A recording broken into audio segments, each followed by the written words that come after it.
Hey everyone, I sincerely appreciate your support. If you enjoy my audiobooks, I would be truly grateful if you could subscribe to the channel. And if you'd like to support even further, you're welcome to become a Patreon member, where you can access audiobooks of novels as long as they are freely available on the internet. Your kindness and support mean so much. Thank you. Seeing Qiu Tu's ferocious demeanor, Tian Xiaotian wasn't annoyed. Instead, he excitedly said, "How could that be? How could I possibly be on good terms with him?" Tian Xiaotian stated emphatically, "I have a grudge against him too." Pointing to the bruises on his face and arms, he said, "Look, this, and this were all caused by him hitting me." Upon hearing this, Qiu Tu's face was a picture of astonishment. Disrespecting a superior is bad enough, but he even dares to fight? At this point, Qiu Tu glanced at Tian Xiaotian's epaulette. "You're a first-level detective. Good lord, he even dares to assault a superior. He's really flipping the world upside down." When Tian Xiaotian heard Qiu Tu's words, he reflexively glanced at Qiu Tu's epaulette and uniform, and upon realizing that Qiu Tu was actually a deputy staff director from the political department, he was belatedly shocked. But perhaps because his family had protected him too well, he was surprised, but not overly polite to Qiu Tu, just casually saluting "Sir." Then he continued, "Sir, if he dares to offend you, hitting me is nothing. I tell you, people from the lower ranks like him just refuse to be disciplined. Lawless." Speaking of which, he glanced around and whispered, "Sir, why don't you take him to the political department and give him a good discipline?" On hearing this, Qiu Tu put on a face of feigned wretchedness. "I would indeed like to, but that's not possible.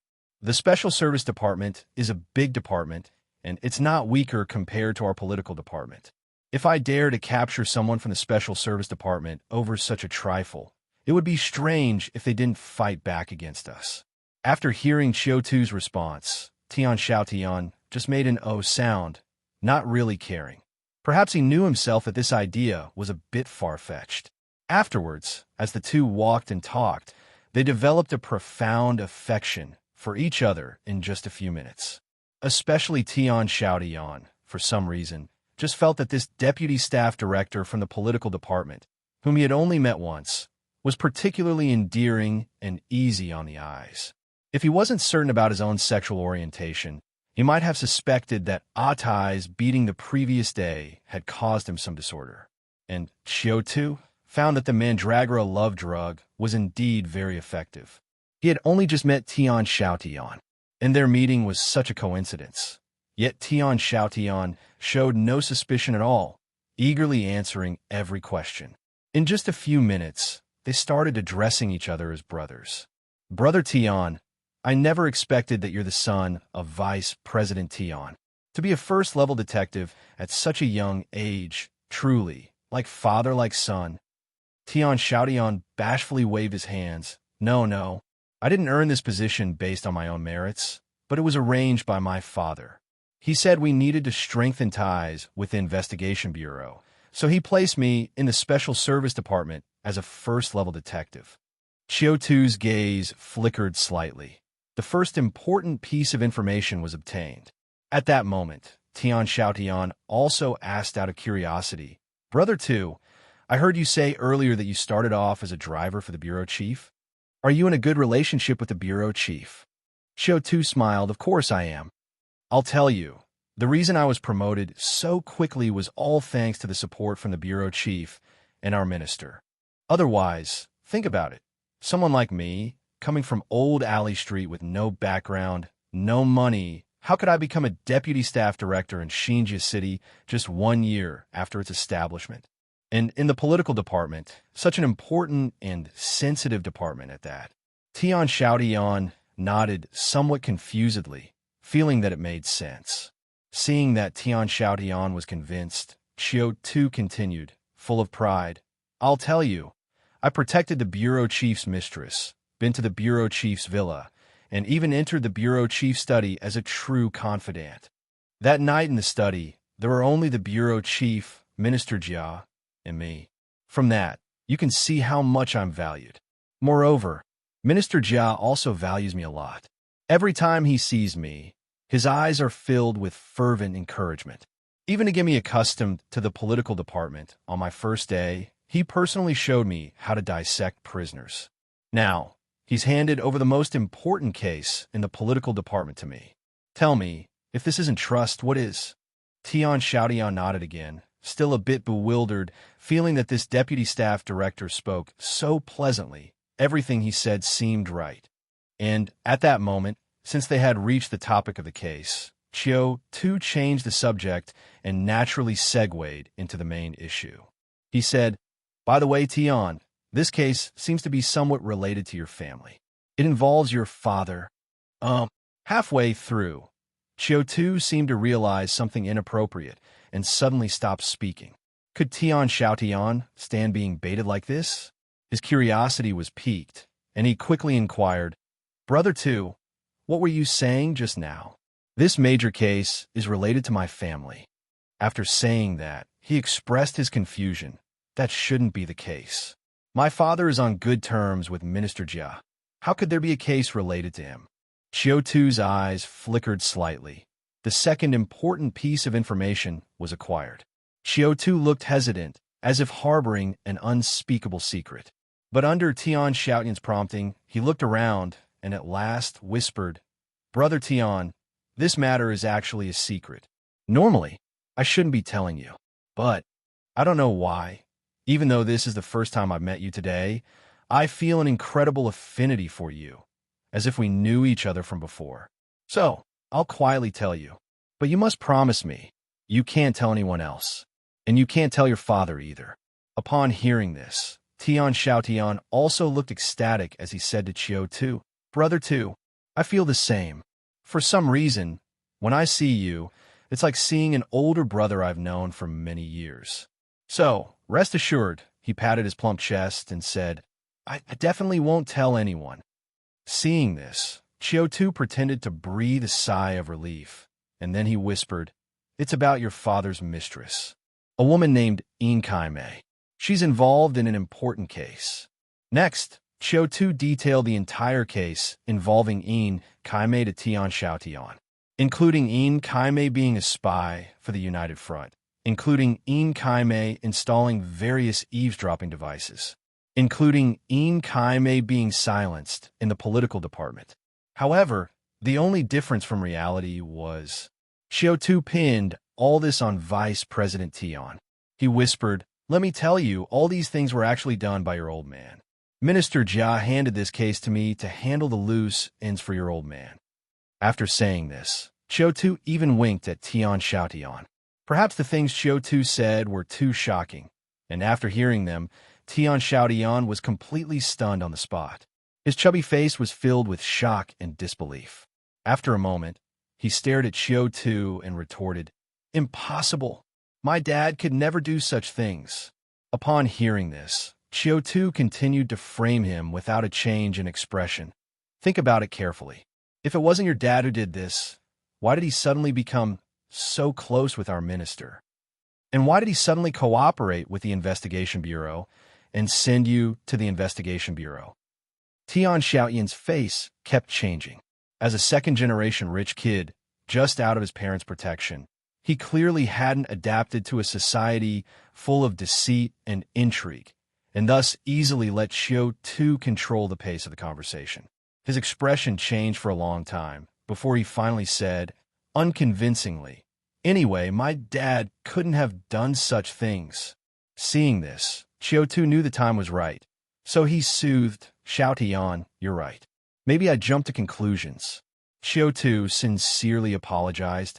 "It was the minister who asked me to investigate the case and to quickly clear Vice President Tian of suspicion. I had assumed that Vice President Tian was the culprit. Actually, now that I think about it, maybe the minister is just worried that this matter will affect Vice President Tian's business." That's right. It's very likely the case." Tian Xiaotian eagerly agreed with Qiu Tu's plausible reasoning. At this time, Qiu Tu finally revealed his ultimate goal. He said, "Xiaotian, I know you also don't believe Vice President Tian would do such things. So look, How about we work together to help clear Vice President Tian of suspicion? Although Tian Xiaotian was a naive heir from a landlord family and was under the influence of the Mandragora love drug, he still had a shred of reason left. Hearing such a sensitive proposal, he hesitated first, then tentatively inquired, "Brother Tu, what do you want me to do?" Qiu Tu smiled and leaned in, whispering a few words in his ear. Tian Xiaotian looked at Qiu Tu with a surprised face and asked, "Just that?" Qiu Tu smiled and nodded, "Yes, just that." Tian Xiaotian fell silent for a while, then finally said, "Let me think about it first. I'll contact you once I've made up my mind." Qiu Tu didn't press him and took out his communicator to exchange numbers with Tian Xiaotian. After saving each other's numbers, Qiu Tu calculated the time and realized that the Mandragora love drug would wear off in a few minutes.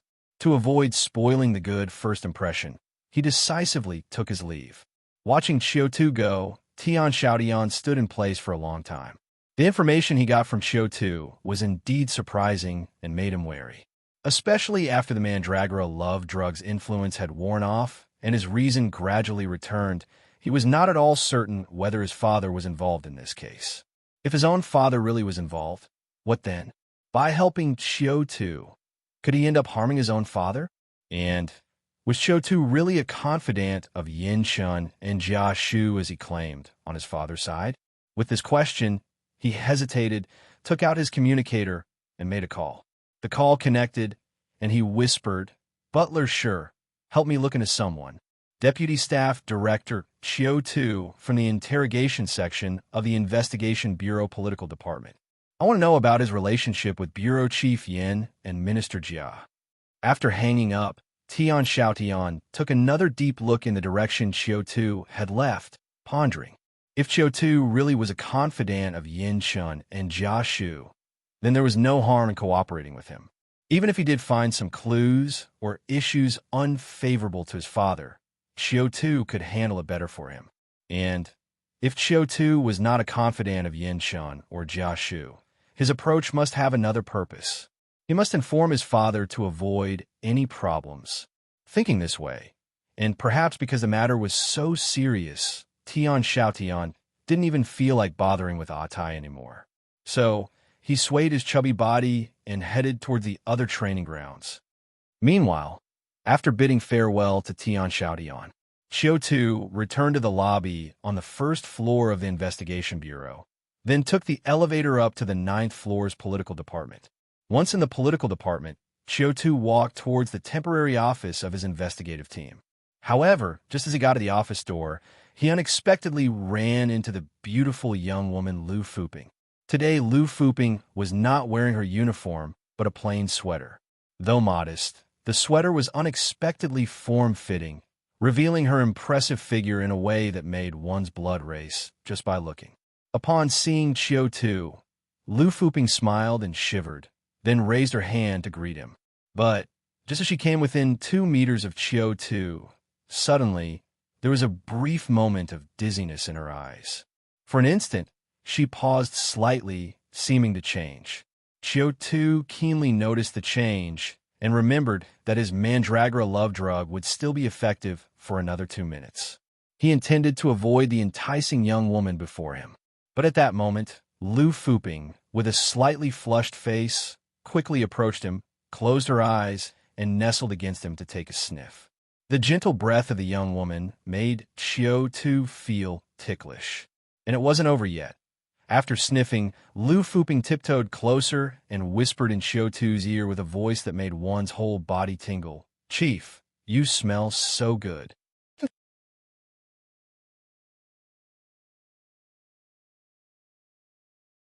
It has to be said, the charm of a married woman lies in her expertise in all of a man's weak spots. Compared to Shun Lingshuang's naive seduction in the morning, Lu Fuping was far better at pressing a man's soft underbelly. Not only was her voice sultry, but her entire body also gently pressed against Qiu Tu as she spoke. Now, being autumn, the clothes were quite thin, so Qiu Tu could easily sense her soft curves. If that was all, Qiu Tu could have endured, but the problem was that although Lu Fuping pressed close, she didn't press firmly. Instead, she maintained a tantalizing proximity. She touched him and then backed away, touched him again, and withdrew once more, keeping their bodies in constant contact. With such skilled seduction techniques, no wonder even the protagonists like Yang Wei from some novels might become aroused. So, Qiu Tu endured and ultimately couldn't hold back any longer. He abruptly pulled Lu Fuping's slender waist toward him, bringing her body close, and then whispered into the ear of the beautiful young woman a low and magnetic warning. "Sister Lu, you're playing with fire." Hearing Qiu Tu's words, Lu Fuping looked up at him, her eyes almost dripping with water. She tilted her head back, blushed, and provocatively said, "Really? Can the officer's flame dry up my waters?" At her ambiguously charged words, Qiu Tu felt a fierce fire burning in his chest. The air grew thicker with innuendo, their gazes locked onto each other, with the surroundings seeming to fade away. Seconds and minutes ticked by. The feeling was like two piles of dry tinder soaked in gasoline, just waiting for a spark to erupt into a blaze. Just then, suddenly, Qiu Tu felt a void in his body, as if a mysterious force had been abruptly withdrawn from him. Qiu Tu snapped back to reality. Then he looked down at Lu Fuping, only to find that her dreamy gaze was also clearing up. She seemed quite surprised by her own behavior just now. Her beautiful eyes filled with disbelief. Is the mandragora love drug this potent? To make Lu Fuping behave like this? Is it because we are of different sexes? Or is it because there's already an ambiguous relationship between us? As astonished as Qiu Tu was in his mind, his hands didn't stop. He let go of Lu Fuping's waist. "Sister Lu, please have some dignity. I'm a decent man." With that, he reached out and slapped Lu Fuping's bottom, wave after wave. Lu Fuping, startled, jumped to one side with a face flushed in shame and annoyance, covering her bottom. She glared at Qiu Tu and said irritably, "The officer talks about dignity, but sure didn't miss out on taking advantage with his hands." Qiu Tu, without a blush or a skip of heartbeat. "That was just a punishment. As an officer, I have the right to punish my subordinates for disrespectful actions." I didn't expect the officer to be into this kind of play," Lu Fuping said with a roll of her eyes. Her verbal skills noticeably improved from the day before. "You could have just told me directly. I could have made some preparations in advance.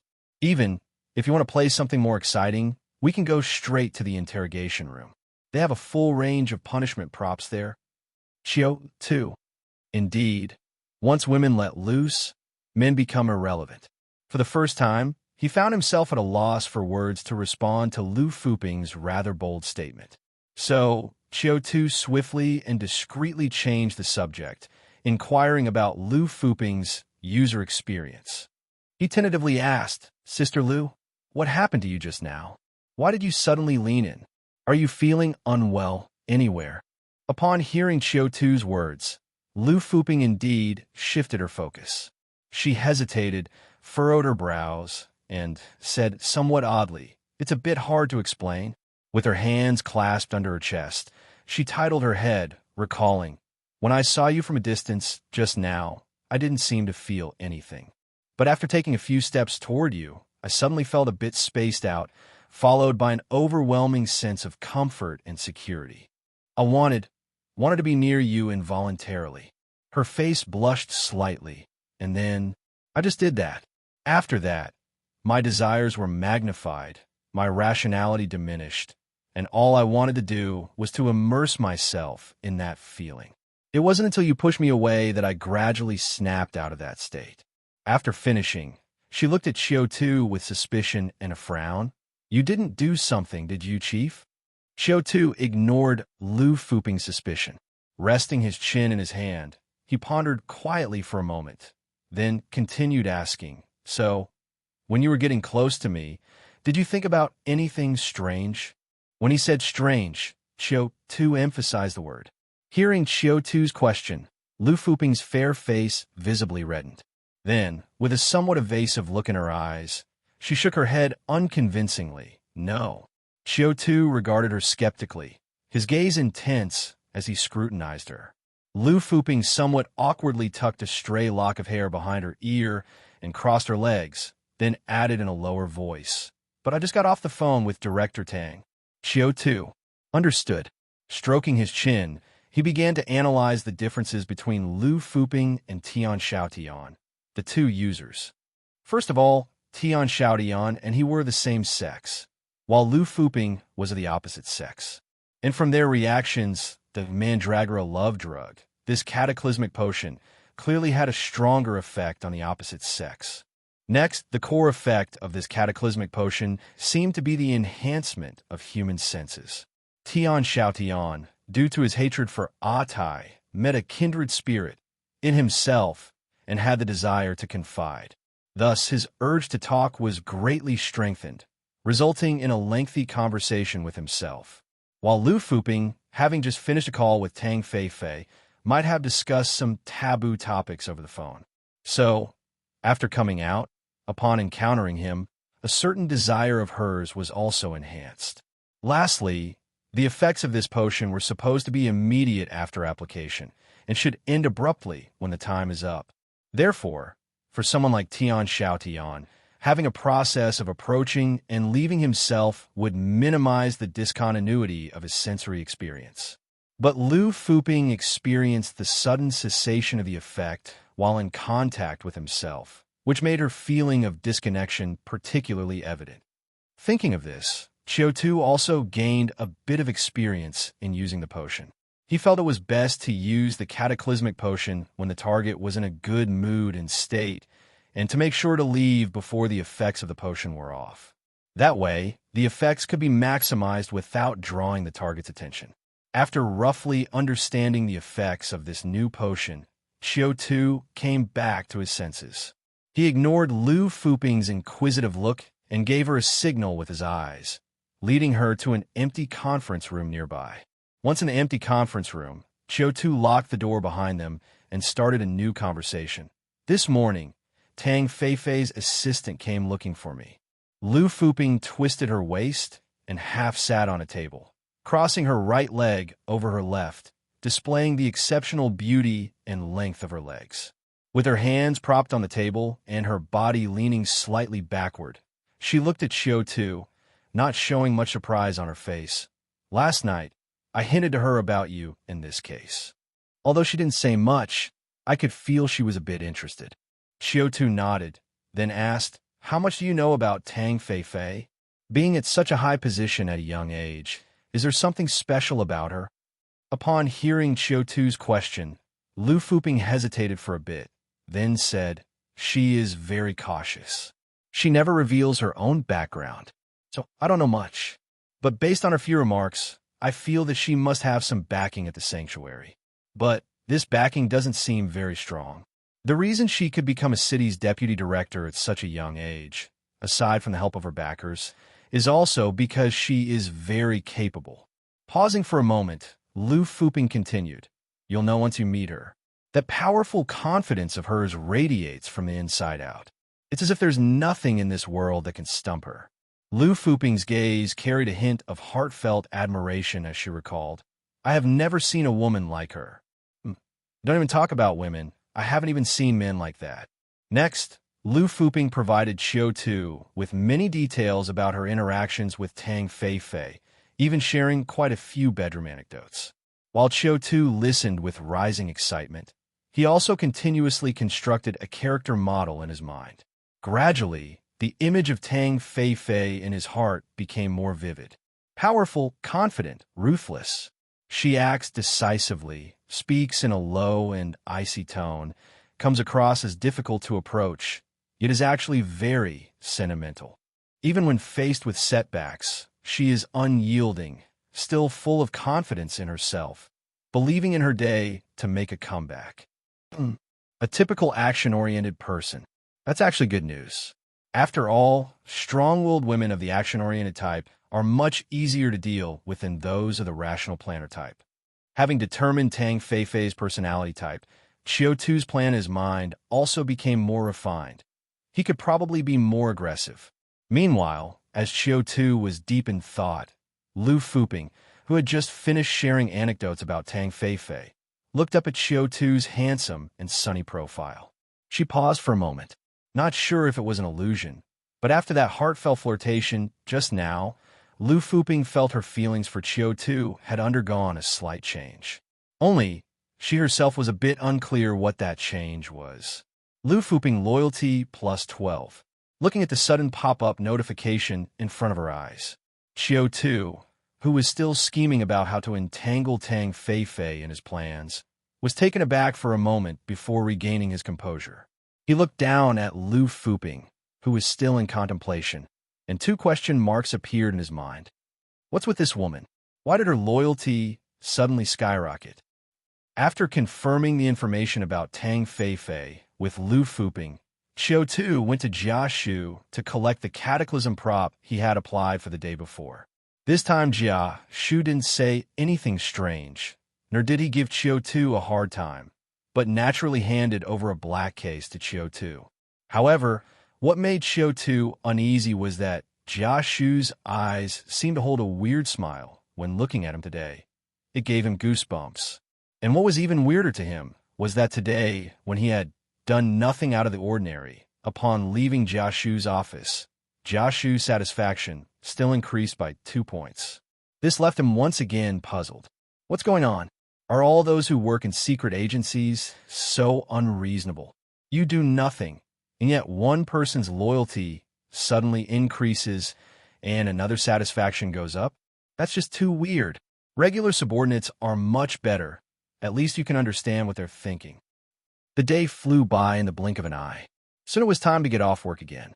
Qiu Tu sent all his team members home, but he himself stayed behind, against the rules of the investigation team. He worked overtime alone. The reason for his overtime was simple. Qin Shuman had promised to help him with the investigation into Yin Saimei's cause of death tonight. Waiting patiently in the temporary office, Qiu Tu reviewed the autopsy report provided by forensic Dr. Qin that afternoon, while waiting for Qin Shuman to contact him. As time ticked by, soon it was 8 o'clock in the evening. Just as Qiu Tu was almost getting bored with the autopsy report, suddenly, someone knocked gently on the door of the temporary office of the investigation team. Hearing the knock, a smile appeared on Qiu Tu's face. He put down the autopsy report, adjusted his emotions, and then said in his deep and magnetic voice, "Come in." The next second, the office door was open from the outside. A woman walked in gracefully and laughed lightly at Qiu Tu. "Were you getting anxious?" Seeing Qin Shuman in her new body, Qiu Tu was completely dumbfounded, almost unable to control his expression. Why is it her? Yinshin might have noticed something off about Qiu Tu's expression. Qin Shuman turned around to close the door, then looked down at her new body with curiosity, and asked, "What's wrong? Do you know Xiaowan?" Qiu Tu said with a strange look on his face, "It's not that I know her. It's just that I just met her this morning." After finishing his words, Qiu Tu addressed Qin Shuman, now in possession of the new body. "I'm not wrong, am I? Assistant Su Xiaowan." Yes, the person who appeared in front of Qiu Tu was indeed the beautiful assistant who had stopped his car that morning to recruit him for Tang Fei. Upon this realization, Qiu Tu couldn't help but take a deep look at Qin Shuman. The security department truly deserved its reputation as the most powerful among the 3 major authorities in Xinji City. They not only planted a nail next to Yin Shun, the investigation bureau chief, but had also planted a spy by the side of Tang Fei, the deputy director. And both spies were the closest people to them, one a bedmate, the other an assistant. If those two made a move, how much could the investigation bureau possibly keep secret from the security department? While Qiu Tu was contemplating this, Qin Shuman seemed to have had a brief exchange with Su Xiaowan and learned about the complete process of their encounter that day. After understanding, she covered her mouth and giggled. "You two seem to have quite the fate, don't you? How about it? Want me to introduce her to you?" At this, Qin Shuman threw a coquettish glance at Qiu Tu and teasingly said, "I'll tell you, Xiaowan is really adorable." Qiu Tu, seeing the shell of Su Xiaowan revealed Qin Shuman's playfully cute expression, Qiu Tu's heart couldn't help but skip a beat. That contrast of an unfamiliar appearance with a familiar expression poked right at his XP. It made him recall a life and death question he had seen online in his previous life. If your girlfriend and her best friend swapped bodies, who would you choose? Good Lord, was there even a need to choose? Of course you'd take them both. So, faced with the current situation, Qiu Tu really just wanted to say one thing. The soul of rain butterfly is the only thing I love. As for whose shell it is, I don't care at all. Yes, really don't care, wiping drool.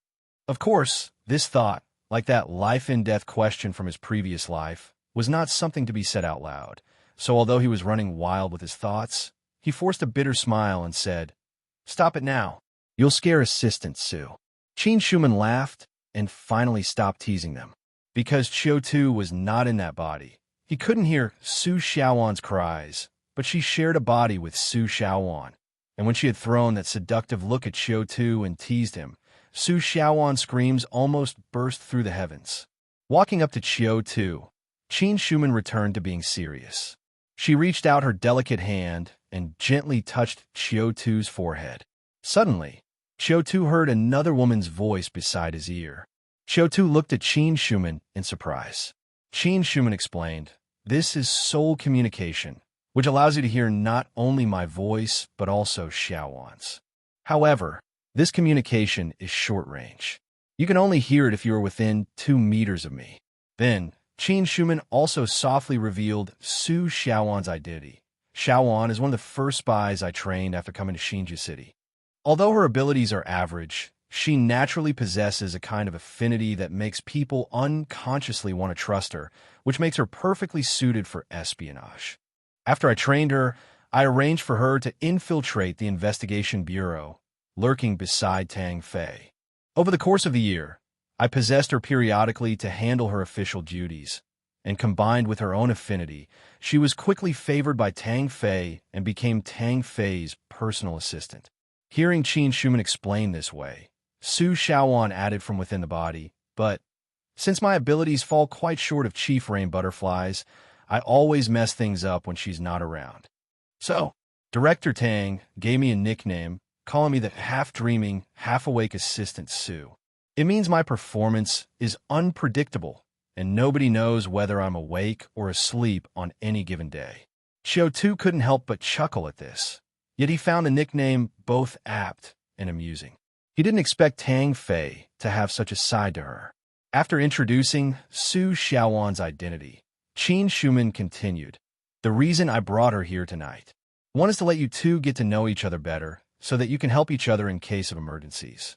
Two is, I think Xiaowan's identity might be of help to you right now. As Tang Fei's assistant, she can serve as a bridge between you and Tang Fei, giving you more room to maneuver in the investigation bureau."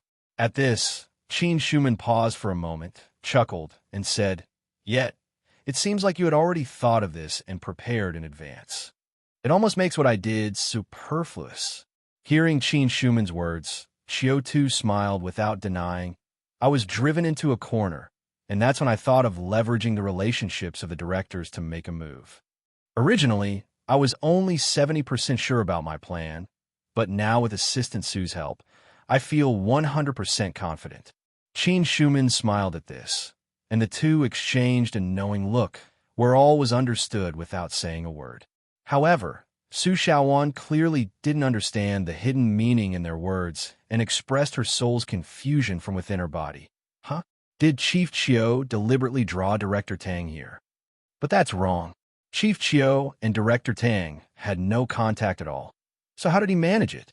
What's the next plan, Chief Qiu? I don't understand anything you guys are saying at all. Upon hearing Su Xiaowan's bewildered question, both Qiu Tu and Qin Shuman couldn't help but chuckle. However, they did not clear up Xiaowan's confusion and tacitly began to discuss serious matters. Qin Shuman asked, "Has the autopsy report of Kaimei come out yet?" Qiu Tu nodded.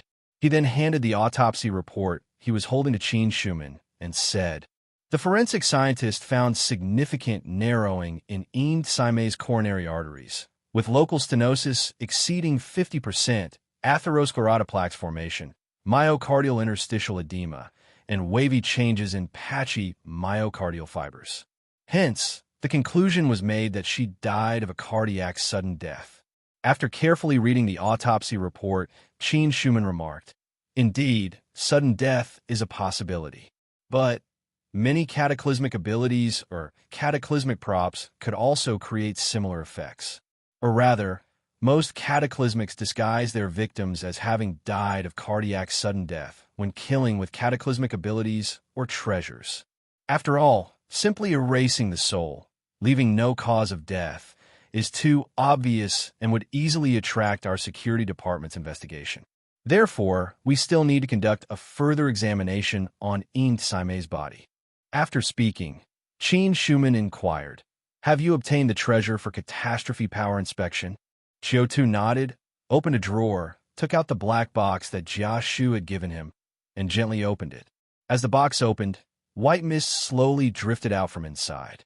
Qiu Tu used his hand to disperse the mist, then took out a black goat skin-covered notebook. The notebook looked extraordinary at first glance, not only because of its exquisite craftsmanship, but also because of the white mist seeping from the title page.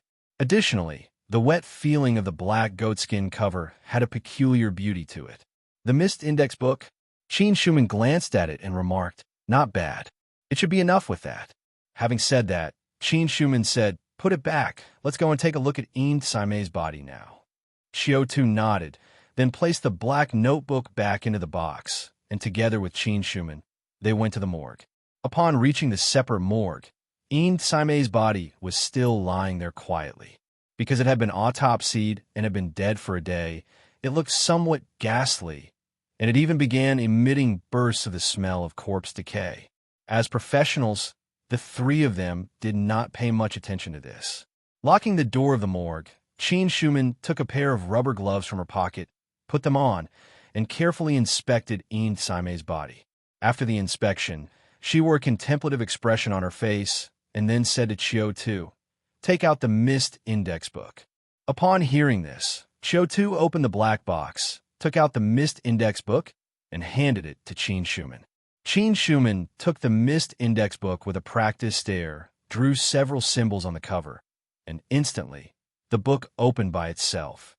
Dense white mist crazily surged out from the cataclysmic treasure and swiftly spread to every corner of the morgue. The mist filled the air, and the material world seemed to vibrate subtly. Qiu Tu looked around and noticed the scene was somewhat similar to when he used his cataclysmic ability. All the lines around him seemed to be gradually withdrawn, and they were slowly moving from the real world to the spirit world. At the same time, Qin Schumann's reassuring voice echoed in Qiu Tu's ear, "Don't be afraid. This is the non-material dimension I told you about before. Every space and corner of the material world, even the air, is filled with various active particles. Therefore, traces of the spirit cannot be observed in the real world. Only by transcending the material world and ascending to the dimension of the spirit world can the residual traces of the spirit be seen." As Qin Schumann explained, without any visible action on her part, a ghostly silhouette of Yin Saime's body slowly emerged from the white fog.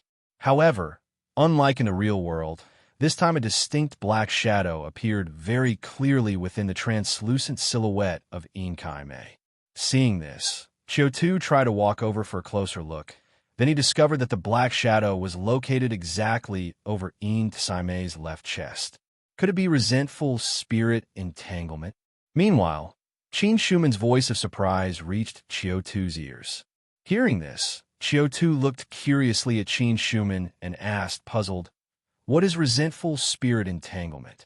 Qin Schumann was silent for a moment, then said, "It is said that within the anti-government armed forces, there exists a cataclysmic treasure known as the cursed printing machine.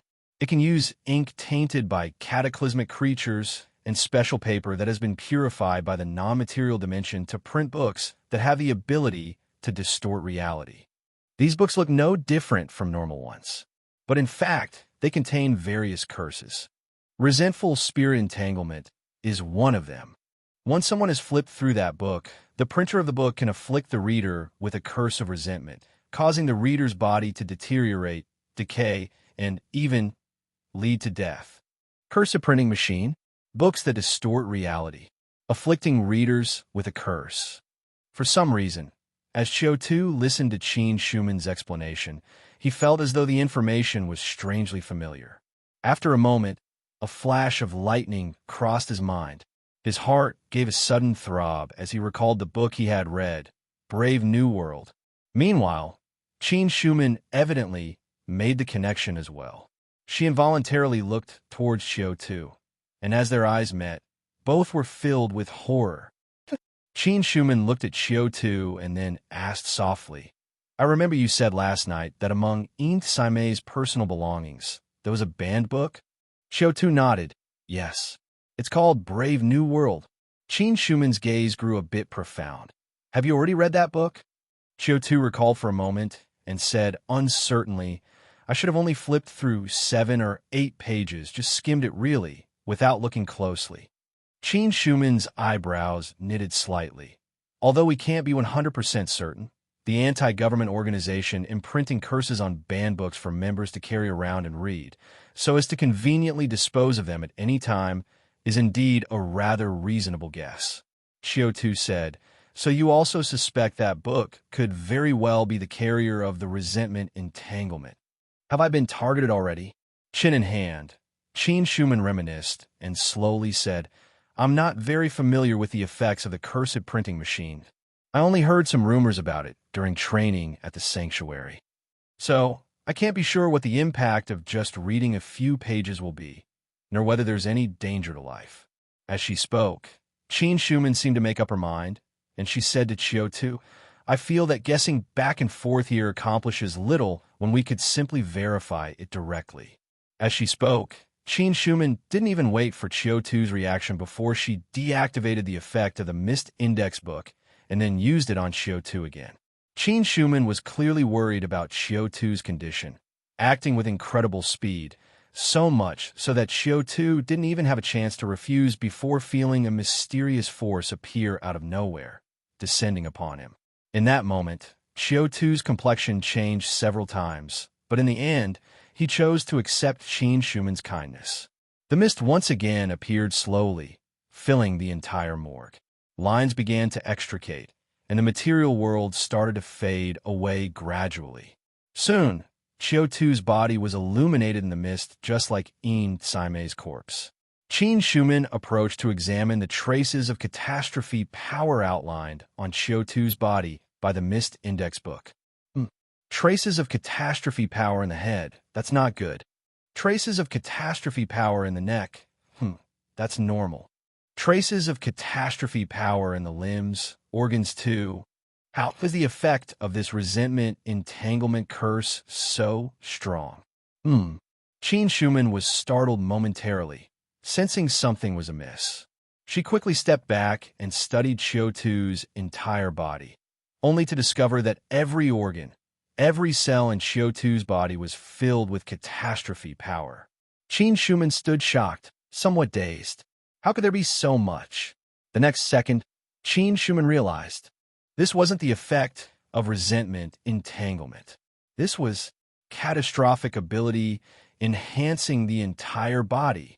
Qiu Tu was actually cataclysmic. With that thought, Qin Shuman became entirely enlightened. She watched Qiu Tu with some disbelief. When had it happened? When had Qiu Tu become a cataclysmic? She thought back, but had no recollection. And wasn't Qiu Tu, like herself, in possession of this body? Could one still undergo cataclysm awakening after possession? Does this awakened cataclysmic ability belong to the soul, the original body, or the current body? If I, Qin Shuman, were to take over Su Xiaowan's body and then drink the cataclysmic potion, would it be I or Su Xiaowan who awakens? Qin Shuman felt question upon question piling up in her mind, overwhelming her thoughts. Fortunately, at this time, she hadn't forgotten the reason she used the missed index book on Qiu Tu. She forced herself to come back to her senses and then observed Qiu Tu's left chest area for a while. This time, disregarding the disturbance from Qiu Tu's own cataclysmic abilities, she finally saw that smidgen of resentment entanglement enveloping Qiu Tu's heart. The bad news was Qiu Tu had indeed been targeted.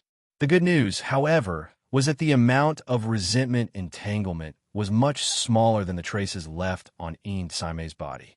Qin Schumann breathed a sigh of relief, feeling that even if the curse erupted, it would at most cause Qiu Tu discomfort for a few days without threatening his life. But after relaxing, Qin Schumann also felt a tinge of self-reproach for worrying unnecessarily on his behalf. Although she was unclear about what Qiu Tu's former identity was, the fact that he could so quickly obtain the cataclysm prop that allowed her to recover and that he could experience cataclysm awakening while in possession clearly indicated he was someone significant in the past, very likely a high-order catastrophist. Therefore, Qiu Tu might be out of his depth when it comes to investigating cases, but dealing with these cataclysmic abilities, cataclysm curses, was likely not a big problem for him. With that thought, Qin Schumann once again lifted the effect of the Mist Index book and said somewhat lacklusterly, "You were indeed targeted, but it's not a major problem."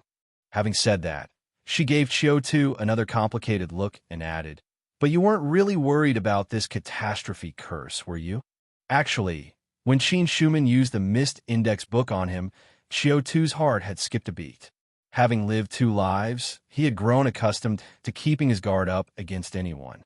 So even though his relationship with Qin Schumann had grown quite close, he had never told her about his own cataclysm awakening. He had even intentionally used the nightmare crystal vial to conceal this from her while treating Qin Schumann. Who would have thought that Qin Schumann, worried about him, would use the Mist Index book on him? Qiu Tu had indeed witnessed the effect of the Mist Index book a moment ago, which essentially outlined a person's entire catastrophe power. Therefore, the moment Qin Schumann used it on him, he knew he was in trouble. Qin Schumann would definitely discover the fact that he was a catastrophic. As expected, it was not beyond his expectations. After inspecting his body, Qin Schumann's expression seemed a bit off. Furthermore, with that hint of sarcasm in her speech now, it was clear she was angry. So, after pondering for half a second, Qiu Tu still chose to tell the truth. "Yes, I have a way to lift the curse." What Qiu Tu actually meant was that his catastrophic ability was a bit special and could lift such catastrophe curses. But to Qin Schumann's ears, it turned into an acknowledgement that Qiu Tu's former identity was not trivial, and that such a low-level curse was nothing in his eyes. So, Qin Schumann confirmed her speculation once again. Qiu Tu must have indeed been a high-order catastrophic in the past. Only, thinking about this, she was a bit puzzled again.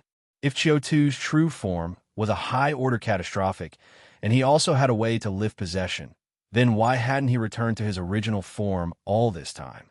Why had he been possessing Qiu Tu all along? Was it for Yinshun? After all, the highest-ranking person that the identity Qiu Tu could get close to was Yinshun. Thinking of this, Qin Schumann followed this line of thought and continued to ponder. Who and what force would need to investigate Yinshun? Moreover, recalling Qiu Tu's actions during this period, he was neither close to the investigation bureau nor familiar with the anti-government armed forces and was even disinterested in those big businessmen. On the contrary, he was very close to her and the security department. With this realization, Qin Schumann suddenly had a bright idea. Could he be a private soldier of some big shot from the military or an investigator dispatched to the planning area from the sanctuary? But then, I haven't heard of such a person coming to Xinjia City on a secret mission.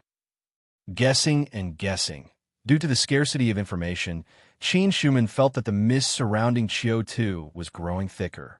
Therefore, she could only temporarily suppress her speculations about Qiu Tu's identity. She knew all too well that those working on the secret front despise others probing into their true identities.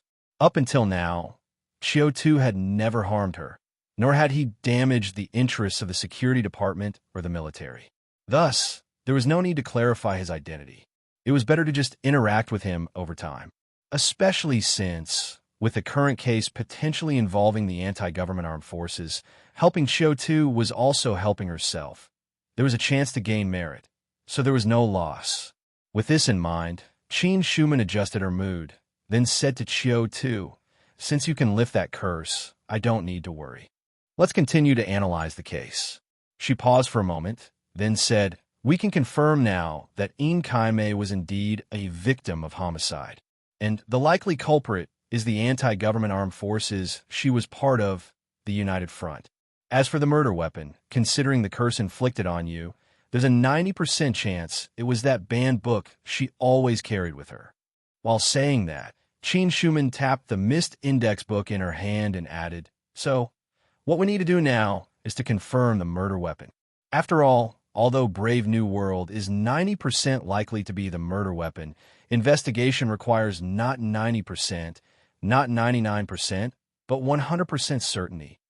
Besides the banned book being the weapon, you and Kaime might have seen the same thing, drunk the same water source, or eaten the same food that could have led to you both suffering the same curse. Even, we can't rule out the tiny possibility that someone crazily afflicted random individuals or a large area in the investigation bureau with a curse. Pausing, Qin Schumann became serious.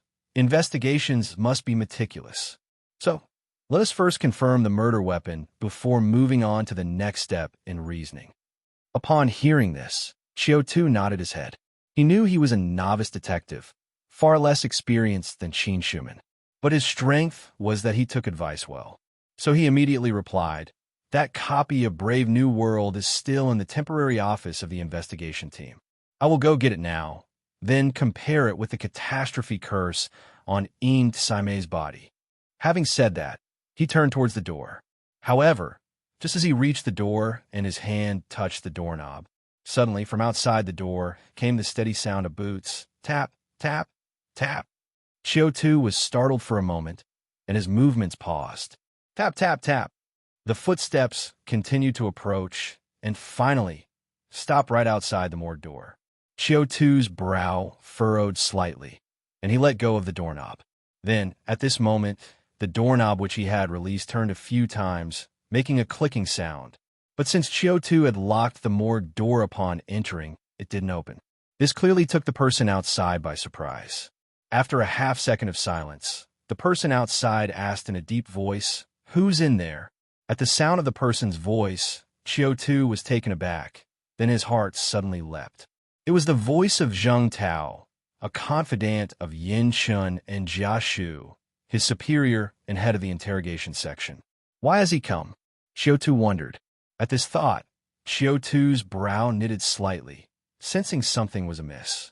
Qiu Tu had good reason to feel that something was off. This morgue had been specifically requested by him to store Saime's body alone. And given Zheng Tao's footsteps just now, he wasn't making rounds on the floor, but coming straight for this morgue. But the problem was the Kaime case was assigned to Qiu Tu alone by Jia Shu, and it had nothing to do with the interrogation section. Furthermore, Zheng Tao was not a member of the investigation team, so he had no reason to come to this morgue.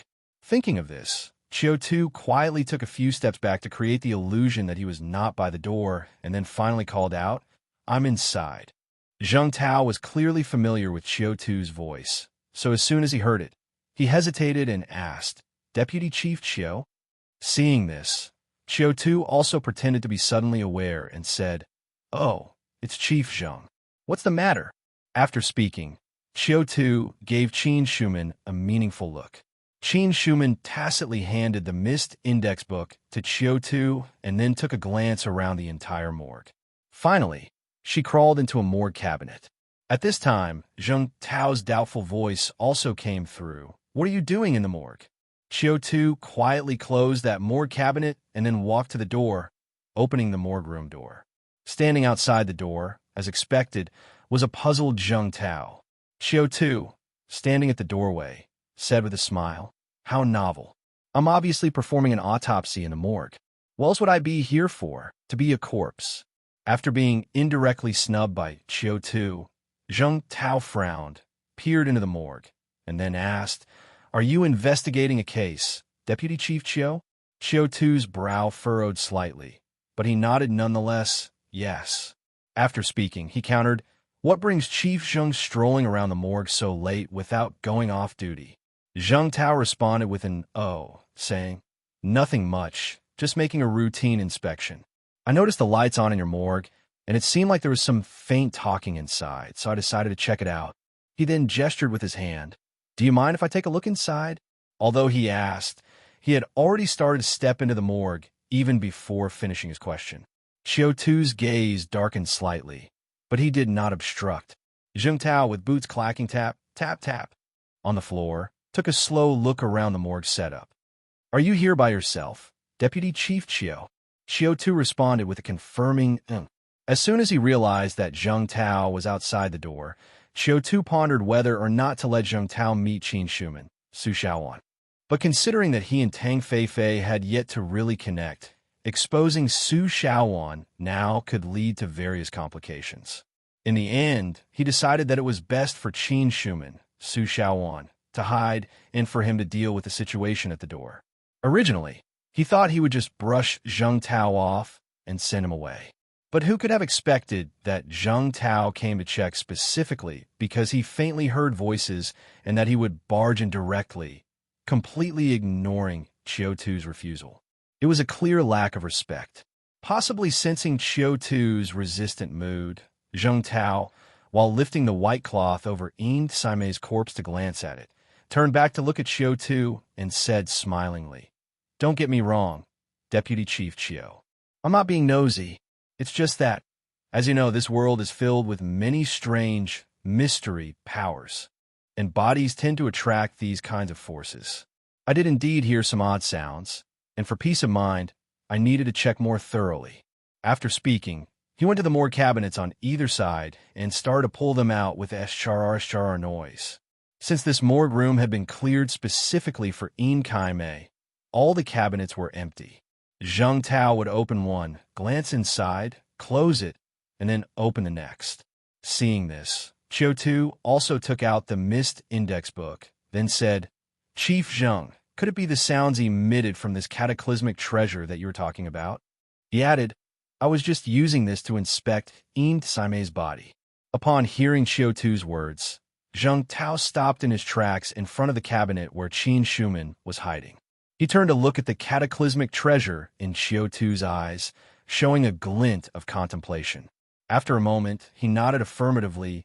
It's possible. After all, cataclysmic treasures may indeed make various noises when in use. With that, he yanked open the cabinet where Qin Shuman was hidden. Inside the cabinet, it was empty.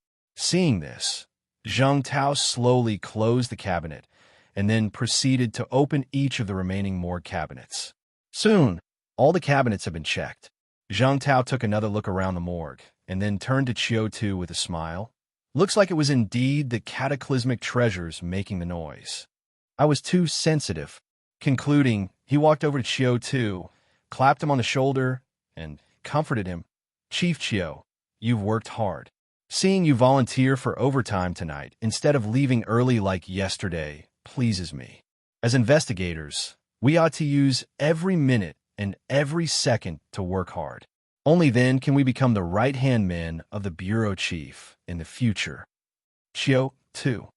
Although this world does not have the phrase, to serve the people, the blunt aspiration to be the leader's lapdog still took Qiu Tu by surprise.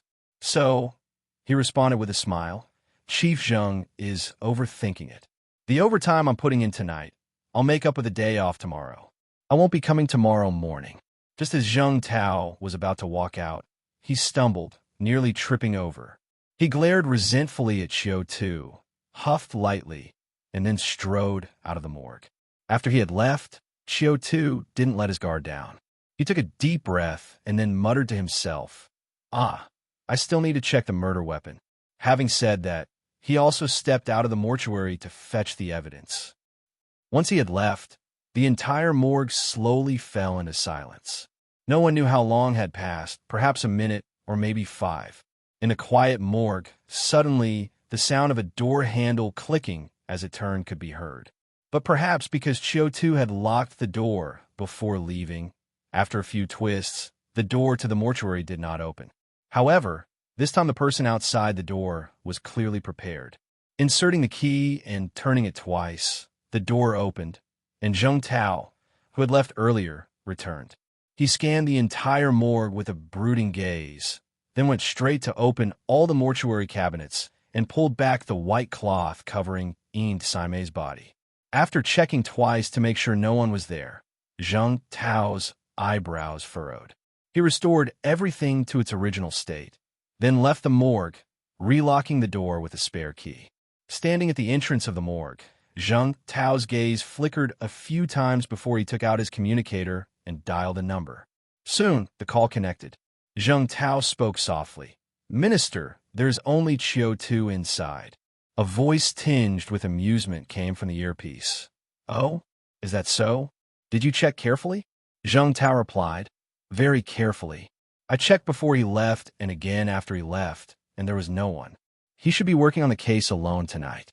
Jia Shu spoke in a half-mocking tone. "Well, that's good, that's good." Zheng Tao was clearly puzzled, and he tentatively asked, "Minister, have you discovered something?"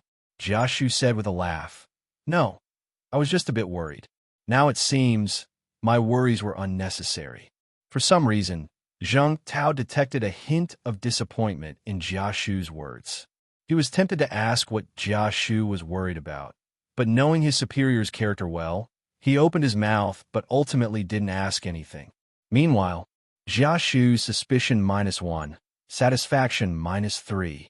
In the temporary office of the Investigation Bureau, just as Qiu Tu had gotten his hands on Brave New World, a prompt from the loyalty game appeared in front of him. He paused, then was full of question marks.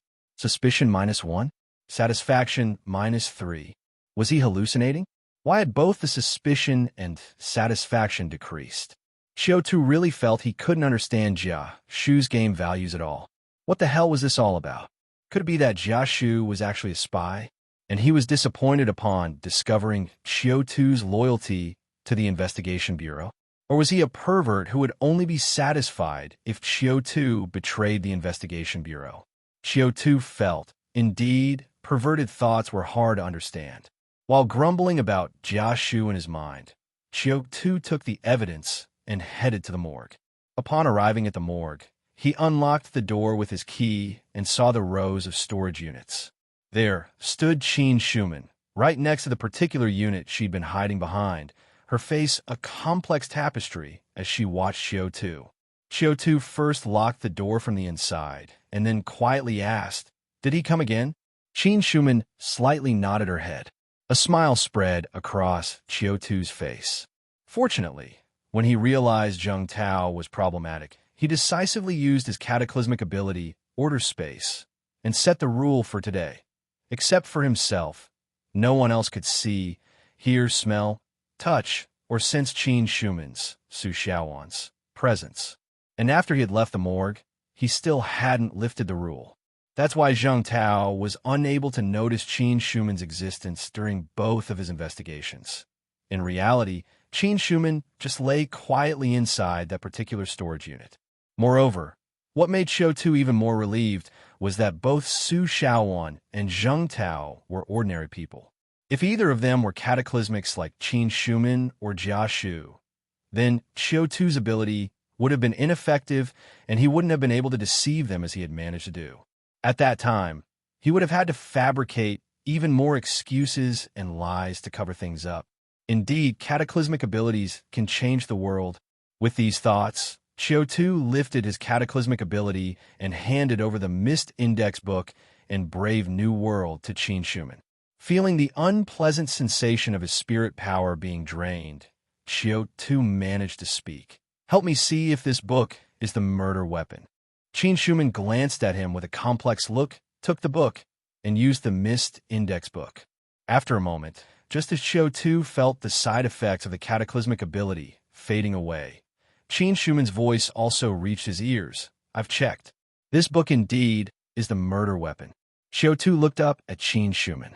Qin Shuman showed him a smile, and then she said, "Since this book is the weapon that killed Kai Mei, then this case now has only one mystery left to solve. That is, who gave this book to Kai Mei. Once we understand this, we can largely determine who the murderer is." And Qin Shuman paused, a glint of cold light flashing in her eyes. "The murderer is most likely a mole from the anti-government armed forces." Hearing Qin Shuman's words, Qiu Tu lightly nodded and then asked, "So, who do you think gave her the book?" After pondering for a moment, Qin Shuman shook her head slightly. "It's hard to say. Too many people are suspects. Like Vice President Tian, like those transporters, like one of her friends. You had better investigate people close to In Kai Mei or Vice President Tian, and find out when exactly this book appeared in her hands. This will help us narrow down the suspects quickly." At this point, Qin Shuman paused a moment and added, "Let's hope it's not something she brought with her when she left the anti-government armed forces."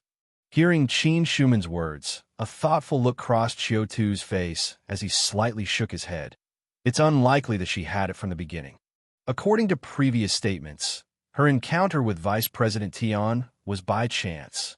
The anti-government armed forces likely don't have the resources to provide every ordinary scout with a cataclysmic treasure capable of silencing others, right? After hearing Qiu Tu's analysis, Qin Shuman also nodded slightly. Meanwhile, as the two conversed, suddenly, Qiu Tu's communicator rang with a ring, ring, ring. Qiu Tu took the communicator out of his pocket to check it, his face lighting up with a brilliant smile. The messenger has arrived. He showed the caller ID to Qin Shuman. It displayed prominently, Tian Xiaotian. Seeing the name that appeared on Qiu Tu's communicator screen, Qin Shuman froze for a moment. Then she looked at Qiu Tu with a slightly complicated expression. To be honest, Qiu Tu really gave her a lot of surprises today, and scares. First, she accidentally discovered through the Mist Index book that Qiu Tu was actually cataclysmic. Moreover, he was one who could still partake in a successful cataclysm awakening after possession of another person's body. This unheard-of incident had already shaken her worldview. Then, right after that, there was the incident where she hid in the morgue cabinet and wasn't found by Zheng Tao. Honestly, at the moment Zheng Tao pulled open the morgue cabinet, Qin Shuman's heart nearly leaped to her throat. Even her mind had started to rapidly think of ways to deal with the imminent crisis. But who knew that Zheng Tao would act as if he hadn't seen her and close the morgue cabinet again? At that moment, Qin Shuman was truly bewildered for a good 10 seconds. It was only after combining the mysterious force that had descended upon her that she guessed Qiu Tu might have used his cataclysmic ability or treasures to pull the wool over everyone's eyes. And now, Qiu Tu had already established contact early on with Tian Xiaotian, the son of Vice President Tian, getting Tian Xiaotian to provide him with information about his father. Honestly, Qin Shuman felt like she was refreshing her understanding of Qiu Tu over and over again today. But it seemed like Qiu Tu always had new surprises waiting for her. This also made Qiu Tu's image in her heart increasingly mysterious. Meanwhile, Qiu Tu had no idea what Qin Shuman was thinking. After showing the communicator to Qin Shuman, he laughed and answered the call. Once the call connected, the somewhat honest voice of Tian Xiaotian came from the receiver. "Chief Qiu." Qiu Tu responded with a smile. "Brother Tian, we don't use titles after work." Tian Xiaotian didn't really care about titles or such formalities, so he just went with the flow and called him again, "Brother Tuesday." Qiu Tu acknowledged with a "hey," and then probed, "Brother Tian, have you made a decision?" Tian Xiaotian hummed affirmatively over the phone and said, "Yes. I've thought it over long and hard at home. I feel that cooperating with you would indeed make it easier to clear my father of suspicion. Plus, I want to do something for my father, so I made this call to you." After saying this, he paused and asked tentatively, "Brother Tu, is it true that by providing travel records and gift registry from the past year between my father and In Kai Mei, you can help my father?" When Qiu Tu first spoke to Tian Xiaotian that morning, he had merely been looking for an excuse to drag Tian Xiaotian into the mix.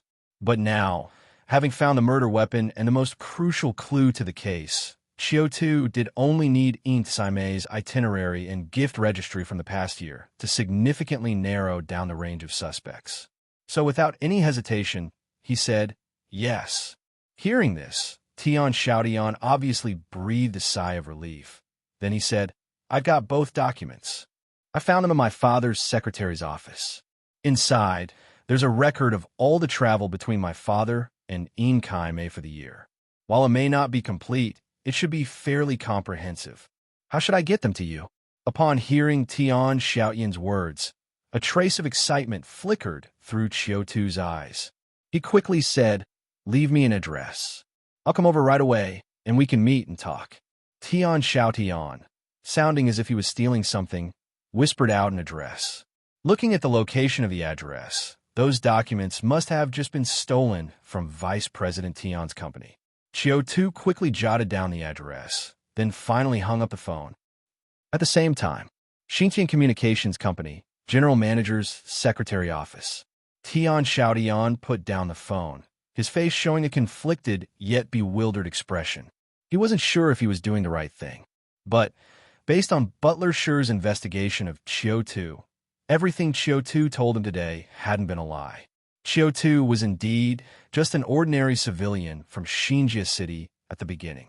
Later, during the recruitment drive by the Investigation Bureau, he was selected because he could read, write, and drive, and was assigned to work in the administrative office as a clerical investigator. Afterward, having performed well in the administrative office, he was noticed by Secretary Bai, who then recommended him to Yin Shun, promoting him to second-class investigator. Subsequently, because he saved Yin Chen's mistress, Qiu Tu was promoted by Yin Shun to first-level detective and was taken into the political department by Jia Shu to investigate the Qin family. No one knew what he did in the Qin family, but shortly after his arrival, the patriarch of the Qin family openly aligned with Yin Shun, and as a result, he was promoted to Chief Qiu.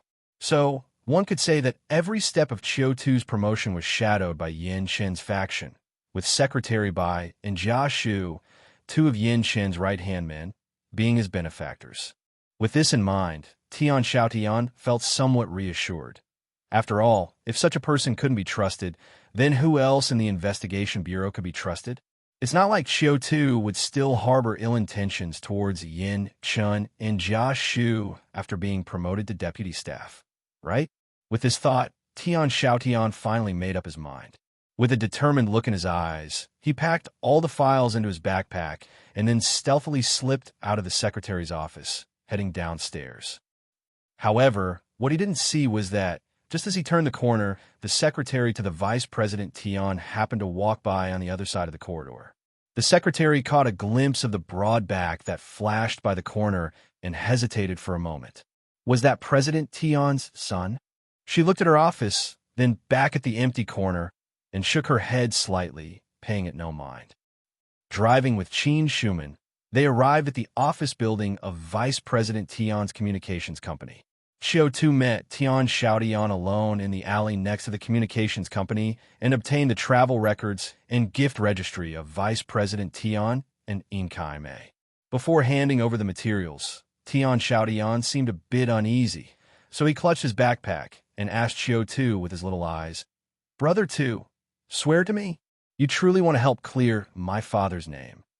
Seeing this, Qiu Tu didn't hesitate at all and made a vow. "Don't worry. I swear on my patron Jia Shu, the minister. If I intend to harm your father, may he never rest in peace." Tian Xiaotian sharply noticed the problem with this promise. Although Jia Shu indeed was Qiu Tu's superior, but Qiu Tu's promotions had more to do with Yin Shun, right? He quickly took back his backpack, shaking his head. "No, you must swear on Director Yin." "Qiu Tu, Director Yin, this kid won't let you off. It has nothing to do with me." While internally complaining, Qiu Tu yet again made a vow on Yin Chen's life and fortune. This time, Tian Xiaotian finally showed a relieved expression on his face and confidently handed over the backpack to Qiu Tu. Taking the backpack and looking at the foolish son of a landowner in front of him, Qiu Tu felt as if his conscience was slightly troubled. So he kindly and tactfully reminded him, "Xiaotian, you should eat less when you can. Getting too fat can affect the blood supply to your brain." But to his surprise, Tian Xiaotian looked at Qiu Tu with astonishment and said, "Where am I fat?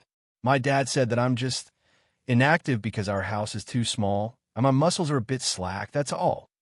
As he spoke, he couldn't help but touch his belly, muttering quietly, "Now that you mention it, I do feel a bit hungry. I need to find something to eat later. Qiu Tu. Indeed, you look hungry. So hungry you're starting to talk nonsense.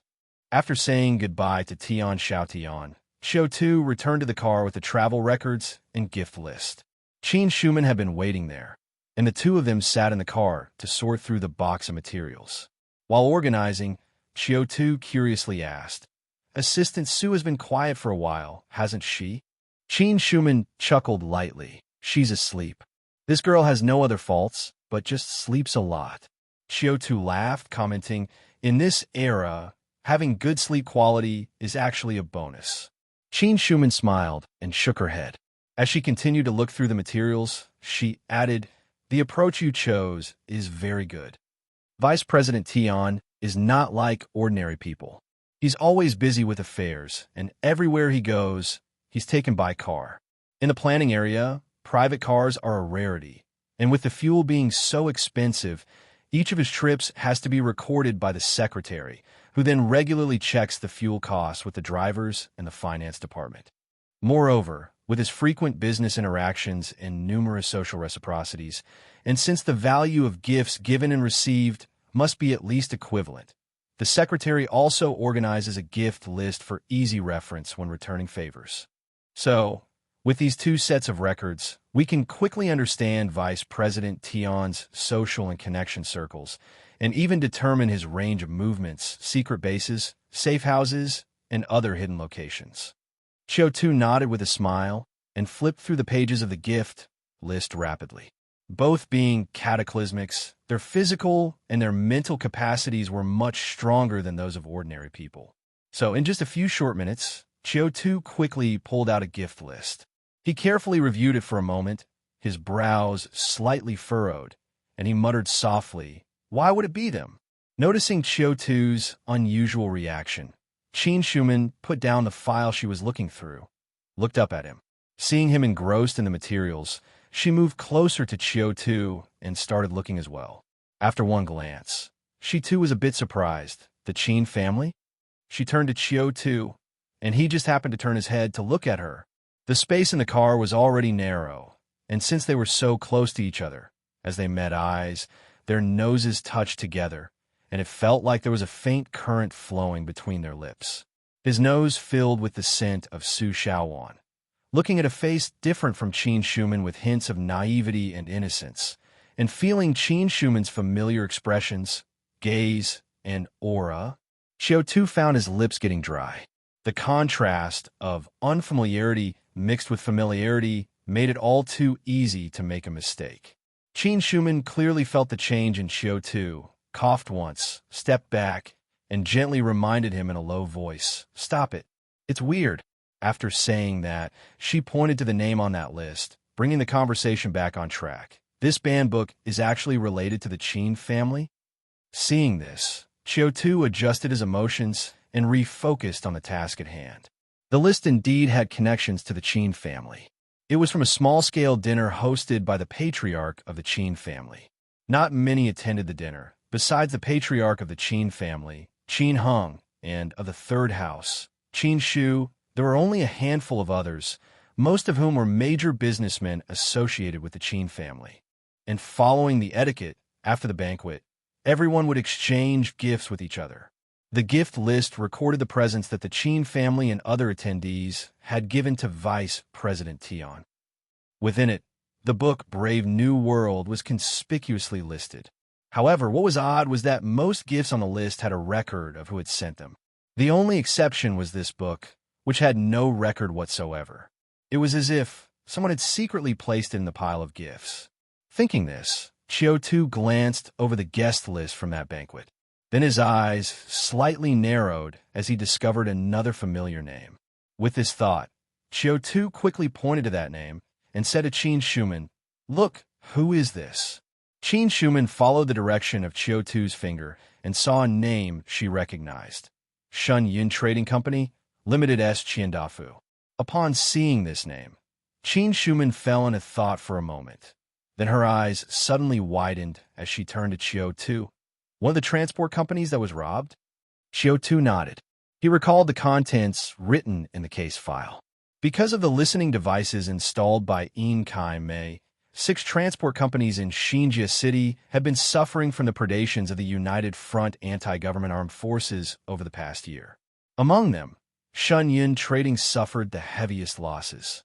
They had not only lost a large amount of grain and life necessities purchased from other cities, but also a significant quantity of herbs and potions.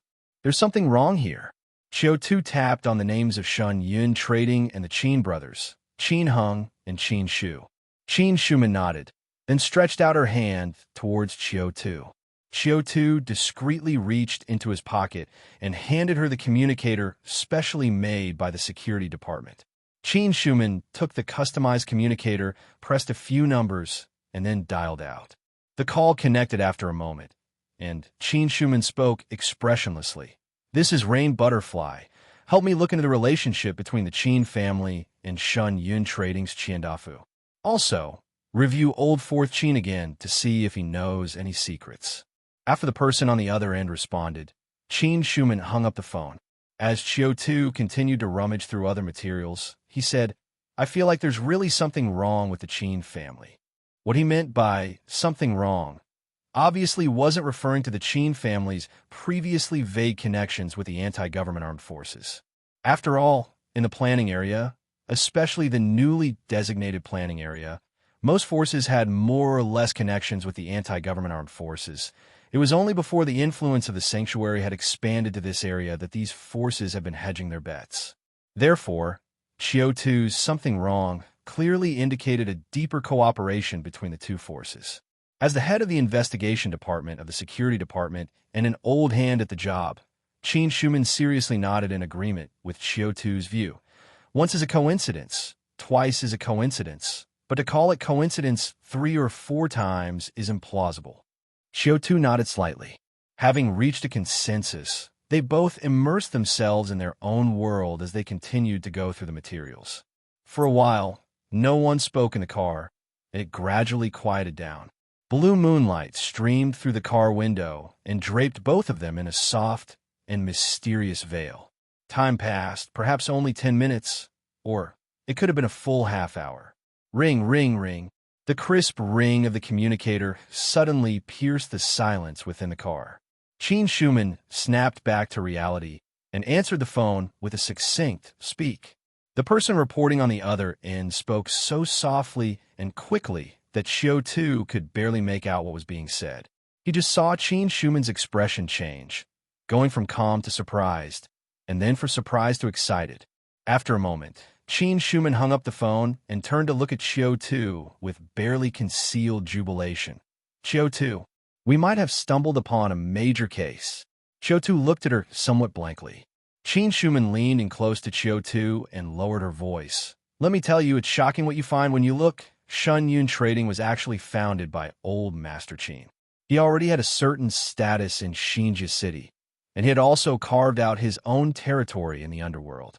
In order to train his own fighters and to expand his financial resources, he supported one of his confidants, directing him to take nearly half of the gang's core to establish Shenyun Trading, mainly dealing with the transportation of materials. And that confidant was the father of Qiandafu. Seeing Qiu Tu's surprised look, Qin Shuman continued.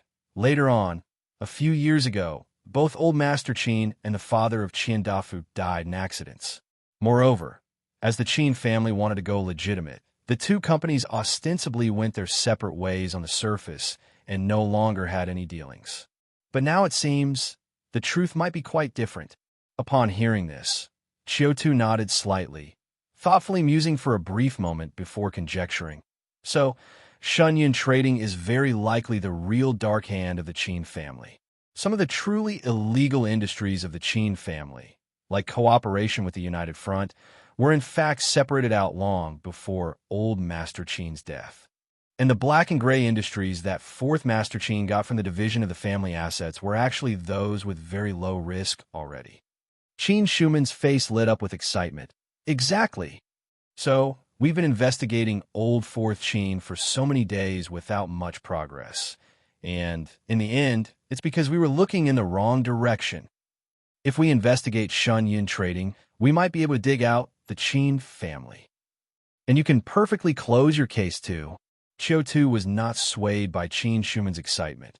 He patted her hand and analyzed calmly. So, you suspect that the Qin family might be the mastermind behind the Yin Kaimei case?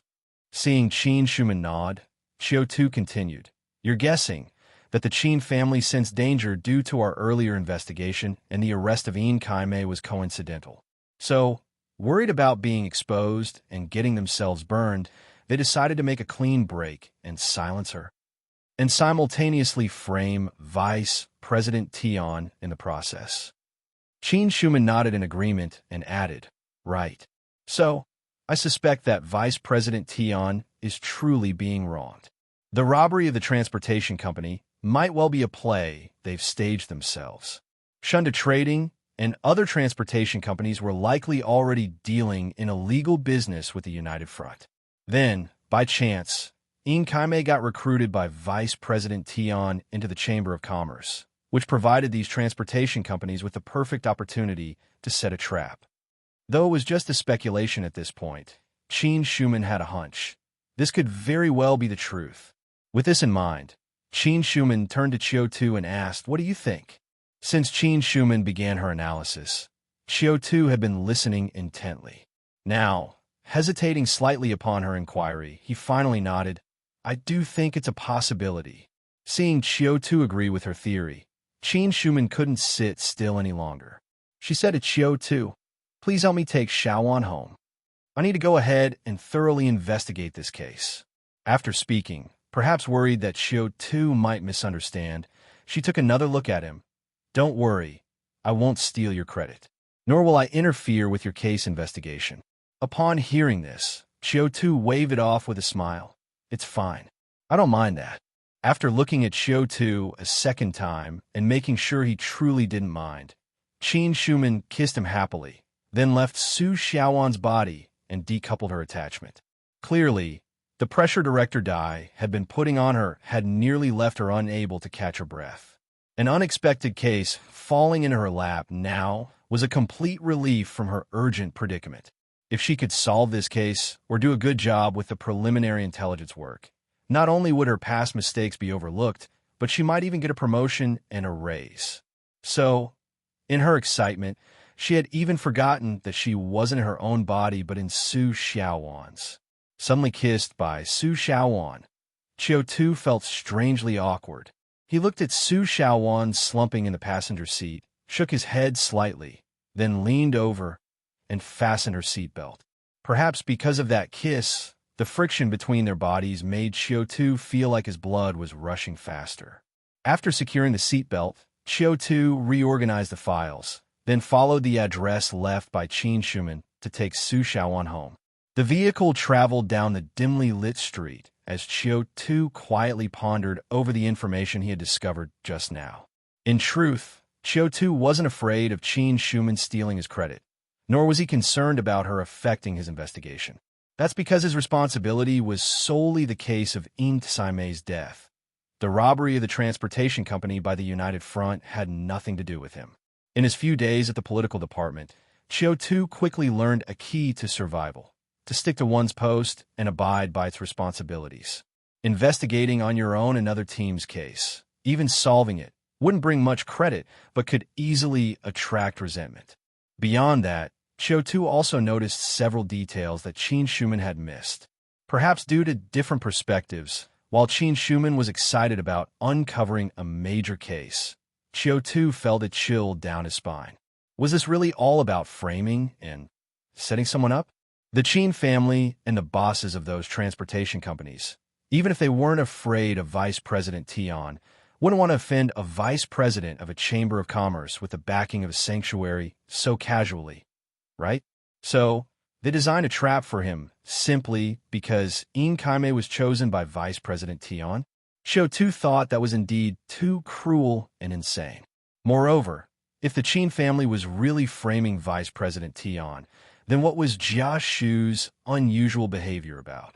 Could it be that Jia Shu didn't want to assist Vice President Tian, but instead wanted to accommodate the Qin family? Then why did he hint to Qiu Tu that this matter needed to be settled to Vice President Tian's satisfaction? One question after another led Qiu Tu to form a bolder hypothesis than Qin Schumann's. It was that all of this was indeed a self-scripted, self-directed scam. But from Ian Kaimei to those transportation companies, to Vice President Tian, to the Qin family, they were all actors in this scam.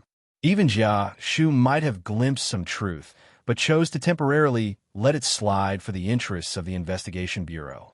They wove web upon web, layer upon layer of lies, merely to create more buffers to hide even deeper.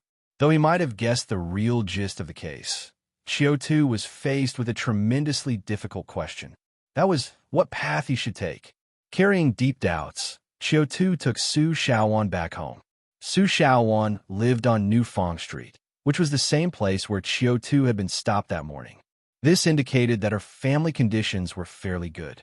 Before Xinjia City was established, her parents likely had jobs at some reputable company or institution and held some status in society. Their children, having received decent education and maintained good character without any dark background, were among the fastest to climb the social ladder in the year Xinjia City was founded. The three major power institutions favored such young people with a clean background and a decent education. Song Qing was also one of them. Qiu Tu stopped the car in front of Su Xiaowan's building, woke her up and watched her silhouette ascend the beautifully decorated multi-story Western-style building, floor by floor, until all the lights went out. Then, extinguishing his cigarette, he turned and drove home.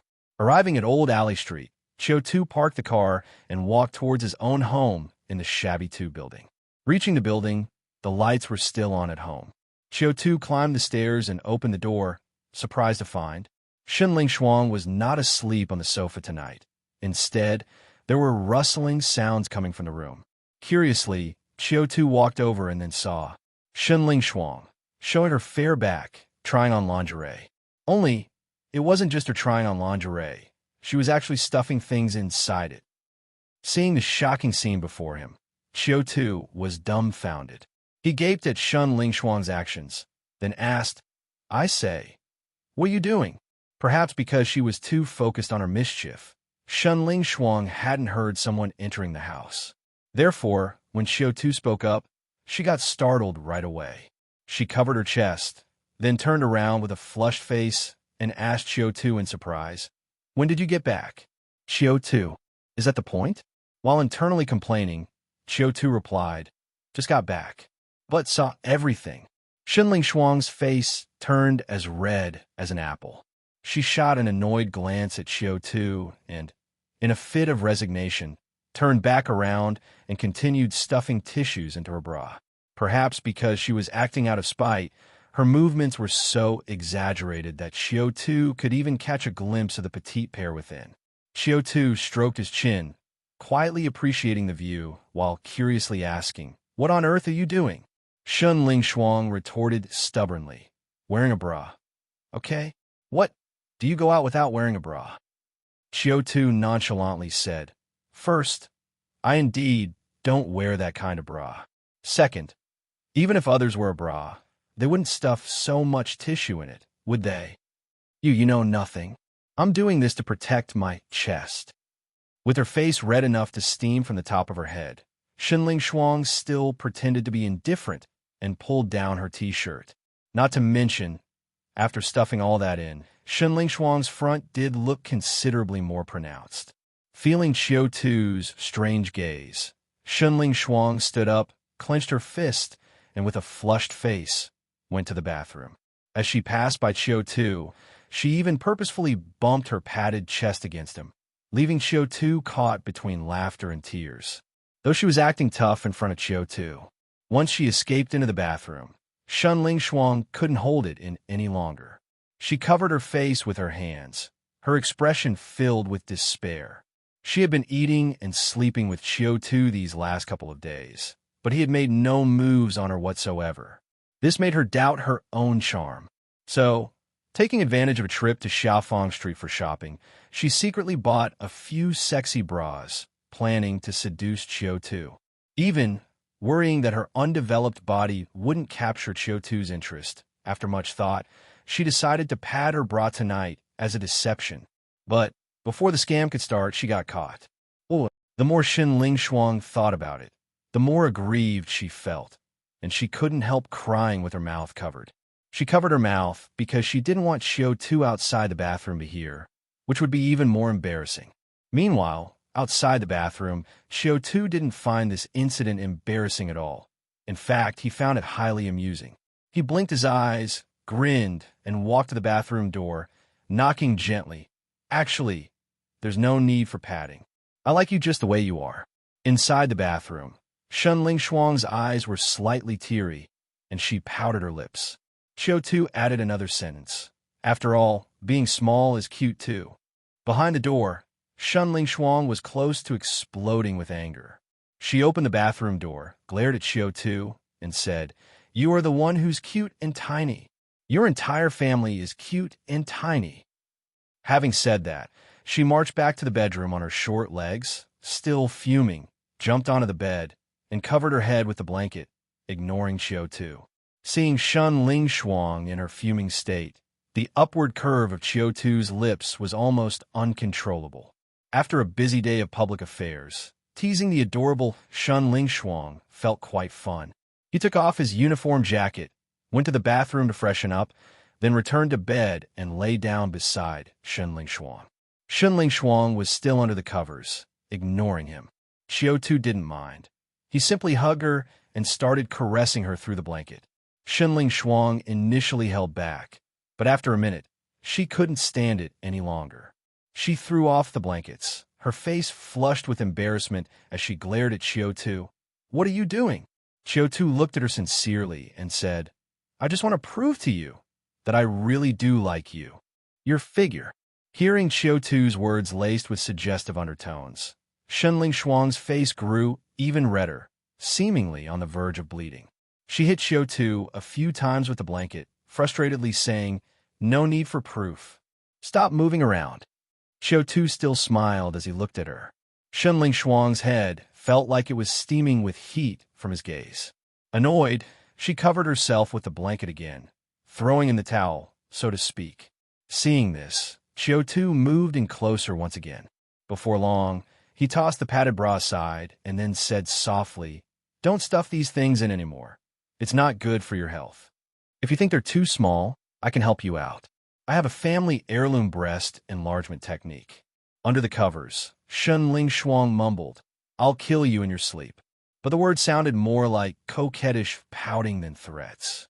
So, Qiu Tu's smile grew even more brilliant.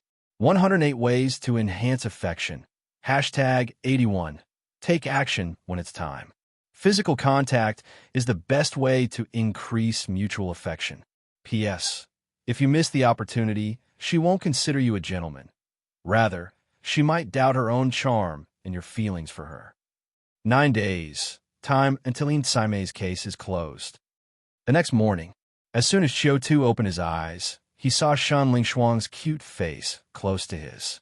She said seriously, "Congratulations, the surgery was successful, and you're now a girl." Qiu Tu nonchalantly pulled her into his arms, then lazily said, "Sorry, the surgery failed. I can still feel it. Don't believe me? Have a feel."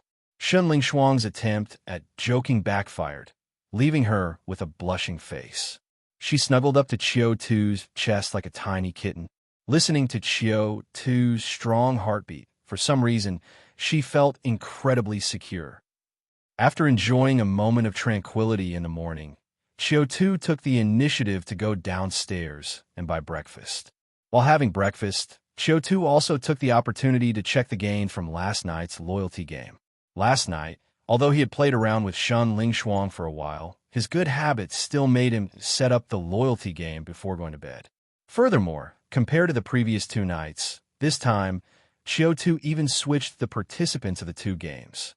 He sent Eagle to play the combat game with Wang Shi, while he had Atai play the salvage game.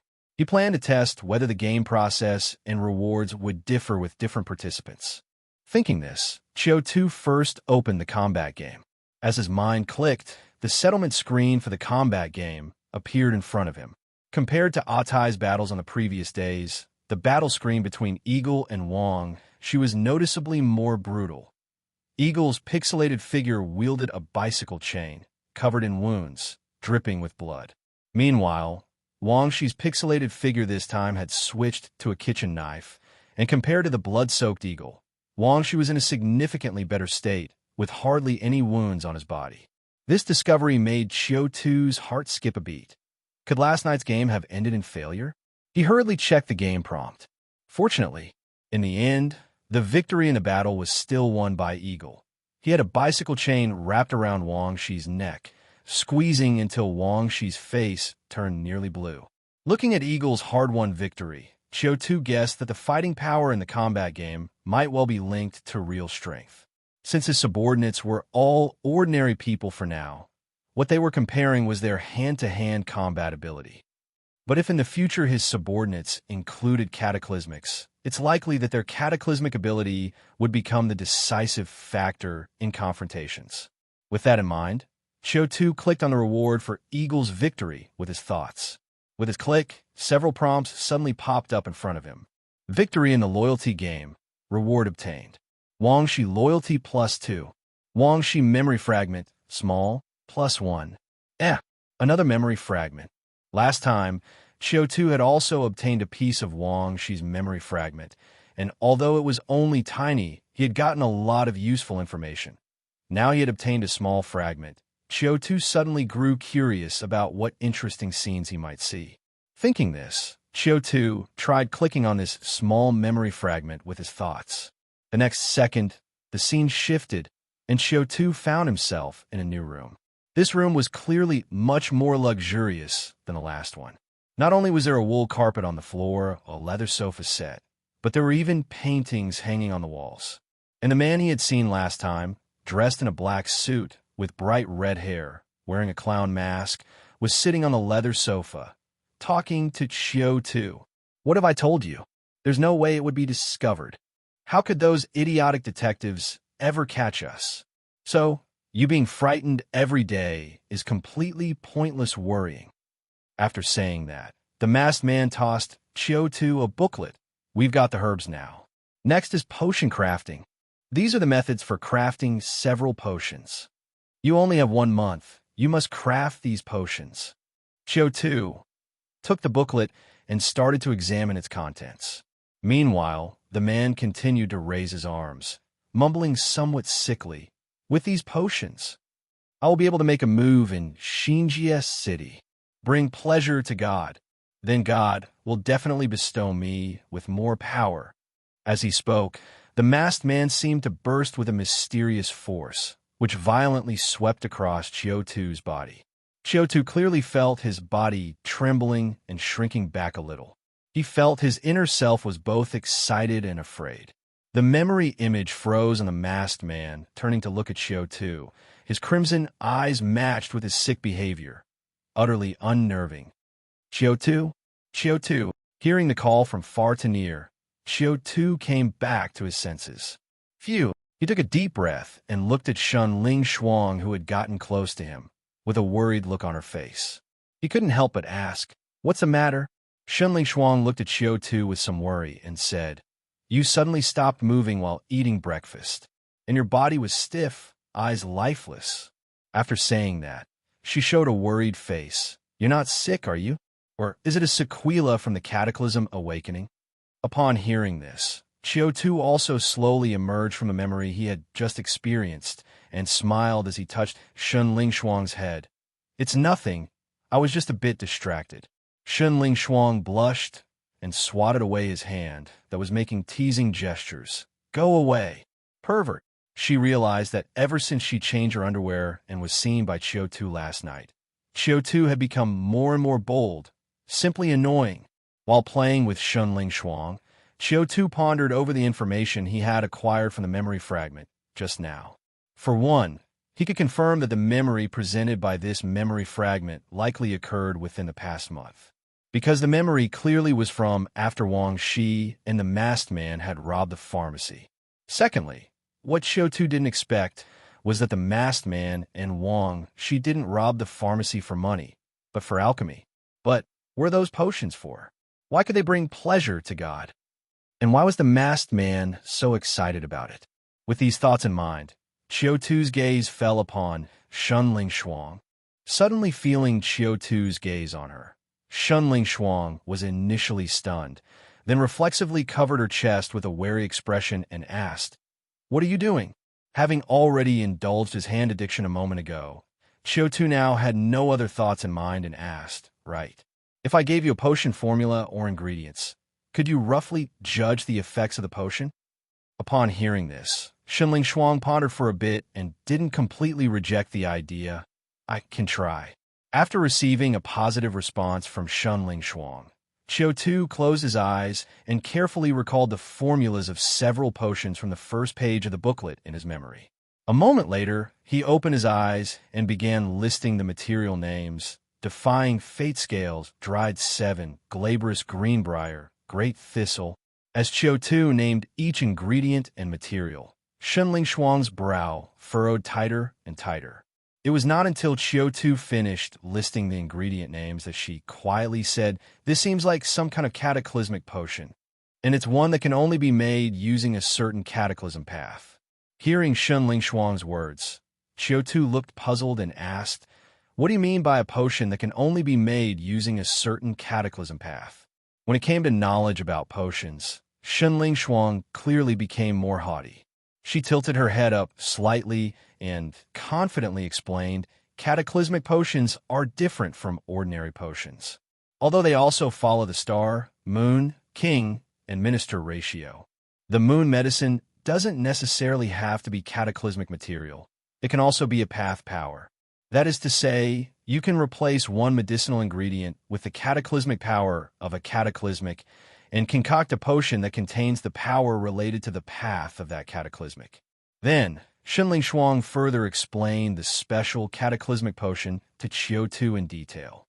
To put in layman's terms, formulating a cataclysmic potion normally requires 4 types of medicinal ingredients and materials according to the star, moon, king, and minister. Star medicine and moon medicine are cataclysmic materials containing catastrophe power, while king medicine and assistant medicine are ordinary medicinal ingredients, serving to harmonize and add effects. Later, some pharmacists found cataclysmic materials too difficult to procure, so they only added star medicine and directly replaced the moon medicine with the power of a cataclysmic. This created a special cataclysmic potion unique to a certain path. After understanding the formulation method for this special type of cataclysmic potion, Qiu Tu couldn't help but curiously ask, "Then can you tell which path's cataclysmic potion is concocted from this formula?" Shunling Shuang shook her head slightly and slowly said, "It's hard to say, but most likely it's a potion of the mystery or immortality path. After all, the entire formula gives off a dark, twisted feeling." Mystery? Hearing Shunling Shuang's words, Qiu Tu suddenly felt a jolt and couldn't help but recall the cataclysmic potion Mandragora love drug he had obtained yesterday. He remembered the description on that potion bottle being cataclysmic potion made from cataclysm materials, including mandrake flower, succubus of water, by cataclysmic from the mystery path. He had noticed this description at the time, but didn't understand what it meant. Now it seemed that potion might also be a special cataclysmic potion. With this thought, Qiu Tu suddenly had a startling suspicion. Could it be that the Mandragora love drug he received had actually come from that man in the suit with the mask? After all, the salvage game introduction stated that all cataclysmic props were salvaged from one's own region. That is to say, only if Xinjia City housed this cataclysmic potion would he have been likely to obtain it. And although Xinjia City is not small, there are not many cataclysmics. Plus, the masked man was concocting potions related to the mystery path, so his speculation might very well be true. Meanwhile, as Qiu Tu was analyzing, Shunling Shuang also finished carefully studying the entire formula and said with some uncertainty, "Although I've never seen this potion, based on the analysis of the ingredients, it is likely a cataclysmic potion related to disguising, concealing, and transforming. For example, impersonator potion, albino phantom potion, reverse transformation potion, and alike." Disguise, transformation, Mandragora love drug. God! After combining these pieces of information, Inexplicably, Qiu Tu felt that somewhat adult and sinister scenes and images seemed to emerge. Could it be that something major is going to happen in Xinjia City? Upon pondering quietly for a while, Qiu Tu temporarily suppressed these thoughts and finished breakfast with Shun Lingshuang. After eating, Qiu Tu reminded Shun Lingshuang not to wander off in the next few days, then left for work. Today was the last workday of the week. Tomorrow was the weekend, the day Qiu Tu and Chief Wang had arranged to go to Emerald Fort to attend the horse racing meeting. There were only 8 days left until the deadline for the Yin Kai case. Stepping out onto Old Alley Street and getting into his car, Qiu Tu did not start driving immediately, but continued to check the rewards for last night's second loyalty game. Turning off fighting game, Qiu Tu opened salvage game. With his click, a pixelated figure of Atai popped up before Qiu Tu. Compared to Eagle, who looked nearly exhausted from a night of salvaging, the pixelated figure of Atai appeared to be in much better condition, simply sitting on the ground and yawning. Qiu Tu observed the screen closely and soon spotted a small jade seal in the image. Qiu Tu mentally clicked on the jade seal, and the next second, a prompt popped up before him. Acquired cataclysmic treasure. Seal of ownership. Seal of ownership? What is that? Qiu Tu tried to check the description of this cataclysmic treasure. Cataclysmic treasure. Seal of ownership.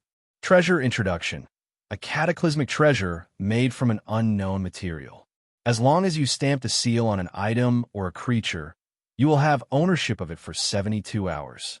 Within 72 hours, if you want to retrieve IT will cross space and appear before you. Note: acquiring items or creatures will consume a certain cost. The amount of the cost is determined by various factors such as the volume, mass, rank of the item or creature, and the distance between it and the user. Having read the introduction to this cataclysmic treasure, Qiu Tu's eyes lit up slightly. As expected, there is no such thing as a weak cataclysmic treasure. With such a magical treasure, Qiu Tu, after a little thought, came up with many ways to use it. Whether it was for transporting items, stealing goods, or launching surprise attacks on hostile organizations, or sneaking multiple people into certain secret places, it would be highly effective. The only problem was that he was unclear about the extent of the cost of using it. If it was small, Qiu Tu felt it was bearable, but if it was too much, then he would have to reduce the frequency of use. Thinking this, Qiu Tu packed away the cataclysmic treasure and drove toward the investigation bureau. 8 days, Yin Kai case, closure time.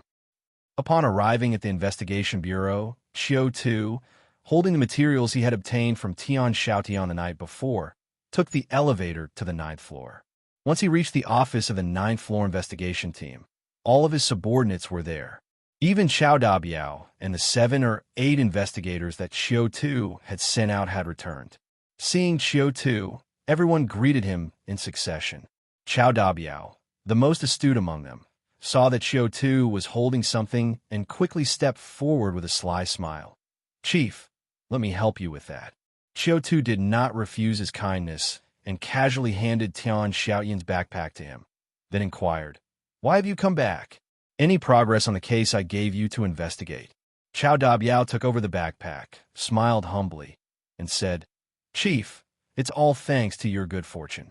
We've been finding people and connections these past 2 days and finally found the brother-in-law of the driver for Vice President Tian. Then, after arranging a few meetings and beating around the bush, we finally brought the driver out yesterday. Afterward, we got him pretty drunk and managed to extract Vice President Tian's itinerary for the next few days from him."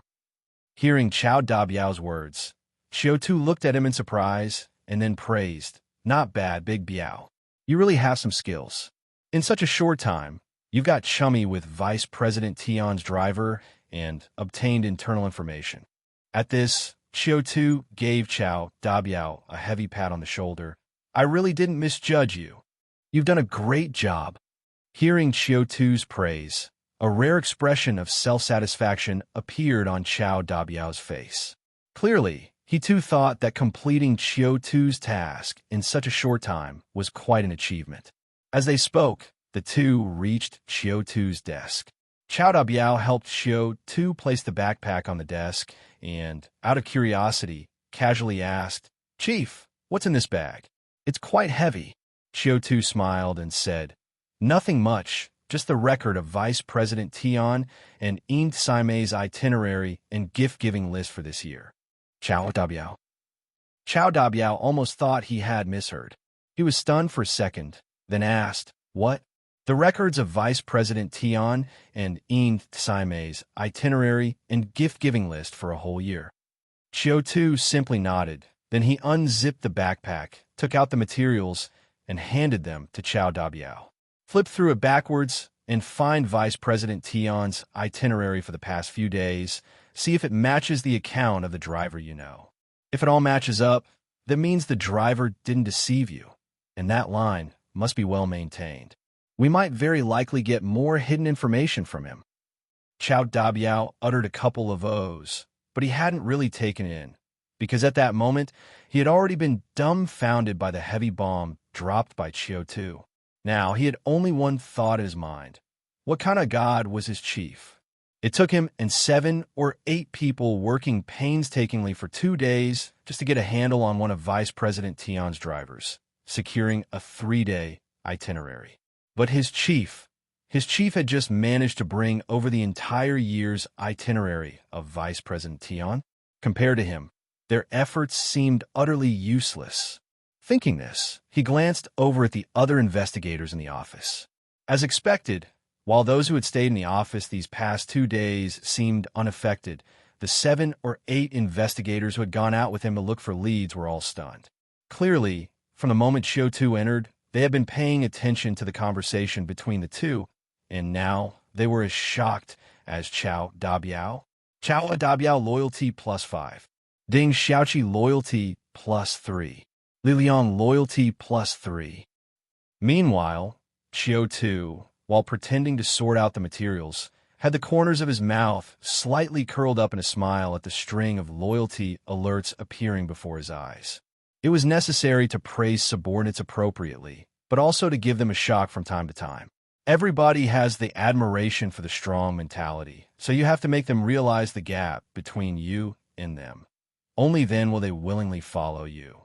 Just as Qiu Tu was habitually boosting loyalty, the door to the temporary office was suddenly pushed open from the outside. An investigator walked in, saluted Qiu Tu, and then said politely, "Chief Qiu, the minister has asked to see you. He says he wants to discuss a case with you." Qiu Tu was momentarily stunned. Discuss a case with him?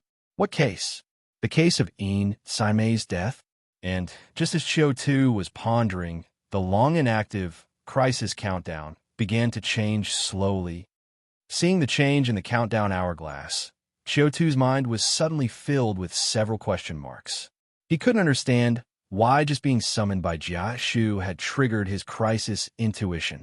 Could it be Jia Shu was plotting something against him in the office?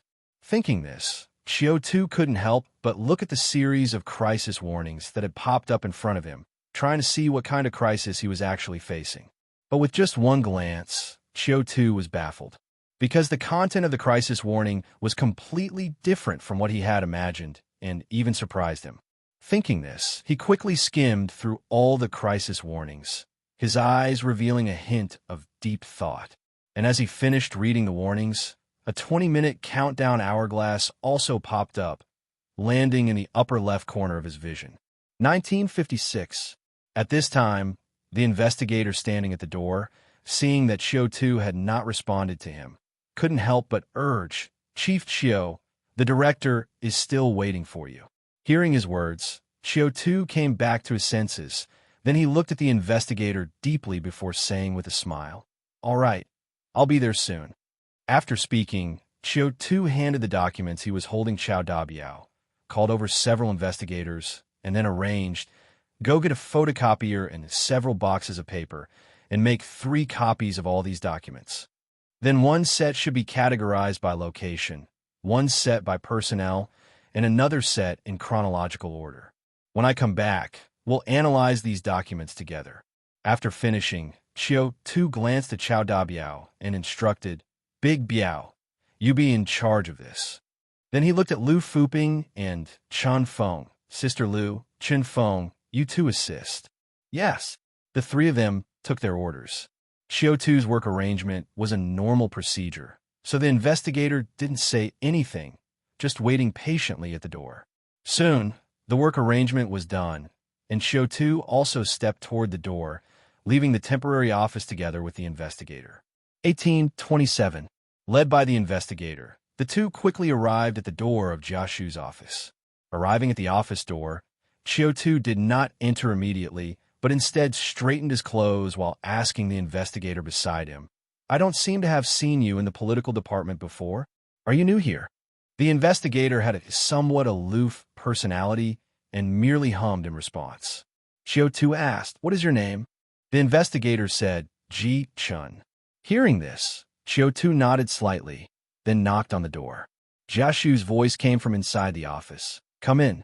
Hearing that voice, Qiu Tu, with a full smile on his face, pushed open the door and stepped inside. 1801. As he walked into Jia Shu's office, the light suddenly dimmed, and Qiu Tu's eyes widened slightly as his vision seemed a bit unclear. Only after his eyes adjusted to the office lighting did he notice someone sitting in the large boss chair, their back to him. That towering, solid, black leather chair resembled a tall tombstone standing in the middle of the office. And Jia Shu was standing respectfully beside that tombstone. In the whole of Xinjia City, there was only one person who could sit in Jia Shu's place and command such respectful attitudes from Jia Shu. Sure enough, as Qiu Tu speculated, the chair slowly turned, and one of Xinjia City's three giants, Investigation Bureau Chief Yin Shun, appeared before Qiu Tu.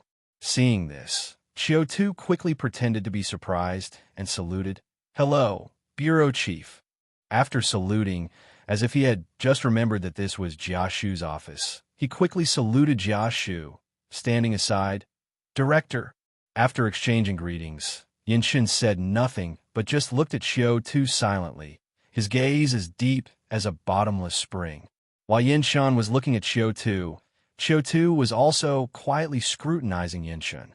After all, this was not Yin Shin's own study or office. The curtains were not very opaque, and Jia Shu's desk lamp was of good quality. So, this was the first time Qiu Tu got a clear look at Yin Shan's face.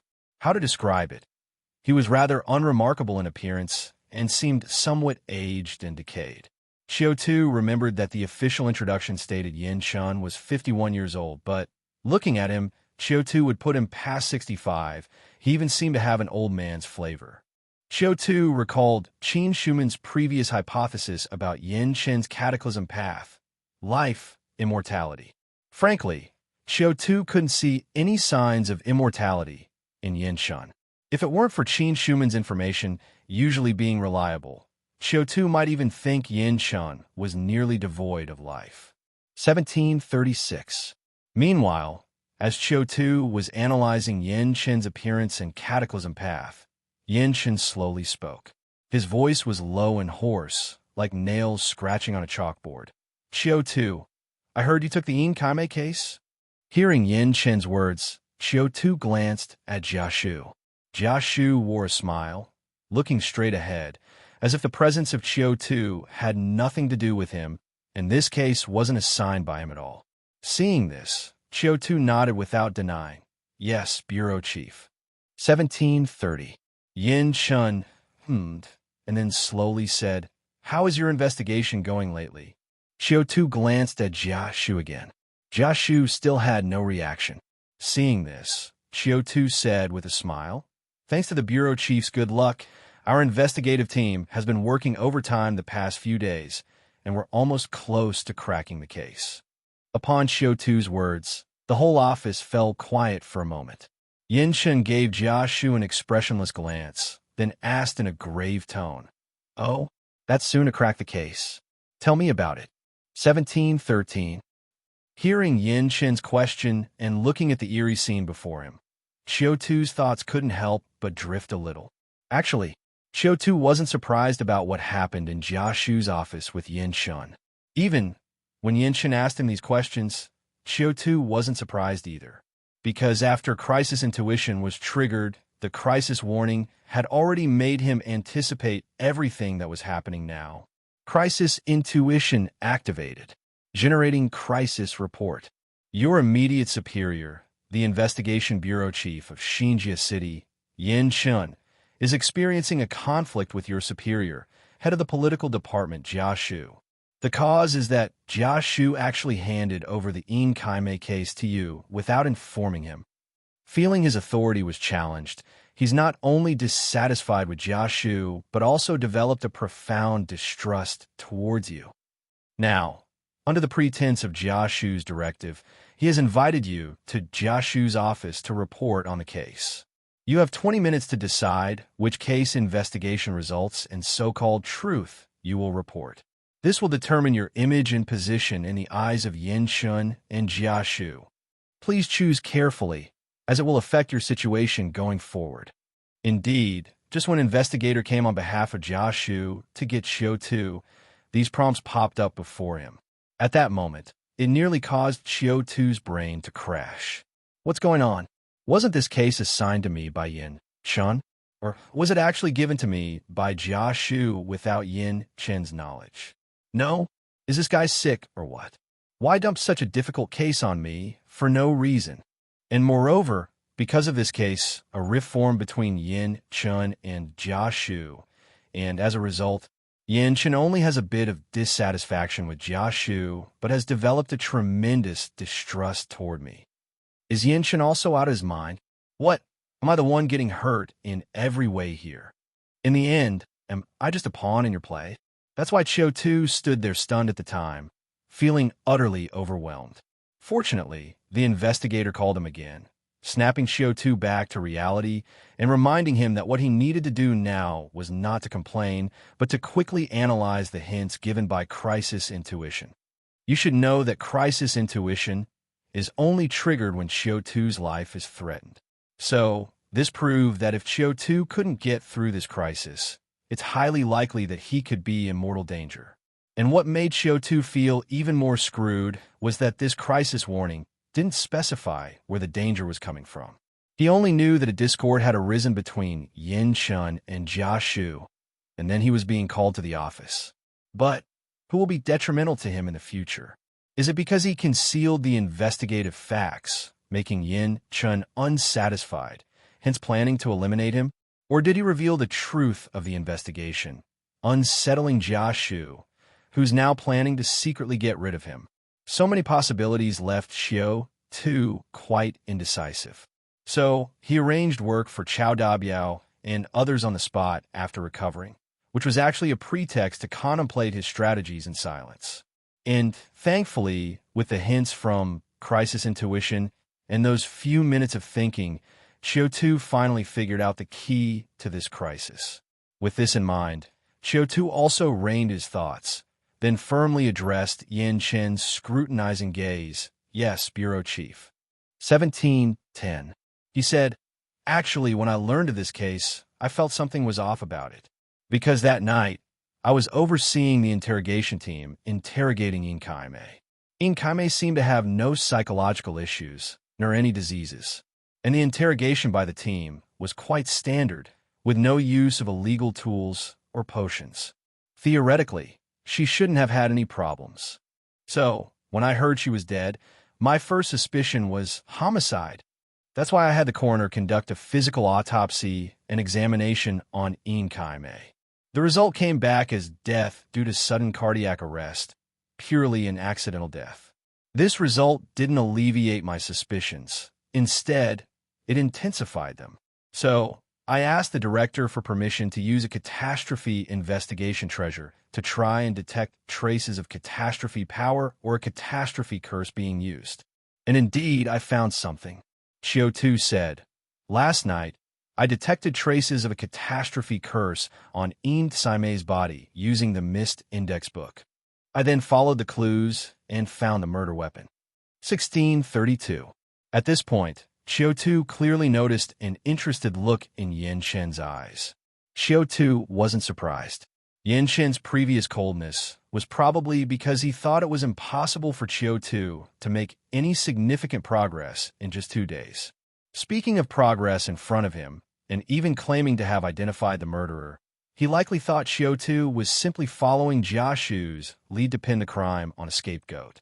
But now, without following Jia Shu's narrative, Qiu Tu was actually presenting something solid, so Yin Shen became intrigued. While Qiu Tu was mulling this over, Yin Shen questioningly, yet without joy or sorrow, asked, "Oh, the murder weapon? What murder weapon?" Qiu Tu said, "A book. A book that Yin Kaimei brought into the guardroom against regulations, named Brave New World." He paused, then added, "After examination with the Mist Index book, the book has been confirmed to be a catastrophic treasure, with the catastrophe power being of the same origin as the traces found on Yin Kaimei's body. It's precisely because of this murder weapon that I've greatly narrowed down the range of suspects, and even have a primary suspect in mind." 1521. Hearing this, Yin Shen asked with an impassive expression, "So, who do you suspect now?" When Yin Shen asked this question, Qiu Tu felt a stir in his heart, knowing that the most crucial step had come. He stealthily glanced at Jia Shu from the corner of his eye.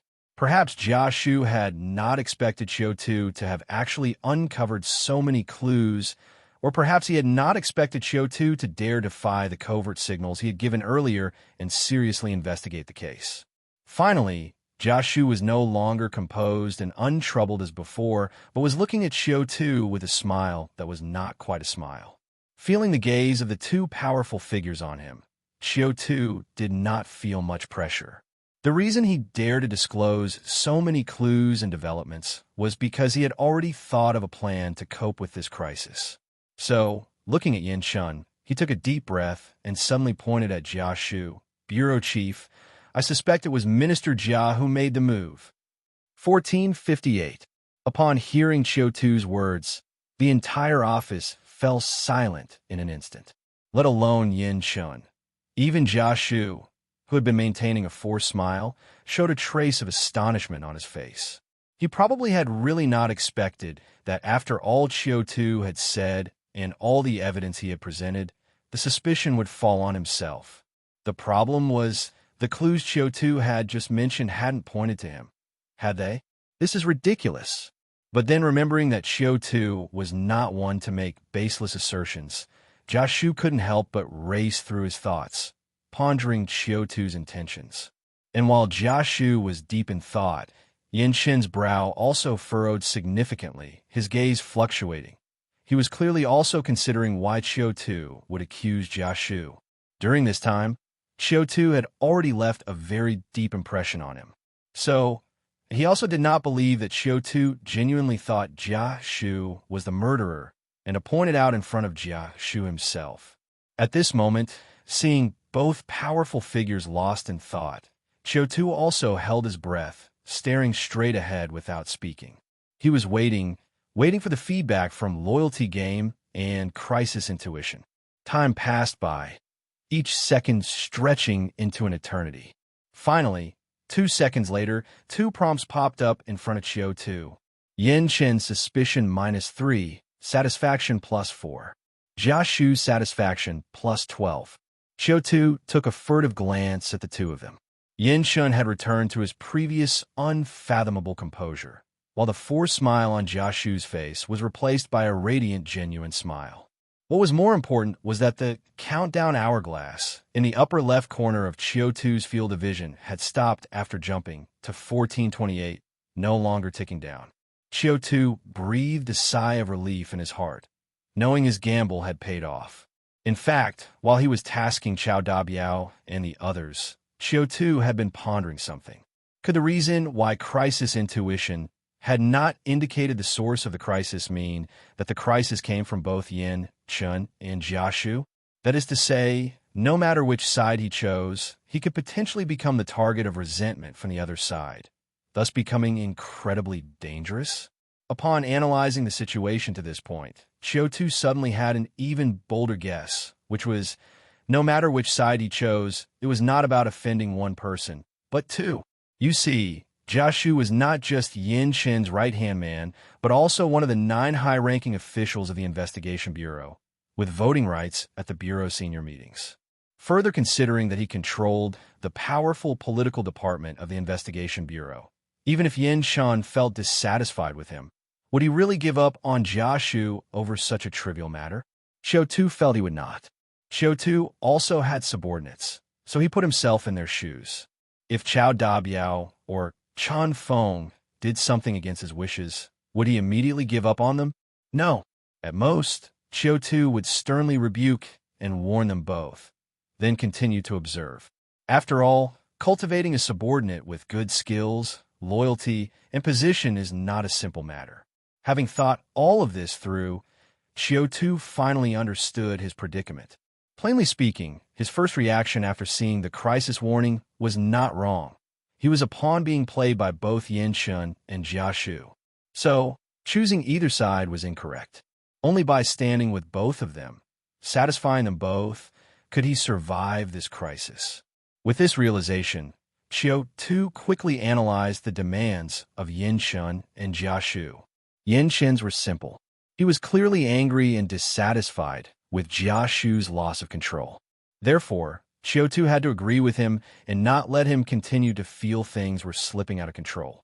Adding the several increases in satisfaction from Yin Shun and the hints from crisis intuition, Qiu Tu knew that Yin Shun must have begun to trust him again, considering him a confidant. Therefore, to satisfy Yin Shun, Qiu Tu had to cut ties with Jia Shu, remaining unwaveringly on Yin Shun's side.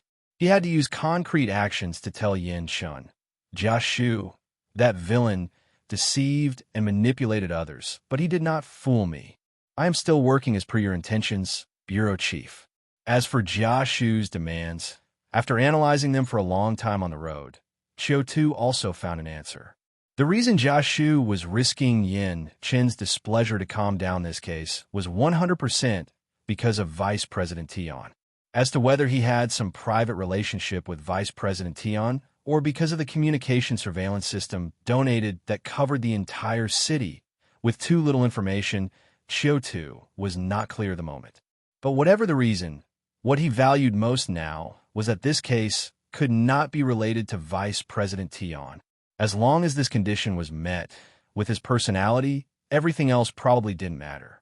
So, having guessed the demands of both parties, Qiu Tu's answer to dealing with this crisis emerged. He could not be perfunctory, could not find a scapegoat. He had to honestly report the truth he found. But this truth could not involve Vice President Tian. Not involving Vice President Tian also meant that the Qin family and Shun Yun communications couldn't be mentioned. After all, once mentioned, given Yin Shun and Jia Shu's cunning and ability to take advantage of the situation, they could guess the role Vice President Tian played. It would still affect Vice President Tian and anger Jia Shu. So, after thinking it over, Qiu Tu simply threw the blame on Jia Shu. This was a hint that killed two birds with one stone. It told Yin Shun that Qiu Tu had no relationship with Jia Shu whatsoever, even daring to challenge his authority to his face. It also told Jia Shu that Qiu Tu had indeed found out about Vice President Tian, but had followed his orders and not reported it.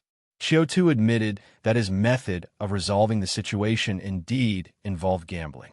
But he only had a brief 2 minutes from receiving the orders to meeting Yin Shun, and he had no time to think of a more perfect solution. Fortunately, the plan worked. Meanwhile, as Qiu Tu was recalling his whole strategic thought process for the plan, Yin Shun also laughed a couple of times. He might have smoked too much. His laugh was very hoarse and raspy, like an ominous night owl. Qiu Tu, your speculation is quite interesting. As he said this, he glanced at Jia Shu with interest. The chilly atmosphere that had permeated when he first entered the office seemed to have dissipated quite a bit, replaced by a more lively one. His hoarse voice asked, "Minister Jia, what do you think about your subordinate speculation?" Clearly, he was using Qiu's conjecture to take a dig at Jia Shu. But at this moment, Jia Shu didn't seem to care at all. The fact that Vice President Tian had not been exposed already proved that Qiu Tu was on his side. Thus, with a radiant smile, he leaned slightly toward Yin Shun and said, "Bureau Chief, I think Agent Qiu is just joking." Yin Shun turned to Qiu Tu and uttered an "oh" before asking, "Is that so?" Of course, Qiu Tu had to firmly stand with Yinshin at this point. So he quickly shook his head. Bureau Chief, I am not joking. He said, Minister Jia is indeed at the top of my list of suspects. For three main reasons. 1. The murder weapon, the book-like cataclysmic treasure, was specially approved by Minister Jia for the deceased to bring into the guardroom. 2. Last night, when I was using the missed index book for the investigation, my boss, the head of the interrogation section, Zheng Tao, deliberately came to the morgue. But the only person who knew I would go to the morgue last night to investigate was Minister Jia. I suspect Zheng Tao was sent by Minister Jia to gather information. 3. And the most important, at this point, Qiu Tu looked deeply at Jia Shu and said in a subdued voice, when Minister Jia handed the case over to me, he hinted several times that I should find a scapegoat to muddle through this case. Yin Chun's satisfaction +5.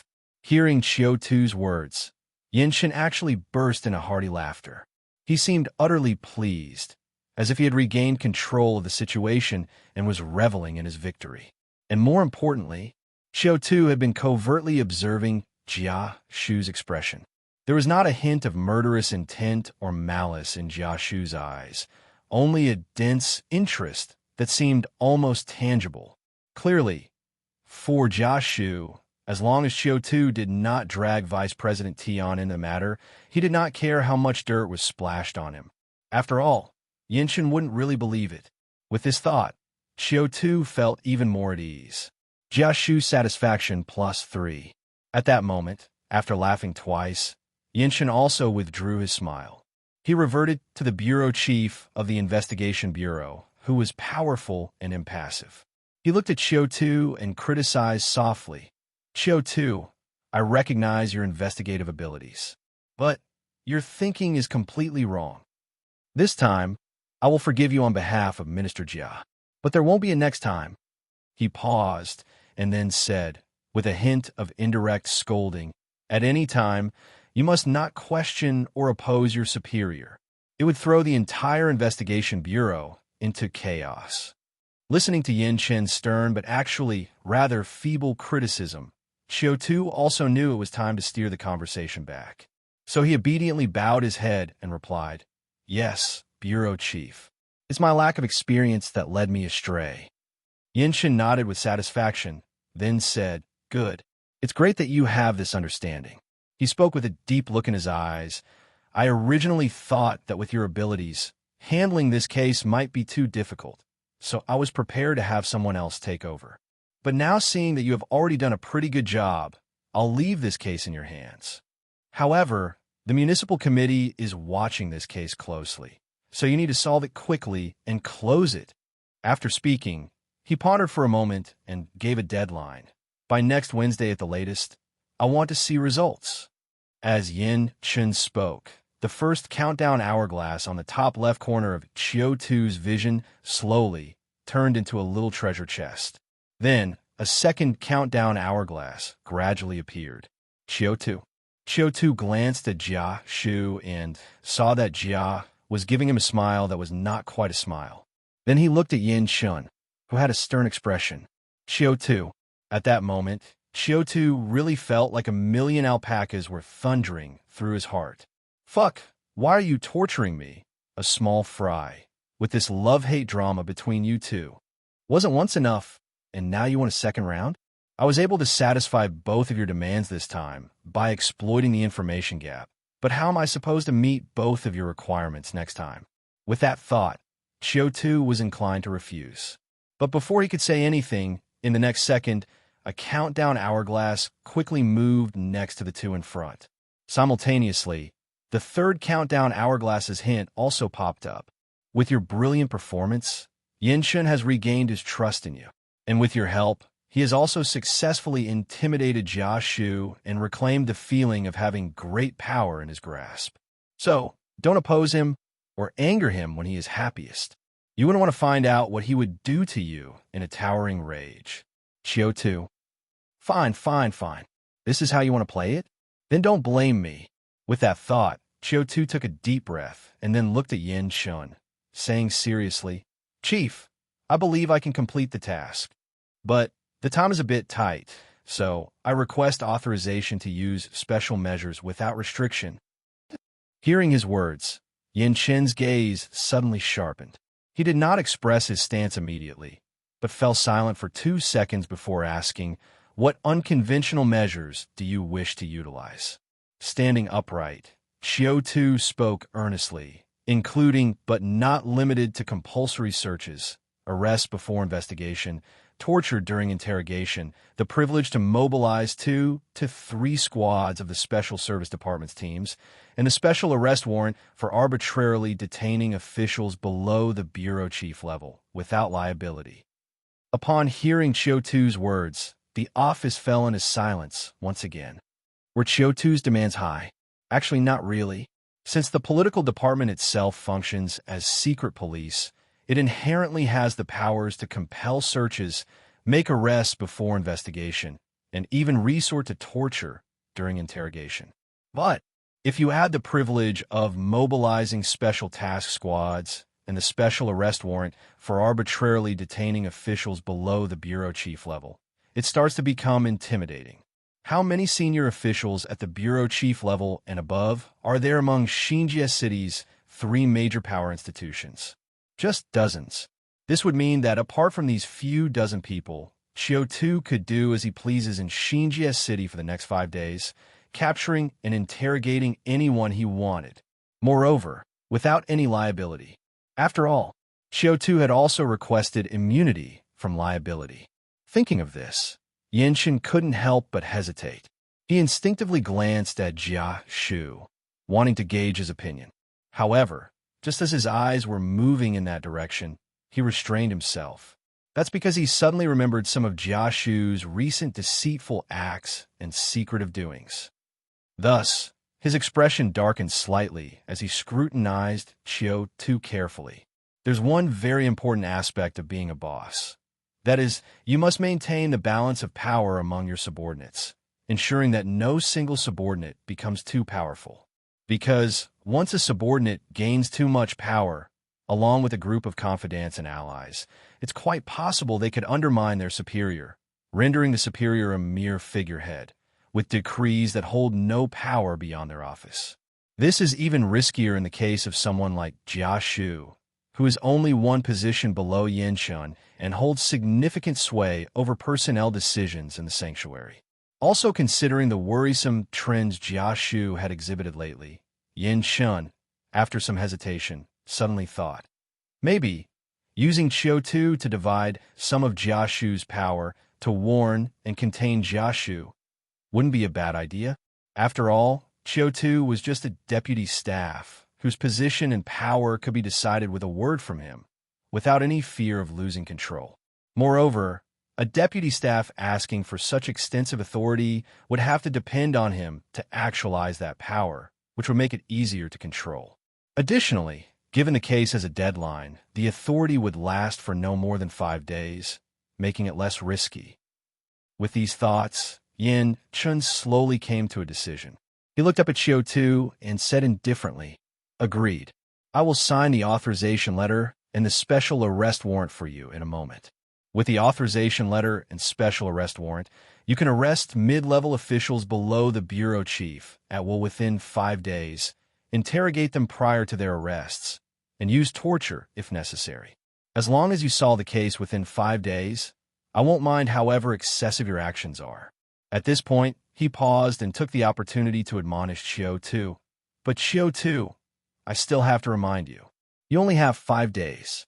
If the murderer isn't found once 5 days are up, then don't blame me for disregarding the camaraderie between us." Upon hearing this, Qiu Tu snapped his legs together and saluted. "Yes, Chief." Seeing this, Yin Chun waved his hand towards Qiu Tu and said in a low voice, "You may leave." "Yes, Bureau Chief," Qiu Tu replied, and then turned and left Jia Shu's office. After Qiu Tu departed, silence slowly descended in Jia Shu's office. Neither Jia Shu nor Yanchen spoke. Yanchen sat quietly in the walnut wood office chair, as if he were the true master of the political department, while Jia Shu stood to one side, expressionless. After a long moment, Yin Shun propped himself up from the black walnut wood desk and slowly stood. He patted Jia Shu's shoulder lightly, then left without a word. Seeing this, Jia Shu followed behind and saw Yin Chen out of the office. Only after watching the receding figures of Yin Chen and Ji Chen disappear at the end of the hallway did Jia Shu's gaze flicker, and he returned to his own office. Back in his office, Jia Shu's complexion gradually turned from rosy to ashen, his eyes bloodshot, and his expression began to twist into something quite ferocious. His tongue elongated as he licked his lips, eyes filled with perverted desire. What a tempting fruit! To dare walk a tightrope in front of me and the bureau chief, playing with the gap in information. Interesting, very interesting. I really can't wait for the fruit to ripen. While speaking, his breathing became noticeably heavier. Meanwhile, Qiu Tu, having left Jia Shu's office, was also sorting through the achievements of the day. Just now, due to the love-hate relationship between Yin Shun and Jia Shu, Qiu Tu had triggered 3 crisis countdowns.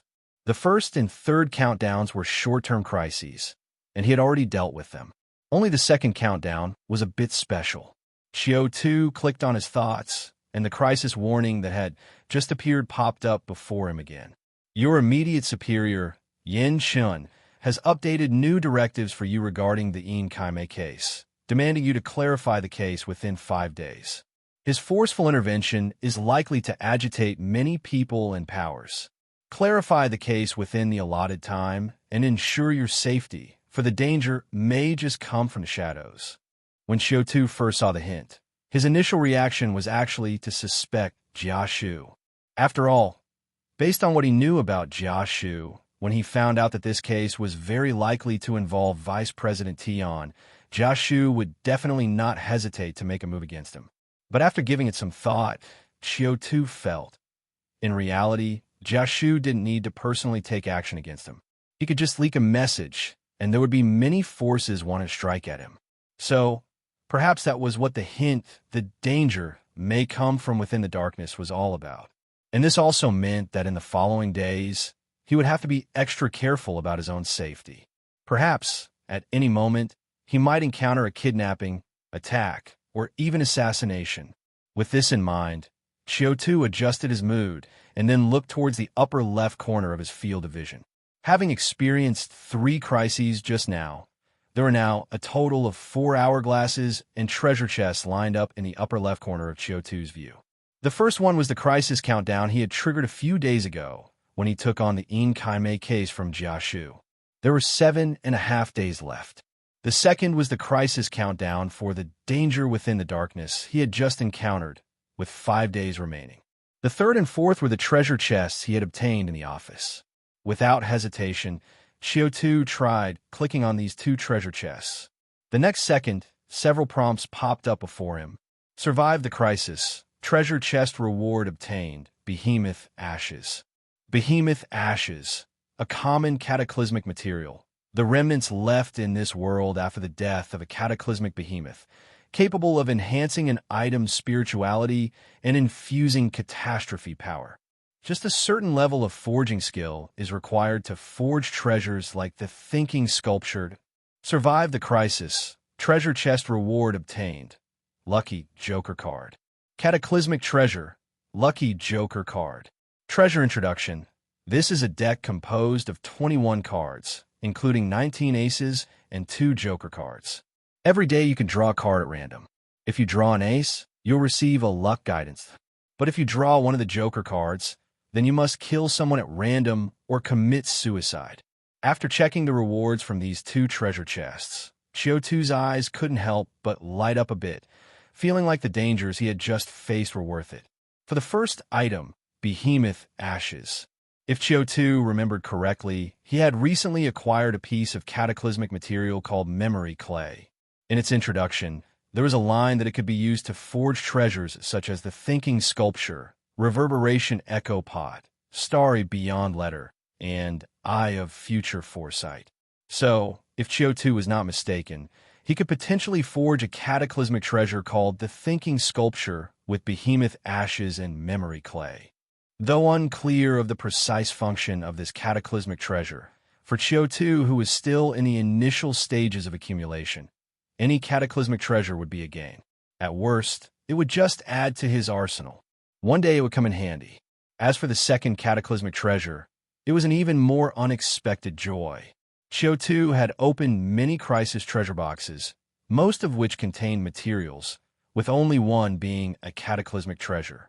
This was the second time, and clearly, this treasure had a more significant effect. A daily luck guidance could either act as an adventure creator or help him with assistive selection, both of which were very useful. So, just by seeing this cataclysmic treasure, Qiu Tu decided to list it as a commonly used tool. After checking the two major gains from his crisis, Qiu Tu closed the two treasure chests, satisfied, planning to take them out and test them when there was nobody around. As for now, it was better to first ponder over the actual case. Two crisis countdowns related to the Kai case were laid out before him, reminding him once more of the complexity of the case at hand. He had to figure out a way to thoroughly investigate the case, uncover the real perpetrator, and clarify the demands of the involved parties in order to successfully survive this crisis. With that thought, Qiu Tu quickly returned to the investigation team. Upon arriving at the temporary office of the investigation team, a bustling scene unfolded. Chao Dabiao, Lu Fuping, Chun Feng, and others were copying documents, organizing files. Qiu Tu naturally joined in and began the busy work of investigating. Soon, a day slowly passed by. During the day, Qiu Tu and the likes of Chao Dabiao and Lu Fuping finished sorting all the files, took a close look, and then discovered several interesting things. First, by categorizing the itineraries of Vice President Tian and Kai by location, it became apparent that they often visited the Zhejiang Grand Hotel and a residence on Xintian Road. The former was a place where the Qin family and United Front had once discussed cooperation. Considering most people's habit of frequenting just one or two restaurants, Zhejiang Grand Hotel was very likely a meeting point for United Front, so Vice President Tian's suspicion was indeed very great. The latter was most likely one of Vice President Tian's secret safe houses. It likely contained some clues or evidence of wrongdoing. Second, looking at the gift registry by the people involved with Vice President Tian and Kai, it was evident that besides frequent interactions with major merchants from the same Chamber of Commerce, most interactions were with the Qin family and several major transportation vendors.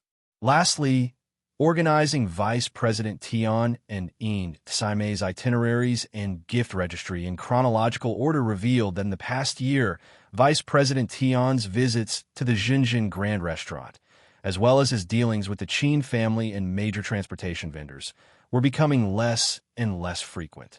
Initially, he would go to the Xinjiang Grand Hotel 3 or 4 times a month and meet with the Qin family and major transportation vendors 5 or 6 times. But in the past 2 months, he had only been to the Xinjiang Grand Hotel once and had only seen Commissioner Qin once.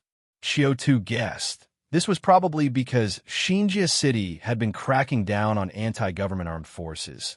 Their influence had severely contracted, resulting in diminishing cooperation with Vice President Tian. Or could be that their cooperation had become so close that they didn't need to meet as often. Due to the shortage of clues, it was impossible to determine the specific reasons for now. And so, after a busy day sorting through all the clues, Vice President Tian's image in Qiu Tu's mind grew increasingly vivid. Qiu Tu felt that if he wasn't wrong, there was a 70 to 80% chance that Vice President Tian was problematic. What he was only worried about was whether Jia Shu would take any extreme actions if they arrested Vice President Tian. Thinking of this, Qiu Tu's brows involuntarily furrowed. After all, offending one's immediate supervisor was always a troublesome matter, especially when that supervisor was a pervert.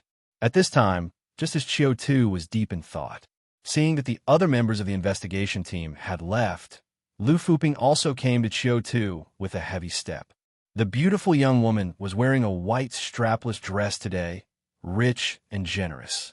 As she moved, it dazzled Qiu Tu. Qiu Tu came to his senses, glanced at her chest, then suddenly felt weak and collapsed backward. Lu Fuping was startled and instinctively caught Qiu Tu. And so, Qiu Tu naturally ended up in the arms of the beautiful young woman. She was fragrant and soft. "Oh my, I feel so dizzy," Qiu Tu pretended to say. Lu Fu looked puzzled, her face full of surprise. "Why did you suddenly faint?" Qiu Tu covered his face, his elbow grazing her chest, and then pointed at Lu Fu's strapless dress. "Too big." Dizzy. Realizing what Qiu Tu meant, Lu Fu understood that he was taking advantage of her. Her pretty face blushed, her heart fluttered, feeling that her young superior's methods of taking advantage were becoming more and more blatant. She gave Qiu Tu an annoyed look. "I have serious matters to discuss with you, and all you can think about is taking advantage of me." Qiu Tu smiled and finally stopped fooling around. He used his strong core strength to stand up straight and then asked curiously, "What's the serious matter Sister Lu has for me?" Lu Fuping leaned in close to Qiu Tu and said in a low voice, "Tang Fei wants to meet with you tonight." "At my place?" Qiu Tu. "Indeed, there is something going on at home tonight. Only 4,000 words. We'll return to 7,000 words for 2 updates tomorrow." "Your place." Having just received a crisis warning, Qiu Tu was now a bit paranoid. So his first thought was, could Lu Fuping be planning to harm him? To arrange their first meeting, such an important guest, at the home of a lover? Was Tang Fei crazy? Was Lu Fuping crazy? Or were the two of them plotting some unspeakable activities? Possibly sensing Qiu Tu's wayward thoughts, Lu Fuping gave him a sidelong glance and then said, "Don't get the wrong idea. Actually, she wanted to have a coincidental meeting with you." As she spoke, Lu Fuping briefly shared Tang Fei's thoughts with him. Turns out, Tang Fei had instructed her assistant, Su Xiaowan, to seek out Qiu Tu twice yesterday, once in the morning and once in the evening, in hopes of arranging a meeting with Qiu Tu, all of which Qiu Tu turned down. Thus, not one to give up easily, she had Su Xiaowan extend another invitation to Qiu Tu this morning, and yet Qiu Tu rejected her for the 3rd time. This left her both infuriated and somewhat baffled as to what Qiu Tu was really thinking. Moreover, the news about Director Yin signing a special arrest warrant and an authorization letter for Qiu Tu had spread among the upper echelons today, and she could no longer sit idly by. So, she then decided to meet Qiu Tu in person. And because of her unique status and the sensitivity of meeting Qiu Tu alone, she decided to have Lu Fuping invite Qiu Tu over for dinner at her place. Afterward, she would make a visit to Lu Fuping's home during the meal, and thus naturally come face to face with Qiu Tu. After hearing Lu Fuping's explanation, Qiu Tu's first reaction was confusion. Hold on, had he really turned down Tang Fei 3 times? If he remembered correctly, he had only refused once yesterday morning, hadn't he? With this in mind, Qiu Tu's brain started working at high speed. A moment later, he had a pretty good guess as to what was happening. If he wasn't mistaken, Tang Fei must have arranged for Su Xiaowan to meet him last night. However, Su Xiaowan's visit coincided with his meeting with Qin Shuman, which was unexpected. And because Su Xiaowan ended up oversleeping after a late-night assignment, she forgot to convey Tang Fei's orders. As for the 3rd invitation this morning, Su Xiaowan likely knew of Qiu Tu's true identity and some of his thoughts, figured he wouldn't accept, and simply took the liberty of not bothering to seek him out. But it had to be said, this stroke of bad luck actually worked out for the best. Su Xiaowan's repeated laziness had successfully made Tang Fei restless and had unintentionally made Qiu Tu's fishing operation a tremendous success. She nearly took the bait, hook, line, and sinker. Thinking this way, and having sorted out the whole affair, Qiu Tu snapped back to reality and shamelessly took all the credit. "So that's how it is. Then it seems my plan has worked. It appears Tang Fei has taken the bait." Lu Fuping, believing all this was indeed Qiu Tu's doing, closed the distance between them unwittingly. Her eyes seductively lifted to meet his, and teasingly complimented with a hint of suggestiveness. "Yes. I didn't expect her to lose her cool so easily. It seems the commander has quite the skills." Hearing Lu Fuping's words and feeling the heat of her playful fire, Qiu Tu unabashedly played along.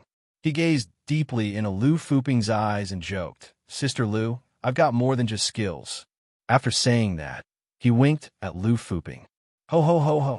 Lu Fuping laughed so hard her whole body shook, and then she retorted, "Really? So, care for a first-hand experience tonight?"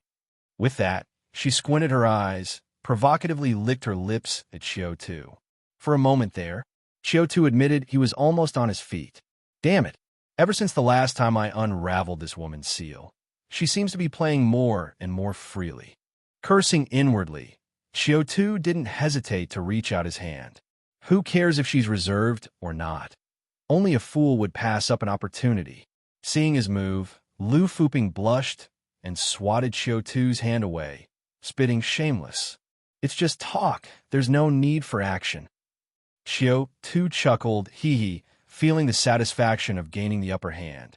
Seeing Qiu Tu's brazenness, Lu Fuping shook her head slightly, feeling that no matter what she did, she ended up at a disadvantage. Therefore, she stopped teasing Qiu Tu and turned to open the window, letting in fresh air to dispel the flirtatious atmosphere a bit. The cool breeze indeed helped the two overheated individuals cool down, and they were finally in the mood to discuss serious matters. Qiu Tu, enjoying the cool breeze, looked out the window and calmly asked, "Did you tell Tang Feifei about the leads you found over the past 2 days?" Lu Fuping nodded slightly.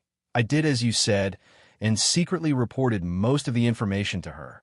She paused. "I guess that's probably why she couldn't stay put. A big reason for her restlessness." Qiu Tu nodded slightly, his hands resting on the window sill before he fell into contemplation. After a moment, he asked, "So, did you manage to steal any intelligence from her?" Lu Fuping hesitated before responding, "I did steal a bit, but not much." Qiu Tu felt she was lying to him, but he didn't call her out on it. He looked at Lu Fuping and asked, "Is there a list of spies from the Investigation Bureau in City Hall or the military?" At Qiu Tu's question, Lu Fuping visibly startled. She then looked Qiu Tu up and down with suspicion and hesitantly said, Are you also?" Qiu Tu chuckled and tapped her on the head. "What are you thinking about? Of course I'm not one of their scouts, but I won't work with them. And to collaborate, one needs leverage. As you know, this case is far too complex and unique." Upon hearing this, Lu Fuping fell silent for a moment before saying, "It would be quite difficult to get that list. After all, the identity of a spy is top-level confidential information for any organization. It's not just about whether Tang Feifei can get it or not. Even if she could, she'd most likely keep it in her head instead of putting it down on paper." Qiu Tu nodded in agreement. Lu Fuping's reasoning made sense. However, Qin Shuman was his important ally, and now they were working together on the Inkaime case. Helping Qin Shuman was helping himself, so he still wanted to give it a try. With that thought, Qiu Tu's mind raced, as he schemed on how to obtain that list. After considering this for a while, a plan began to take shape in Qiu Tu's mind. It seemed that everything would depend on tonight. At this thought, Qiu Tu gave Lu Fuping's plump buttocks a firm slap and said, "All right, forget about that for now. Tonight, we go to your place and meet with Director Tang." Lu Fuping was so startled by Qiu Tu's sudden attack that she nearly jumped. She clutched her plump bottom and glared at Qiu Tu, her face flushed with embarrassment and annoyance. She realized that her superior officer was a naughty rascal. He would take advantage with his words if he could, and with his hands if he had the chance, never bothering to conceal it. Furthermore, as long as she gave him a chance, he would take it. Even without an opportunity, he would find a way to create one. It was both embarrassing and frustrating. Such an annoying, naughty rascal, she thought.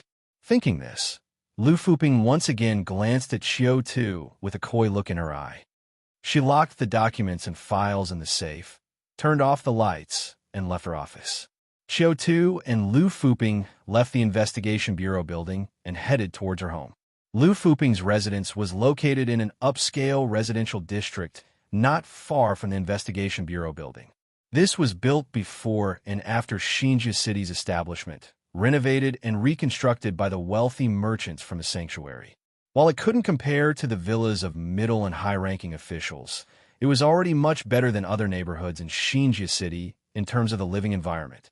Driving into the district, Qiu Tu parked the car under Lu Fuping's guidance beneath a Western-style building. After parking, Qiu Tu followed Lu Fuping up to the third floor. This Western-style building had only one apartment per floor, and upon opening the door, there was a spacious flat of over 150 square meters. Qiu Tu, having never lived in such a fine residence in either of his lives, admired Lu Fuping's home while exclaiming in wonder, "Sister Lu, is Director Tang wealthy, or is it your organization behind the scenes that has money? Your place is simply like a palace." Lu Fuping laughed at Qiu Tu's exaggerated tone. "My place is like a palace? What would you say if you saw the villas of Director Yin and Director Tang?" Qiu Tu said with a smile, "I've seen them. But back then, there was only one thought in my mind." Lu Fuping was curious. "What thought?"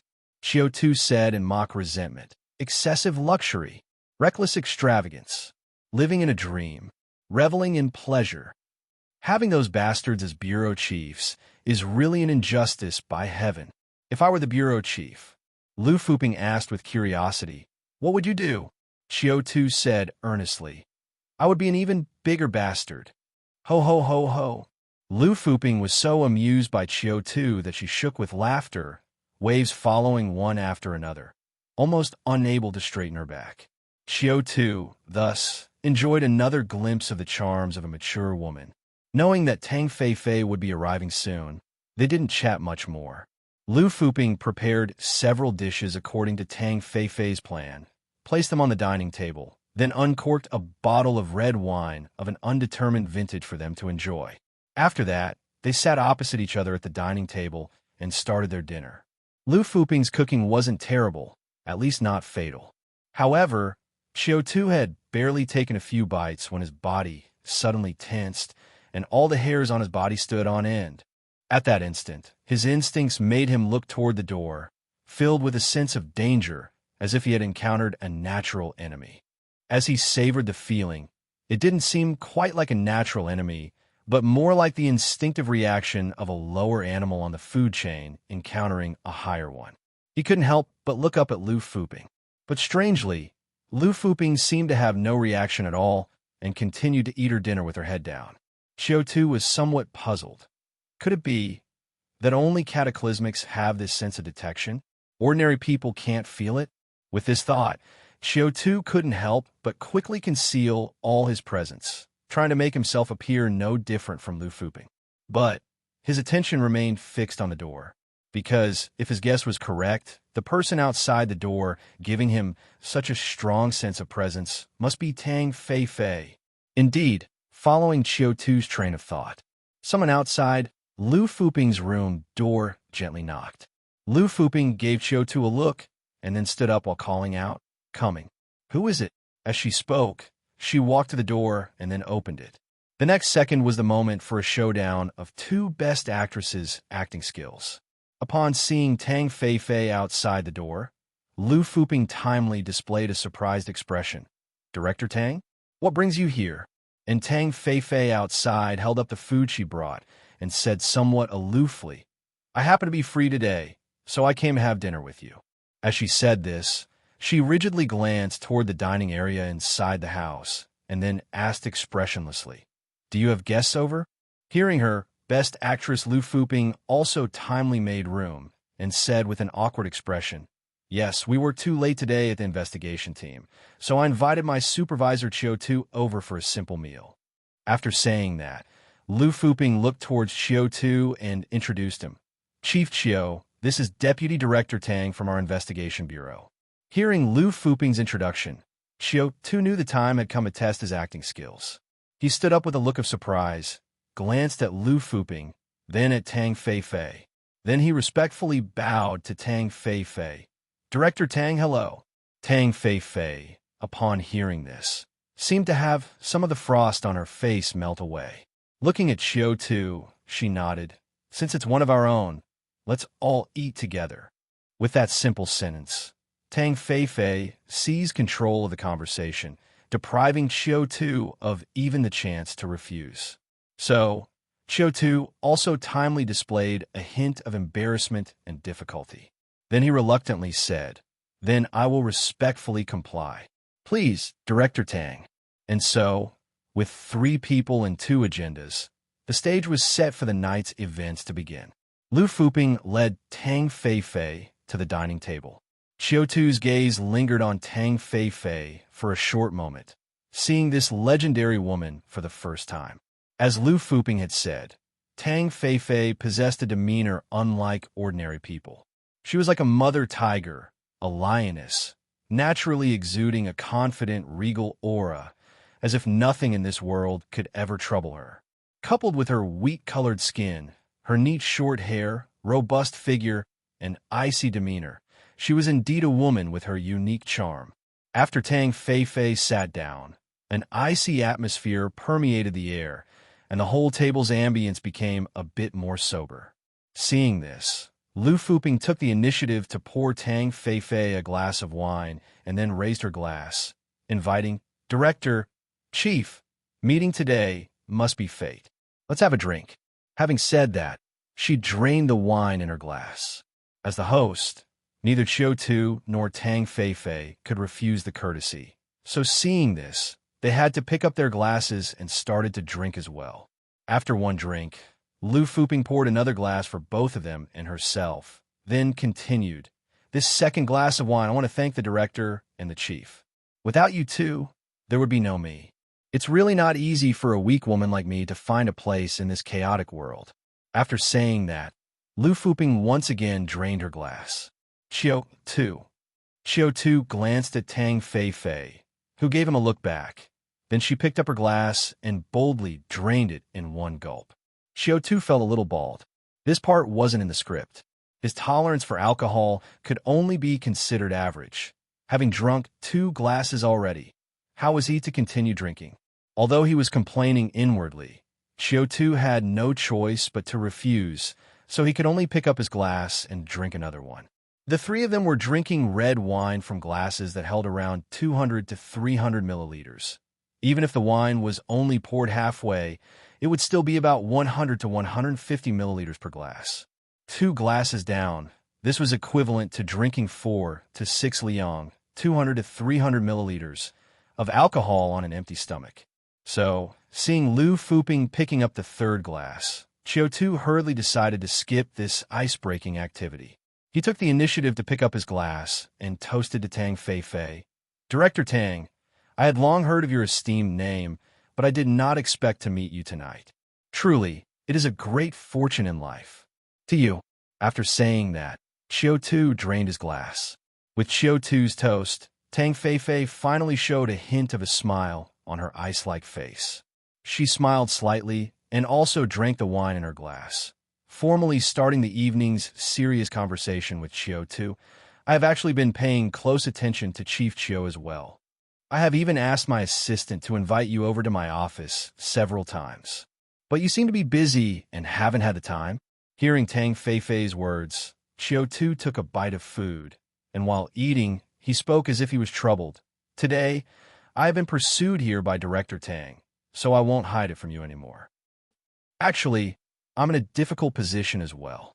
I was brought up by Secretary Bai and Minister Jia, and I've also received favor from Director Yin. And your relationship with him is well known within the Bureau. So, it really wouldn't be appropriate for me to meet with you."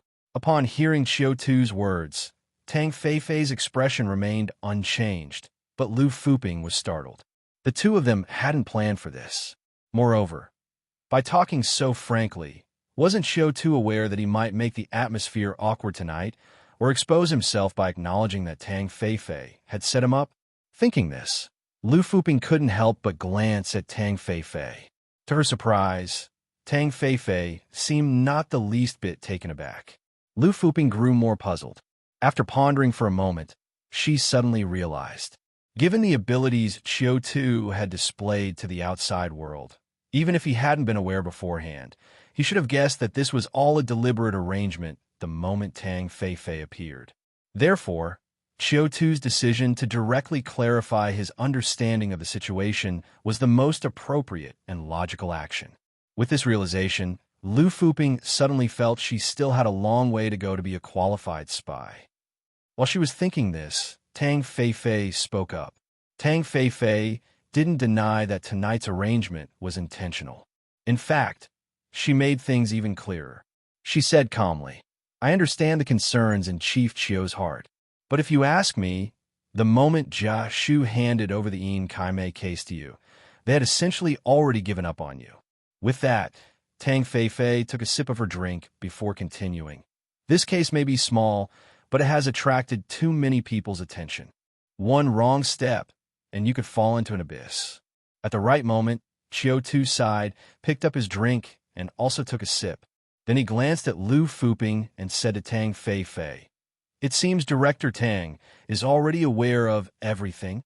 Tang Feifei raised her eyebrows noncommittally. Qiu Tu sighed again, looking resigned and a bit far away as he said, "Actually, I'm very conflicted now. When I received this case, I felt something wasn't quite right. But it was a task given by the minister, and I couldn't refuse. So, I had to go ahead and investigate, no matter what. The more I looked into it, the more frightened I became. The local magnates of Xinjia City, the great merchants from the sanctuary, the municipal committee, the military, the investigation bureau, forces from all sides entangled within. Even within each faction, there are different ideas and opinions about this case." Saying this, Qiu Tu deliberately let his gaze become unfocused, as if he was drunk. He gave an example. Take our investigation bureau, for example. Our minister seems to have some special relationship with Vice President Tian. So he has been hinting to me to make a sham case, to brush this one off. And Director Yin, because our minister went against him on this matter, has asked me to be strict with this case." Qiu Tu raised both hands, his eyes bleary, and said, "One superior, and the superior of my superior. Being caught between these two people, I already have a difficult time. Not to mention, there are over a dozen other forces I dare not provoke." Upon hearing the inadvertent intelligence that Qiu Tu disclosed, Tang Feifei's eyes flickered slightly, and a thoughtful expression emerged on her face. Qiu Tu glanced at her inadvertently, knowing that she had received the message he had conveyed. Yes, that's right. The reason Qiu Tu made the key contradiction of the matter explicit was to cast the bait out first to capture Tang Feifei's attention. On the way to Lu Fuping's home earlier, Qiu Tu had been contemplating what to use to drag Tang Feifei into the water. Lies made up on the spot. Fabricated clues? Pie-in-the-sky promises? Qiu Tu felt none of these would work. After finalizing the plan to drag Tang Feifei into the scheme yesterday, Qiu Tu carefully gathered information about her. In his mind, Tang Feifei was a woman who possessed both the sensibility of a mature woman and the calmness of a politician. As a standard action-oriented person, she was confident, strong, and shrewd, like a queen who couldn't tolerate sand in her eyes. Therefore, if Qiu Tu were to open the situation with deceit, it would be too easy to provoke backlash. So, after much consideration, Qiu Tu decided to still lure the strong and predatory her with true information, which interested her the most. And what was she most interested in? At first, Qiu Tu thought it was leveraging Yan Chen's weaknesses. But later he realized Yan Chen's weaknesses might seem useful, but in fact, they weren't very effective. After all, compared to Yan Chen, Tang Feifei's influence, whether in Xinjia City or the sanctuary, was far weaker. Just relying on some dirt, you couldn't bring down Yan Chen, and it was very likely only to startle the snake in the grass. Therefore, even if Qiu Tu collected a bunch of dirt on Yan Chen for Tang Feifei, it was highly probable that after obtaining it, she would lie low and stop taking action. Since Yan Chen's weaknesses wouldn't lure Tang Feifei, what could? Qiu Tu felt it was the weaknesses of Jia Shu and the fractures in the relationship between Yan Chen and Jia Shu. As the deputy director of the investigation bureau, Tang Feifei couldn't touch Yan Chen, but by allying with other deputy directors or higher-ups, she might be able to make a move on Jia Shu. And Jia Shu, being Yan Chen's right-hand man and the highest-ranking person in the Ace Department of the Political Department of the Investigation Bureau. Once he was taken down, Yinshin would not only lose an arm, reducing her strength, but also vacate a position in a department with real power, offering huge benefits. Indeed, when Tang Feifei heard the secret about Jia Shu that Qiu Tu disclosed, her gaze changed, as if filled with aggressiveness. Qiu Tu sneakily glanced at Tang Feifei and, confirming that she was interested, continued to speak drunkenly. Actually, I quite understand our minister. He seems to have a very close personal relationship with Vice President Tian, and the two sides have many collaborations. And this time, Vice President Tian has promised to set up a monitoring system capable of surveilling all communication networks in the city for him. It's no wonder he's tempted. After all, it's said that this monitoring system can retrieve all the records of any communicator within a certain time frame. It can also eavesdrop on targeted communicators' calls and message contents. Even without the communicator's numbers, one could designate an area and listen in on all communications within that range. Qiu Tu's words were actually improvised based on the development of technology from his past life. But who can resist being bluffed by such convincing tales? Thus, Tang Feifei's pupils noticeably contracted slightly. Qiu Tu knew he had achieved his second step, painting a picture of crisis. Just like Qiu Tu didn't want the expansion of Yinshin and Jia Shu's power. As Yinshin's political opponent, Tang Feifei obviously didn't want Yinshin and Jia Shu to expand their influence either.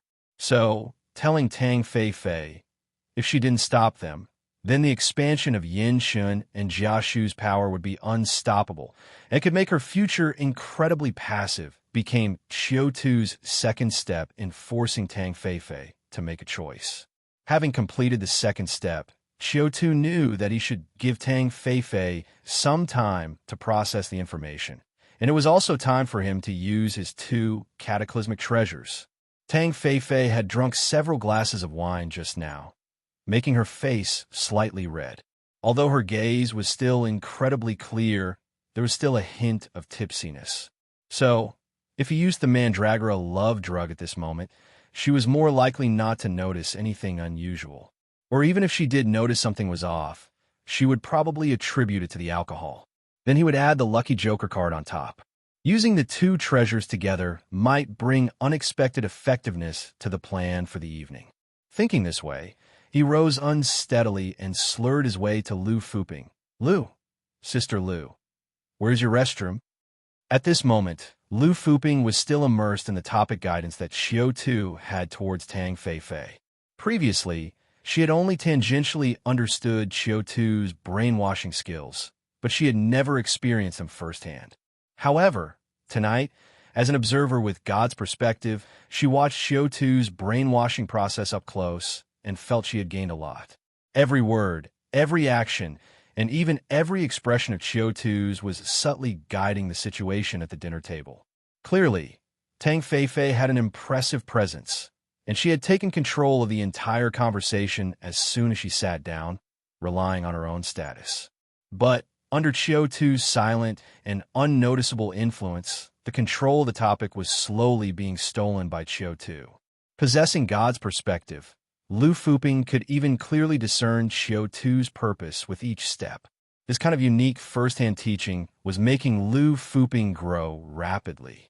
Initially, Lu Fuping thought the conversation tonight would just continue indefinitely, but to her surprise, Qiu Tu suddenly stopped the topic and, with a tipsy stagger, stood up to go to the bathroom. Honestly, Lu Fuping was a bit puzzled by Qiu Tu's purpose in doing this. But having already witnessed many of Qiu Tu's miraculous actions tonight, she still chose to quietly observe his actions. She felt that if she could fully understand all of Qiu Tu's actions tonight, then she was not far from becoming an excellent con artist. Ah, no, an excellent spy. So with that thought, when she saw Qiu Tu stand up, Lu Fuping quickly stood up as well. She first pointed towards the location of the bathroom, and then said, "The bathroom is over there. Chief Qiu, let me help you over." Upon hearing this, Qiu Tu, with a drunken wave of his hand, said, "I'm not drunk, and even if I were, I could still hold myself up. No need for your help." After saying this, he staggered toward the direction Lu Fuping had indicated. Hearing Qiu Tu's coarse words, Lu Fuping's face flushed slightly. Then she stealthily glanced at Tang Feifei. She had assumed Tang Feifei would be furious upon hearing Qiu Tu tease her like that. However, to her surprise, Tang Feifei seemed to be so lost in thought, furrowing her brows as if she hadn't heard anything. The healthy wheat color of Tang Feifei's skin looked exceptionally beautiful under the dim lighting, exuding a rare, athletic beauty of a woman. Seeing this, Lu Fuping's brain worked quickly, and then she sat back down in her dining chair, tentatively asking, "Director Tang, what's the matter?" Hearing Lu Fuping's question, Tang Feifei slowly came back to reality. Her expressions seemed to always be few, or even if she had any, they were always faint. So first, she looked deeply in the direction Qiu Tu had gone, and then spoke somewhat pensively. "I was thinking about the information Qiu Tu just shared with me. When he was talking just now, I only felt some interest, and it seemed very important. But when he left and I had time to think, I started to feel more and more frightened.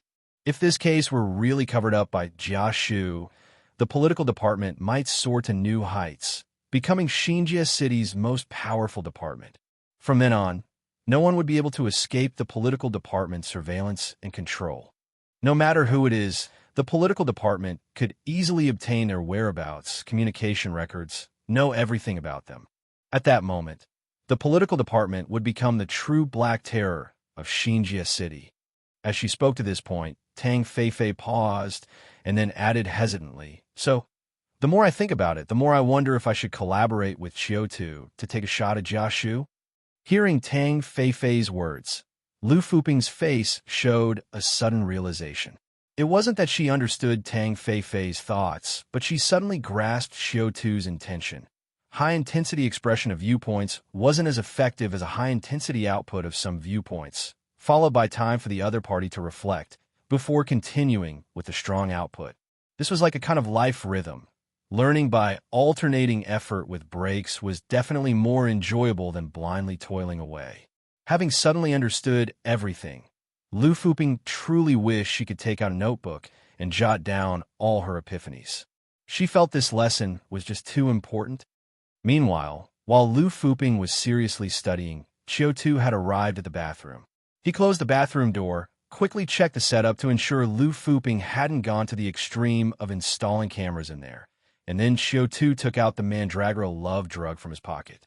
He dripped a drop of the love drug onto the tip of his right index finger, then skillfully smeared it onto his neck. Next, he put the potion back in his pocket and then took the Lucky Joker card out from the Countdown treasure chest. As he took out the Lucky Joker card, the next second, a deck of cards fell into his hands. The cards felt slightly heavy in hand, thicker and more coarse than traditional playing cards.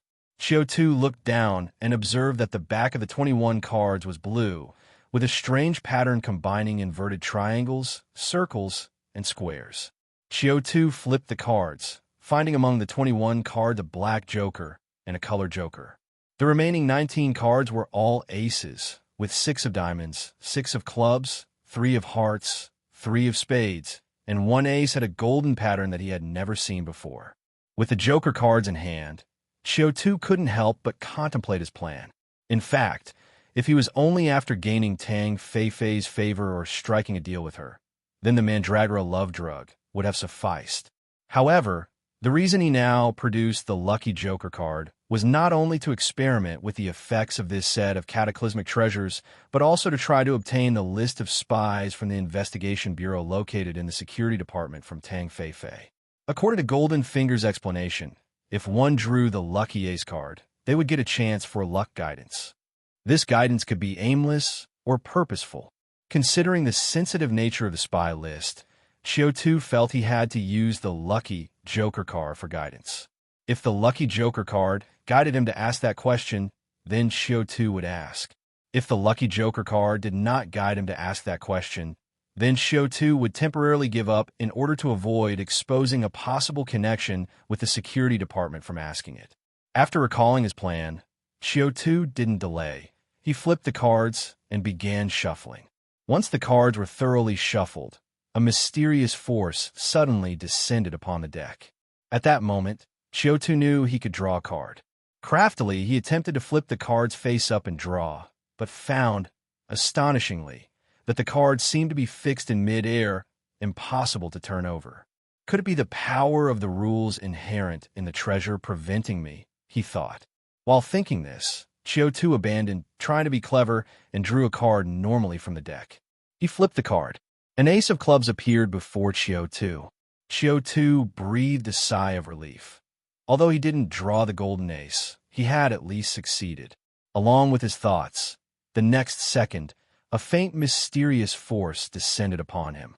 Feeling that faint mysterious force, Qiu Tu put away the cards and then washed his hands before he awkwardly left the restroom. When he got back to the dining table, whether the 2 minutes he left for Tang Feifei let her reconsider her situation or the mandragora love drug took effect wasn't clear. Qiu Tu felt that Tang Feifei seemed a bit different. Although she still appeared cold and indifferent, her eyes had softened considerably. Qiu Tu felt relieved in his heart. The worst-case scenario, Tang Feifei discovering he had used a cataclysmic treasure, had not happened. Indeed, as long as the other person had no malice and he provided a certain buffer, the covert nature of the mandragora love drug was quite good. The situation like the one with Lu Fuping before must have been an exception. With that in mind, Qiu Tu continued with his plan.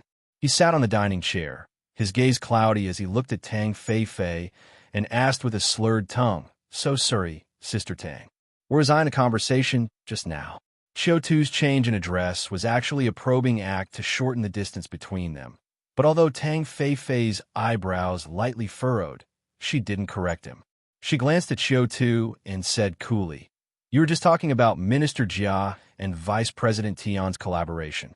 Upon hearing this, Qiu Tu said, "Oh," as if just remembering, and slapped his forehead. "Look at my memory. I just can't handle my liquor." While saying this, he nevertheless offered a toast to Tang Feifei. "Come, director, let's drink while we talk." After speaking, he drained a glass of red wine in one gulp. Only after watching Tang Feifei drink did he continue. "Actually, I've never understood why our Minister Jia would do this.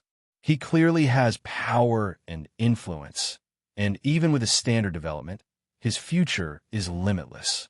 There's absolutely no need to risk himself for a businessman. The things he's done, TSK. Qiu Tu's 2 previous steps had already set the objectives for Tang Feifei and built a sense of crisis. So what he needed to do next was to provide Tang Feifei with a handle on Jiashu. As expected, Tang Feifei's interest was immediately piqued upon hearing this.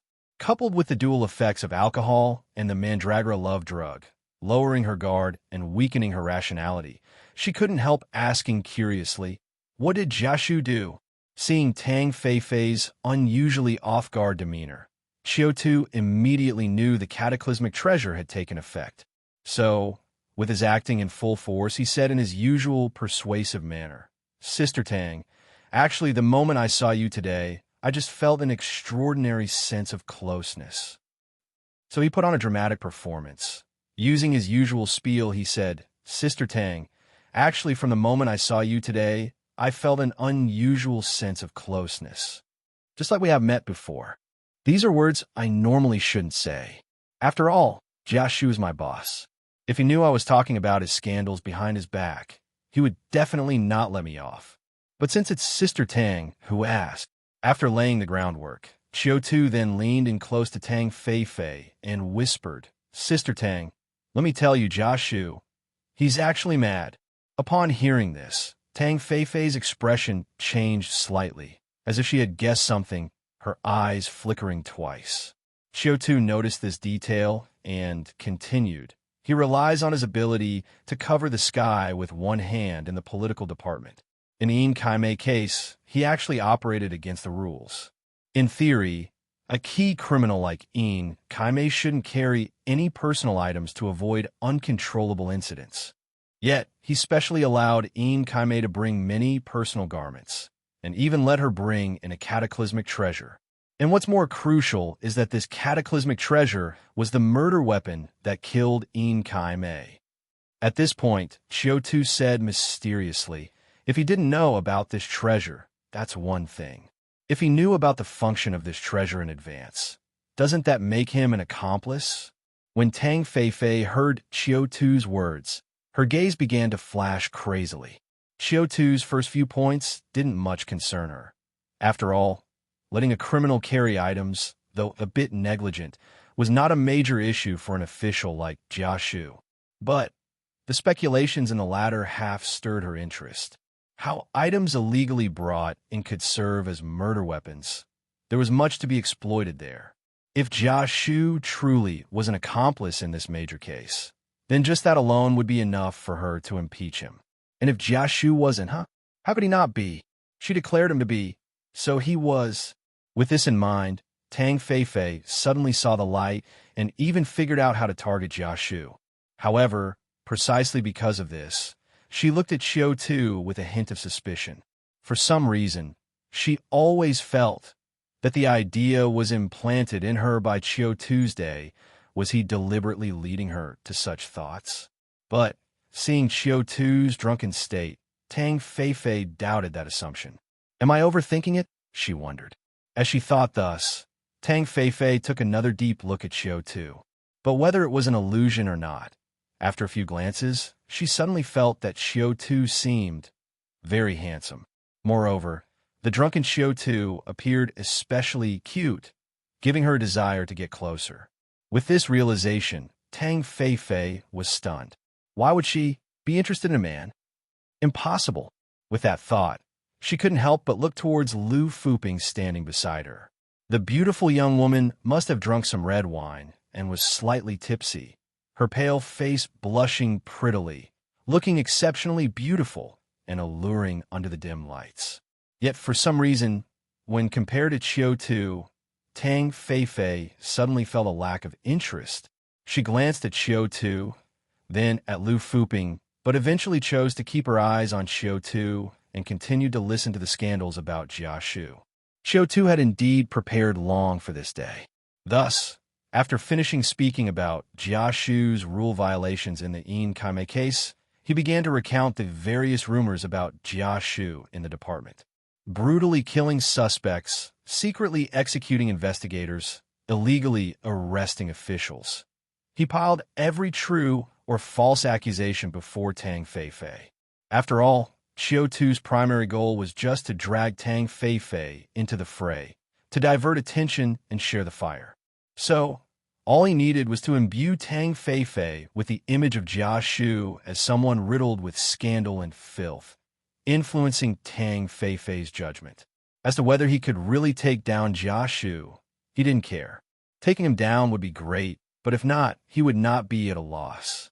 So, under the barrage of Qiu Tu's descriptions, under the dual debuffs of alcohol and the mandragora love drug, Tang Feifei was indeed slowly brainwashed by Qiu Tu. Although her aloof personality kept her from denouncing Jia Shu like Qiu Tu, her deep eyes indicated that the image of Jia Shu had taken form. However, people who could become bureau chiefs certainly had skills. So even under the influence of alcohol and the mandragora love drug, Tang Feifei managed to maintain some rationality. After listening to Qiu Tu's explanations, she pondered for a moment and still said, Qiu Tu, I would really like to help you. But the Yin Kaimei case is indeed very complex. In such an unclear situation, even I wouldn't dare to take action rashly.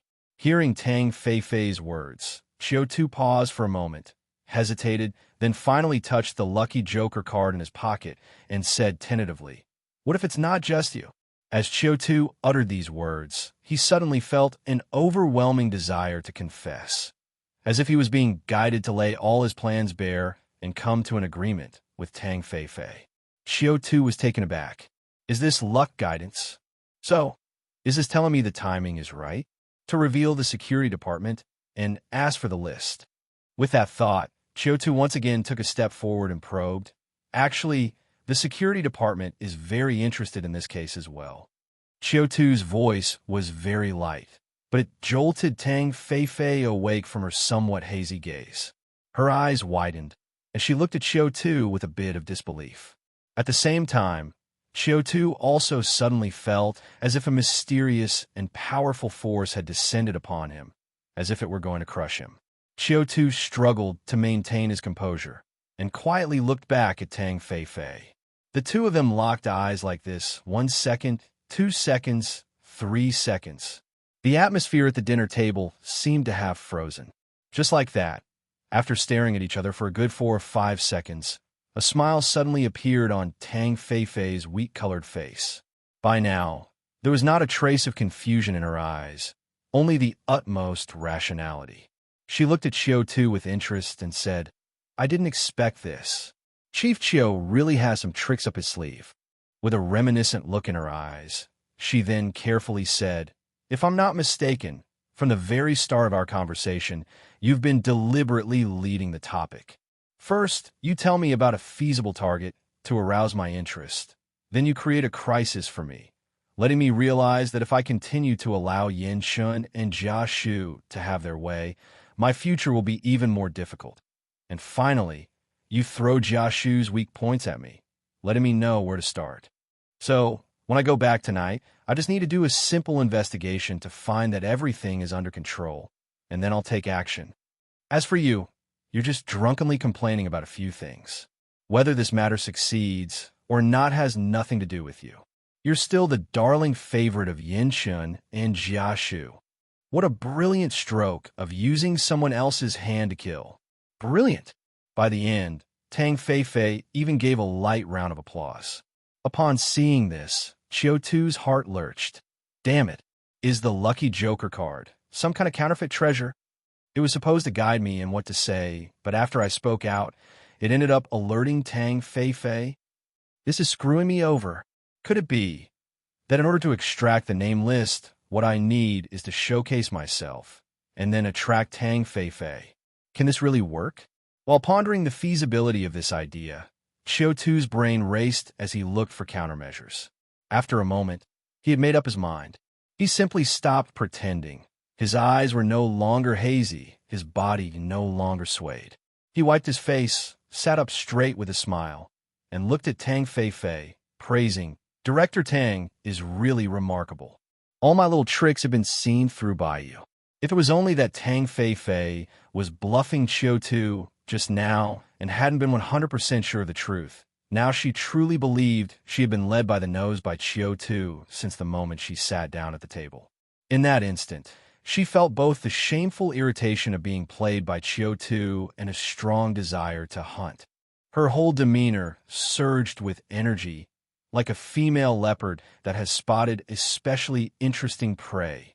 She looked at Qiu Tu with great interest, her eyes burning with a heat that almost seemed to spill over. So, Chief Qiu has actually been dissatisfied with Yin Shun and Jia Shu for a while now. Qiu Tu quickly waved his hands, pretending to be scared, and said, "Director Tang, that's slander.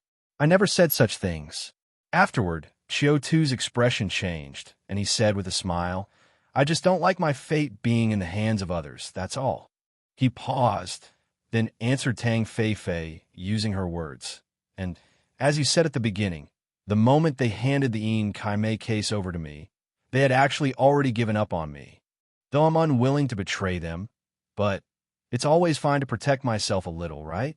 Hearing Qiu Tu's rhetorical question, the interest in Tang Fei's eyes grew even greater, and she asked, "So, have you switched sides to the security department?" Qiu Tu shook his head, "Not at all. It's just a simple collaboration." Qiu Tu said seriously, "The security department is interested in the Yin Kaimei case, and I needed someone to share the pressure. So, it was a perfect match for both sides. As for how I got connected with the security department," Qiu Tu glanced at Tang Fei. "It was Minister Jia who took the initiative to connect me. He even taught me how to gain the trust of the security department. I had contact with the security department before, so he wanted me to be a double agent to gather intelligence from them." Hearing Qiu Tu's words, Tang Fei frowned slightly, obviously not expecting such a scenario. She didn't suspect Qiu Tu of lying to her. There wasn't much value in hiding such a matter, because whether it was Jia Shu who connected him or not, The fact that Qiu Tu was playing both sides was indisputable. So, Tang Fei teased, "So, would you say that Jia Shu tripped himself up?" Qiu Tu drank his liquor and said with a smile, "You could say that." Tang Fei looked at him, just gazing, and after a moment, the corners of her mouth lifted slightly, and she gestured with her hand. "Tell me your plan. What do you intend to do?" Upon hearing this, Qiu Tu didn't hesitate, and he said earnestly, "I don't have a plan. I just want to proceed with this case, to see those insiders get the punishment they deserve. Since my power is too weak, I can't solve this case alone. So I will unite more people to tackle this case together." Now that it had come to this, Qiu Tu didn't hide anything anymore. He picked up 3 glass cups, placed them on the table, and then said seriously, "These 3 glass cups represent the possible 3 accomplices in this case, and their corresponding resistance." He picked up the first glass. "This is Vice President Tian and the forces behind him." Qiu Tu said, "Since I am constrained by Jia Shu, I can't investigate this direction. But if the security department is interested, then I will leave it to them to investigate." Qiu Tu picked up the second glass cup. "This is Jia Shu. He's my superior, and I can't investigate him either." Qiu Tu placed this glass cup in front of Tang Fei. "Therefore, I've come to you, hoping you will deal with or control him."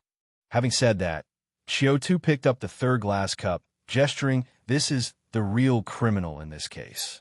As long as both of you achieve results, or draw enough energy from the other 2 parties, then I can take him down naturally." Finishing his point, Qiu Tu stacked the 3 glass cups on top of each other. "And if things go well, if the 3 of us don't hold each other back, then capturing them all isn't a dream." After that, Qiu Tu picked up the 3 glass cups and smashed them to the ground. With a smash, the glasses broke upon impact, and shards scattered all over the floor. Lu Fuping, who had been confused by the sudden change of events, finally came to her senses. She covered her mouth with her hands, looking at the shattered glass on the floor with a pained expression, even forgetting to continue studying. At this moment, Tang Fei's gaze became even more intense. She looked at Qiu Tu, feeling more and more that he suited her tastes. It was as if all the blood in her body began to boil, causing her eyes to sparkle with an orange light. She gazed into Qiu Tu's eyes, speaking resolutely, "State your conditions. Besides wanting to cooperate, you must also want something from me, right?" Upon hearing this, Qiu Tu looked straight into Tang Fei's eyes and said decisively, "I want Yin Chen spy list in the military, or part of it. This is a foundation for my cooperation with the security department." Hearing Qiu Tu's words, Tang Fei's gaze narrowed slightly. Her brows furrowed. After a moment, as if she had thought of something, she asked tentatively, "Is it because Jia Shu wants to clear out the military spies? So, the military wants to make a trade?" Qiu Tu nodded. Tang Fei smiled. Her orange eyes glowed slightly. "I can agree to that, but I have an additional condition." Having said that, she didn't wait for Qiu Tu to speak, but suddenly said to Lu Fuping, "Fuping, go out." Lu Fuping, still upset about the glass, heard this, paused for a moment, then looked at Tang Fei and was filled with question marks. Watching Tang Fei's resolute expression, Lu Fuping felt a bit dazed. She really felt like she couldn't understand the situation tonight.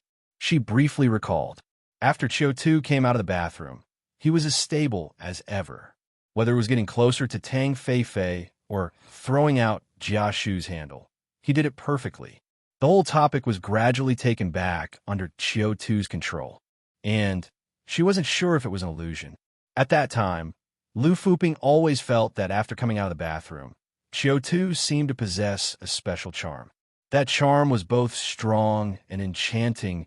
It even made her somewhat distracted from learning, only wanting to squeeze her legs together, her delicate body slightly twisting.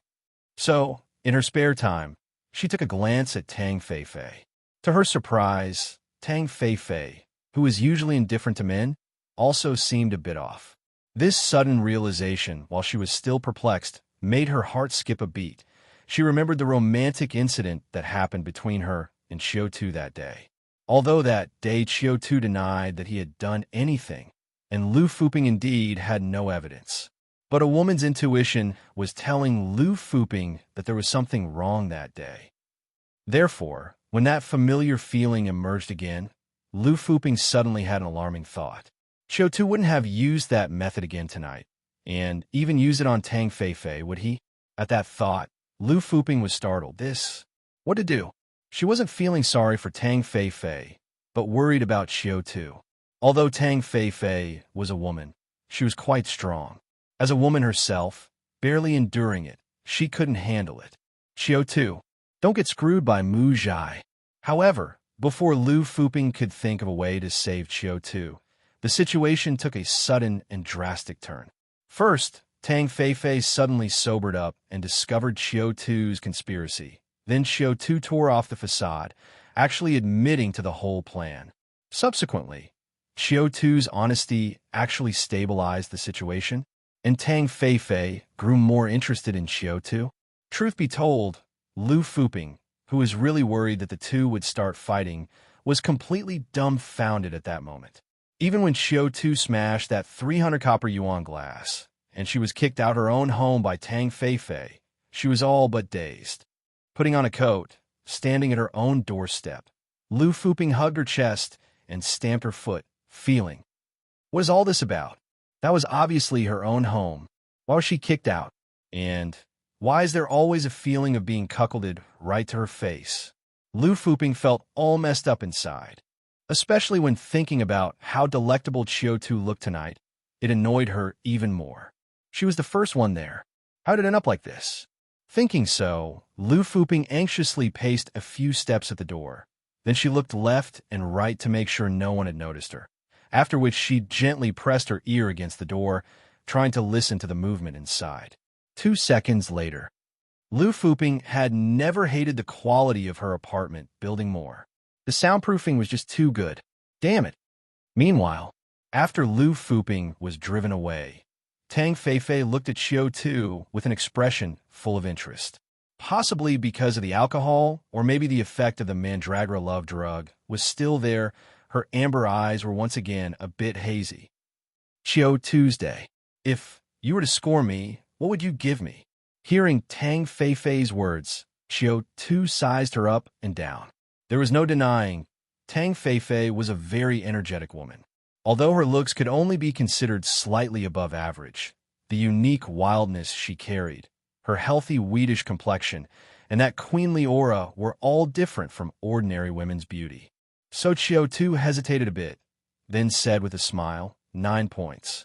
Hearing Qiu Tu's words, Tang Feifei's lips curved into a smile, ready to mock Qiu Tu for being unoriginal.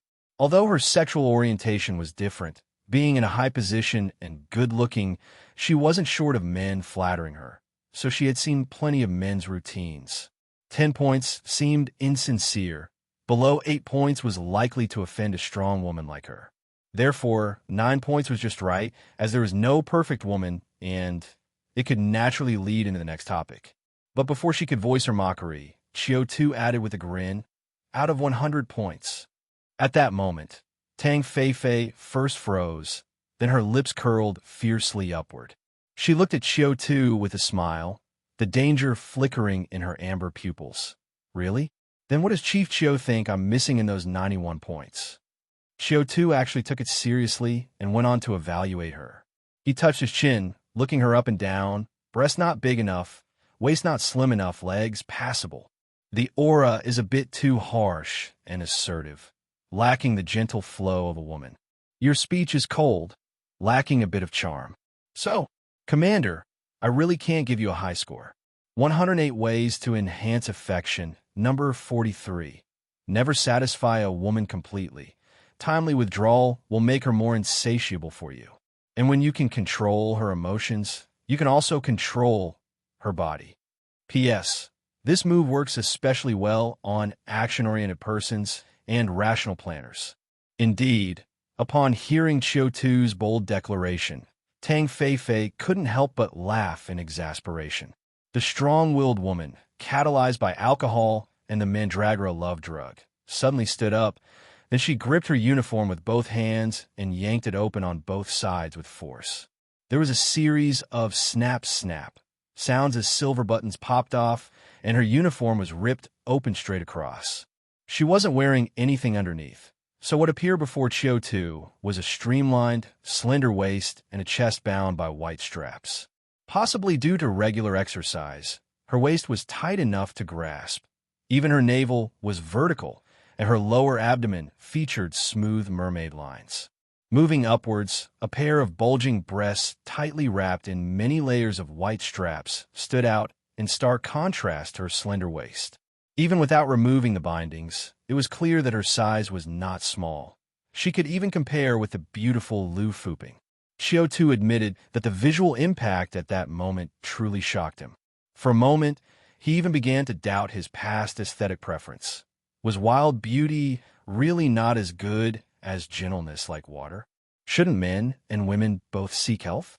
Before he could figure out, something even more shocking continued. Before he could react, Tang Fei Fei, with her clothes flung open, strode toward him. Then she leaned down, looking down at Qiu Tu from above, and asked in a cold voice, "What's the matter? Chief Qiu, think you got your evaluation wrong?" Qiu Tu looked up. The bulging white straps protruded in front of him, and a light floral scent wafted toward him. Qiu Tu knew he couldn't show weakness at this time, so, suppressing the pounding in his heart, he raised his hand and snapped his finger against one of the bulging white straps. The touch was soft, bouncy, and even quivered. Tang Fei Fei was stunned by Qiu Tu's brazen action. Clearly, no one had ever dared to do such a thing to her. So she looked at Qiu Tu in disbelief. After snapping the strap, Qiu Tu realized he might have gone a bit too far, but the sensation on his fingertips still made him feel it was worth it. He leaned back slightly, stepping out of the shadow cast by the white straps, and with a smile at the corner of his mouth, he looked at Tang Fei Fei and said, "Director, I wonder if the sanctuary has a saying. Play with fire, wet the bed." Tang Fei Fei found it amusing. "What? Are you implying that someone my age would still wet the bed?" Qiu Tu's eyes narrowed slightly, full of innuendo. "Do you think adults don't wet the bed? When adults do it, it can be far more exaggerated." At Qiu Tu's words, Tang Fei Fei paused for a moment. But, after all, she was a woman who had rubbed shoulders with Lu Fuping and had seen certain scenes. So after a moment's hesitation, she immediately caught the excessively fast undertone of his words. She looked at Qiu Tu with a teasing smile, her amber eyes growing brighter. "Chief Qiu, it's not certain yet who will wet the bed. After all, I'm really getting more interested in you." Having said that, she sat on the desk in front of Qiu Tu without bothering to fix her clothes, legs apart in a domineering posture, and looking down at him, she asked coldly, "Don't you want the list of spies from the Investigation Bureau in the Security Department? I can get it to you." After speaking, to show her sincerity, she directly grabbed a pen and paper from the desk and began to write names on it swiftly. Soon, a dozen names were on the list. "I'm in charge of training affairs in the Bureau. After careful attention, I have some guesses and understanding of the choices for spies. Here is the departmental list. It should be enough for you to trade with." Upon hearing this, Qiu Tu took the list and read through it swiftly. Names, genders, and departments were all clearly displayed. The highest-ranked spy on the list had risen to the position of a lieutenant and the platoon deputy leader, while the lowest were still ordinary soldiers. Although the names were unfamiliar to him, he believed Tang Fei Fei probably wasn't deceiving him, given the detail and verifiability of the list. Thinking this, Qiu Tu breathed a sigh of relief. Although the process was a bit convoluted, the result turned out to be good eventually. It seems the lucky Joker card is still useful, right? Thinking thus, Qiu Tu pocketed the list and looked up at Tang Fei Fei with a smile. "Very good. Now, Director Tang, please state your terms." Since Qiu Tu began checking the list, Tang Fei Fei had been watching him. Seeing Qiu Tu looking over, she smiled with delight and said without any hesitation, "My condition is that you have to become my man." Qiu Tu was stunned for a second. Then, without hesitation, he nodded, "Okay, no problem." Tang Fei might not have expected Qiu Tu to agree so readily. She hesitated for a moment and clarified, I mean, as in a man, my man. Qiu Tu continued to nod nonchalantly. All right. After saying this, Qiu Tu even began to undo the buttons on his own shirt. Would you like to inspect the goods first? While unbuttoning his shirt, Qiu Tu still managed to say to Tang Fei, with a smile, Director Tang really overestimated her own charm. You have a great figure, and you're not bad-looking either. You're also my immediate superior. Being able to weather several storms with you, how could I consider that a condition? It's clearly something one could only wish for. As he said this, Qiu Tu undid his upper garment, revealing his well-built six-pack abs. Tang Fei's eyes narrowed slightly, suddenly feeling her interest fade significantly. At that moment, she was a bit confused about her own thoughts. The prey she had desired was right in front of her, even laying flat, ready for her to do as she pleased, so why did she suddenly find it tasteless? Thinking thus, the amber glow in her eyes slowly vanished, and her facial expression gradually returned to indifference. Then she got off the table and coldly stopped Qiu Tu's movements. That won't be necessary. I'll call you when I need you. Hearing her words, Qiu Tu, as if he had anticipated it, smiled mildly. Very well.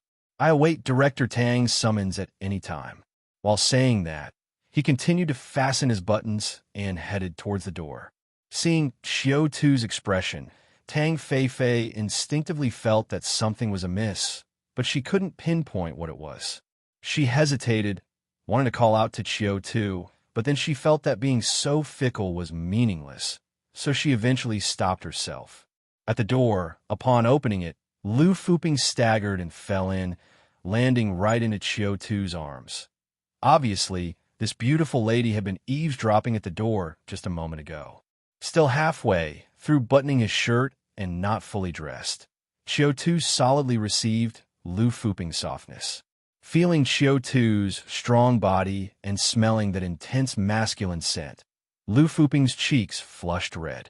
Her heart felt ticklish, as if it had been scratched by something, giving her a strange sensation. But she knew that now was not the time to think about such frivolous matters. So she quickly brushed her hair back, coloring her face red as she stepped out of Qiu Tu's embrace and whispered a soft "Thank you, sir." Standing by the dining table, Tang Fei watched the two interact with a slightly narrowed gaze, feeling even more perplexed.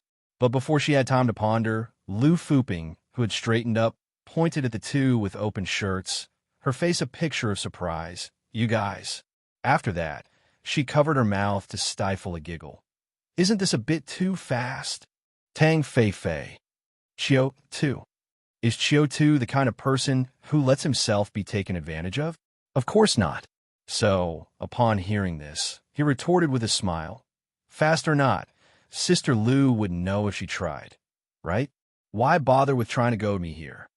Lu Fuping's face turned red, and she spat at Qiu Tu. You're so improper. After that, she shook off Qiu Tu's hand and walked back to the dining table with a flirtatious sway of her hips, smiling all the while. After that, things simplified. With all three of them calmed down, Qiu Tu and Tang Fei discussed the details of their cooperation at length. Thanks to Qiu Tu's prior groundwork, they quickly reached a consensus. The Security Department would take charge of investigating Vice President Tian's collusion with United Front, while also dealing with the forces and support behind Tian. Tang Fei would apply for an investigation to the sanctuary on the grounds of Jia Shu's dereliction of duty and silencing a critical suspect, and restrict Jia Shu's actions. Qiu Tu would pursue the real culprit behind the case and mediate between all sides. All parties would start preparations after returning home tonight, and then stage a concentrated operation in the next 2 days. Soon after the cooperation was settled, Qiu Tu and Tang Fei shook hands and then left Lu Fuping's house. Watching Qiu Tu's retreating figure, Tang Fei's brows were tightly furrowed, as if grappling with an unfathomable dilemma. Lu Fuping, after seeing off Qiu Tu, came back to find Tang Fei looking just like that. She thought Tang Fei was jealous because of the few jokes Qiu Tu had made with her that day. So she slinked up to Tang Fei, wrapping her arms around her, and asked in a sweet voice, "What's the matter, director?" Not happy. Upon hearing this, Tang Fei glanced sideways at Lu Fuping and then asked, "What do you think of Qiu Tu as a person?" Lu Fuping thought for a moment, resting her chin on her hand, and gave a fairly balanced assessment. "I think Chief Qiu is not a bad guy. Even though he commonly throws around flirty comments, he actually behaves in quite a measured way. Also, he is protective of his subordinates and has some—" Tang Fei didn't hear what Lu Fuping said after that. Lu Fuping's first statement struck her like lightning across the sky of her thoughts. Commonly throws around flirty comments, but behaves in quite a measured way. At that moment, Tang Fei suddenly realized what had been off about her impression, right? Upon reflecting on her past exchanges with Qiu Tuesday, it was clear that Qiu Tu was a master of understanding human nature. Whether it was guiding conversations or gauging people's hearts, he had considerable skill. How could such a person fail to see through her little ploy just now? He could have just been a bit more persistent or feigned reluctance, and she would have gone along with his desire and shared a passionate encounter with him. Instead, he purposely agreed and even proactively began to undress. This was a clear indication that he had seen through her, but he didn't actually want things to escalate, so he was intentionally refusing her. With this realization, everything that had happened just then fell into place for Tang Fei. No wonder Qiu Tu, after helping her cool down, had gone to open the door for Lu Fuping to prevent her from losing control again and potentially forcing herself on him, thus bringing in a third party to control the situation. No wonder Qiu Tu was joking in such an unseemly way with Lu Fuping to help cool her down again and continue to reinforce his persona. Interesting, very interesting. Tang Fei, having figured everything out, couldn't help but curve her lips into a smile, her pupils also slowly shifting back to a clear amber. Perhaps because the image of Qiu Tu that lingered in her mind was too enticing. She once again felt like she had discovered delectable prey. She felt that Qiu Tu was simply the most interesting man, no person, including women, she had ever met, and he suited her taste best. Since her birth up to now, she had never met such an intriguing man. She was truly aroused with the desire to hunt. At that moment, Lu Fuping also noticed the change in Tang Fei's pupils, knowing that this was a sign that appeared after Tang Fei was emotionally stirred. So, she gently leaned in close to Tang Fei, whispering softly into her ear, "Stay with me tonight?" Tang Fei, hearing this, snapped back to reality. A brilliant smile suddenly broke across her wheat-colored face. Then she declared firmly, "No, I need to go back and study the cooperation with Qiu Tu first." Having said that, she pushed Lu Fuping aside, fastened the buttons of her uniform, and, wearing her riding boots, took long strides to leave Lu Fuping's home. Staring blankly at Tang Fei's retreating figure, filled with both wildness and beauty, Lu Fuping's mouth hung open, stunned for several seconds. Only when the door closed did Lu Fuping gradually come back to her senses. What just happened?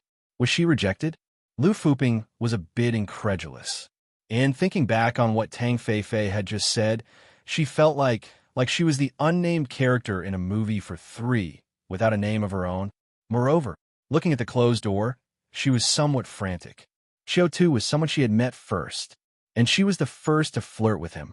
Tang Fei was her woman, and they had spent the most time together. How, now she was the only one left. What was going on? The world changed too fast, didn't it? At the same time, having left Lu Fuping's place, Qiu Tu drove while recalling the sharp exchange he had with Tang Fei.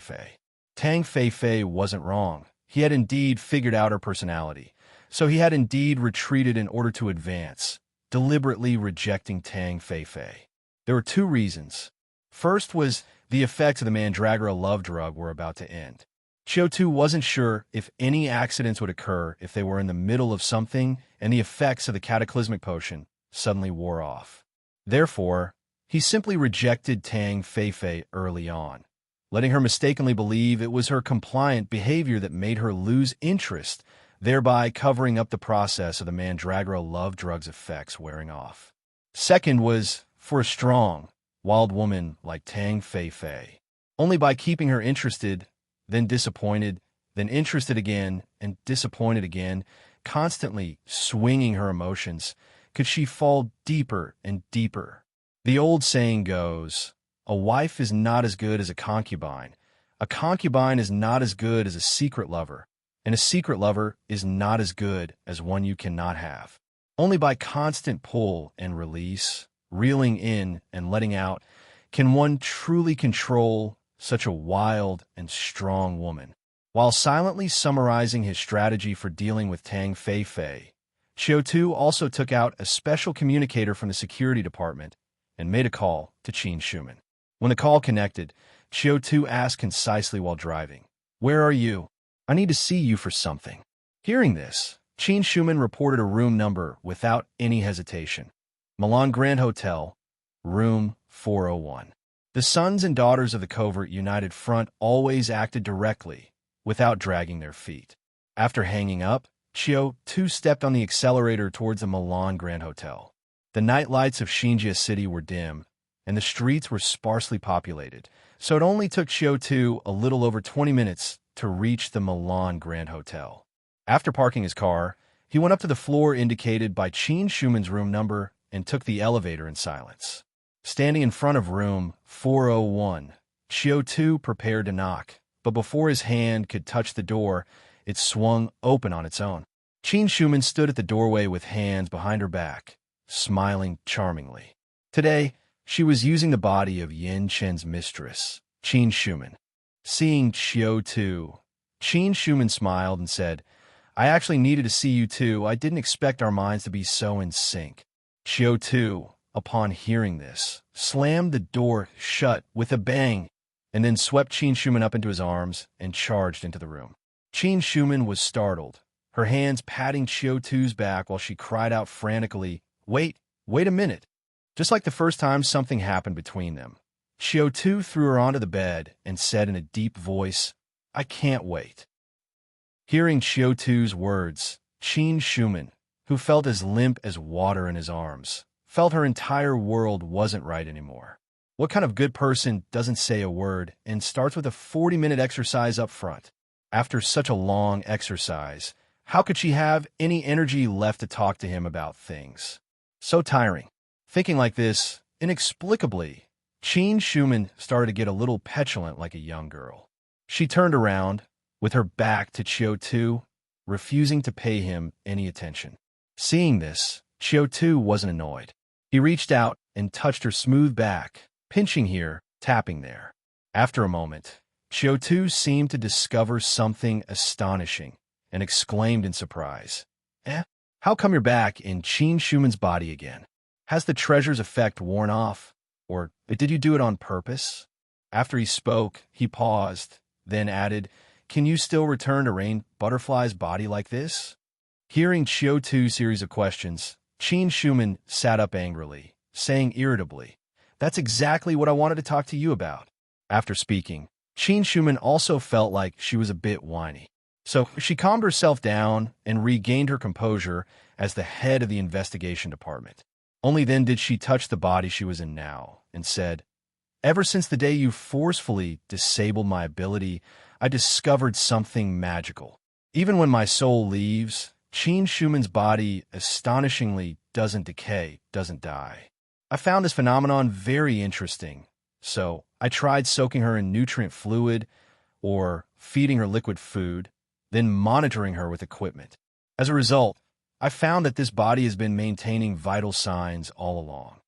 It's like an empty shell without a soul, but all the body parts are autonomously functioning."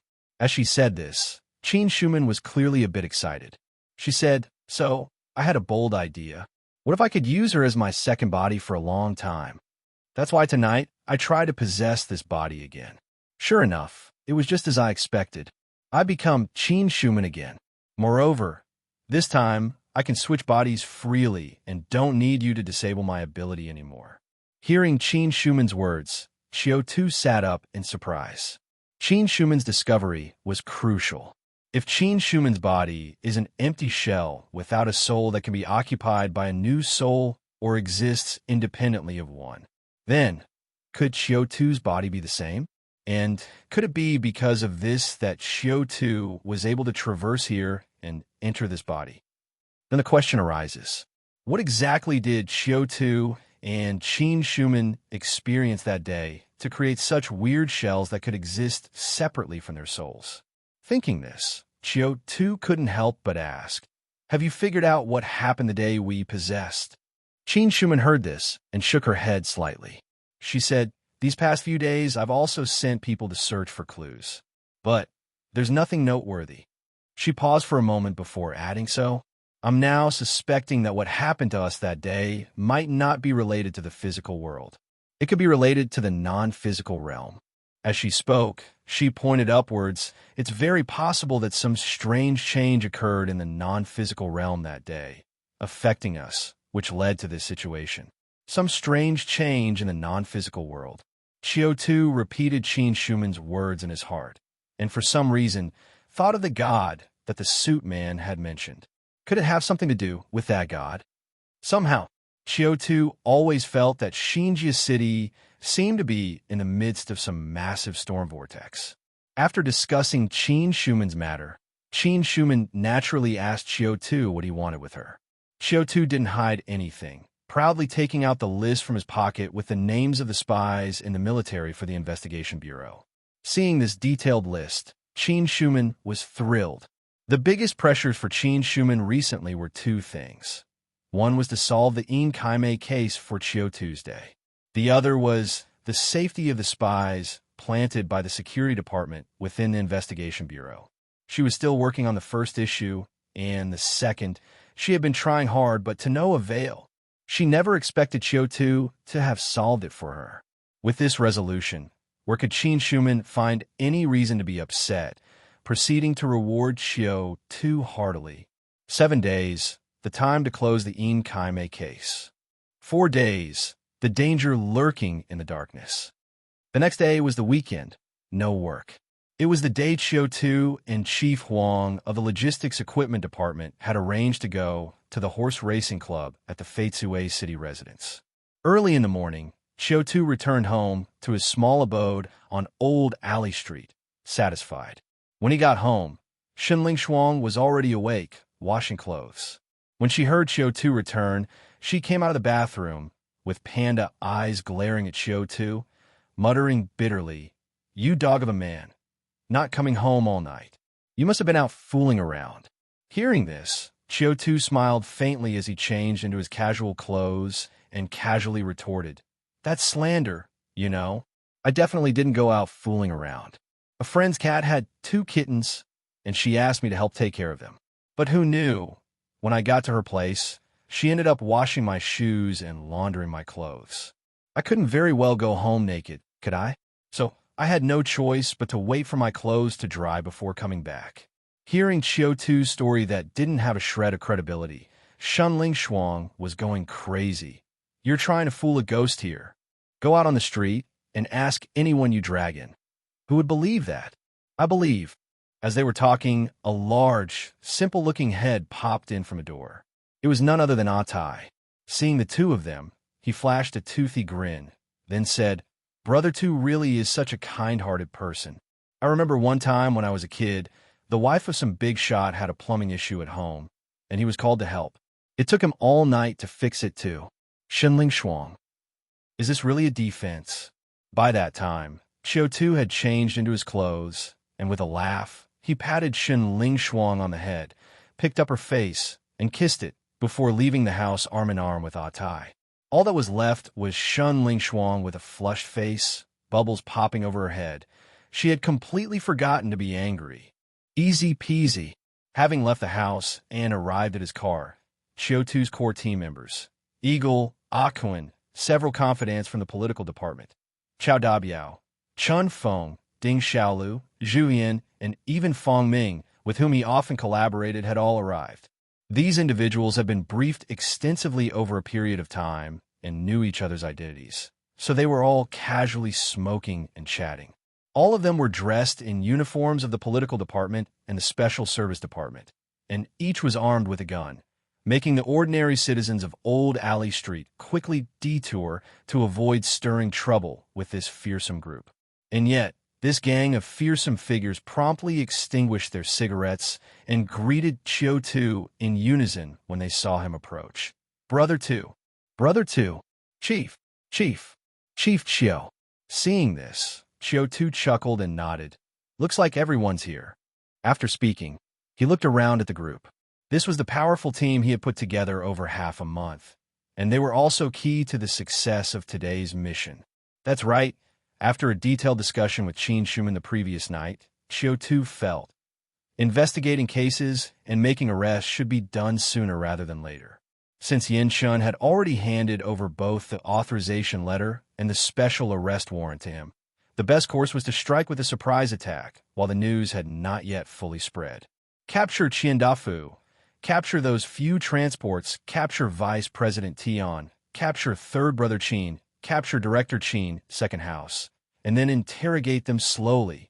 For Vice President Tian, it's inconvenient for Qiu Tu to take action, no problem. Qin Shuman can do it. With a list of spies from the Investigation Bureau inside, the military, and the leads and intelligence on the connections between the Qin family, Vice President Tian, and the United Front provided by Qiu Tu, Qin Shuman is confident that her boss, Security Department Chief Dai Yukong, would be interested. Moreover, compared to the intricate ties between City Hall, Investigation Bureau, and local forces, the military tends to be more independent and autonomous, without the need to look back and forth. Thus, the military often represents the last line of defense for the cities in the planning area. Therefore, those the Investigation Bureau dares not arrest, the Security Department dares to arrest. The cases that Qiu Tu finds challenging, the Security Department can help handle. With the backing Qin Shuman gave him, the pressure Tang Feifei withstood from Jia Shu, and the wrongly given unlimited authorization from Yin Shun. Qiu Tu was brimming with confidence today, determined to turn Xinjia City upside down. Thinking this, Qiu Tu, who had snapped back to the present, proceeded to distribute today's plan to Chao Dabiao, Chun Feng, Eagle, and Fong Ming. Actually, before calling these few men here, Qiu Tu hadn't informed them of what he intended to do today. So when they saw the arrest orders and various authorization documents personally signed by Qiu Tu, they were all astonished. Even Fong Ming, who had witnessed some grand scenes with his elders, looked at Qiu Tu with a bewildered face and hesitatingly asked, "Arrest Director Qin, Third Master Qin, and even a few big businessmen. Chief Qiu, won't this cause too much of fuss?" At this he paused, then continued, "Moreover, that is the Deputy Division Chief, after all. Although the special arrest warrant allows for the arrest of anyone below director level. But he's still one of us from the Investigation Bureau. Should we not check with the higher-ups first?" Hearing Fong Ming's words, Qiu Tu laughed and patted him on the shoulder, saying, "Don't worry, I have everything arranged. Just follow the plan and make the arrest. Bet he'll even thank you when you slap on the handcuffs." Fong Ming. For a moment, Fong Ming almost thought he had misheard. He was supposed to arrest Director Qin, and Director Qin would actually thank him? Had he gone mad, or had Qiu Tu lost his mind? For a while, Fong Ming felt utterly confused. But compared with Fong Ming, who wasn't yet one of the confidants, the rest of the men were far more composed. Individuals like Eagle and Aquin, with loyalty levels exceeding 90 points, listened to whatever Qiu Tu said without a second thought. And for Chao Dabiao, Chan Feng, Zhu Huiyin, Ding Xiaolu, the new batch of confidants whose loyalty had skyrocketed to around 70. Although they were not as blindly loyal as the former, but after having witnessed Qiu Tu's capability to manipulate political situations and wield power within the political department, they were more inclined to trust Qiu Tu even if they harbored a hint of doubt. Only Atai, well, he was just plain naive.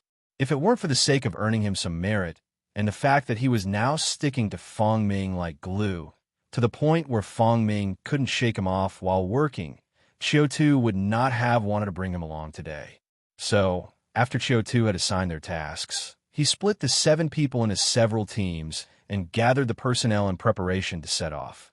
In order to keep the entire plan confidential, Qiu Tu did not even allow them to summon personnel using official commands, but instead used team building and social events as cover.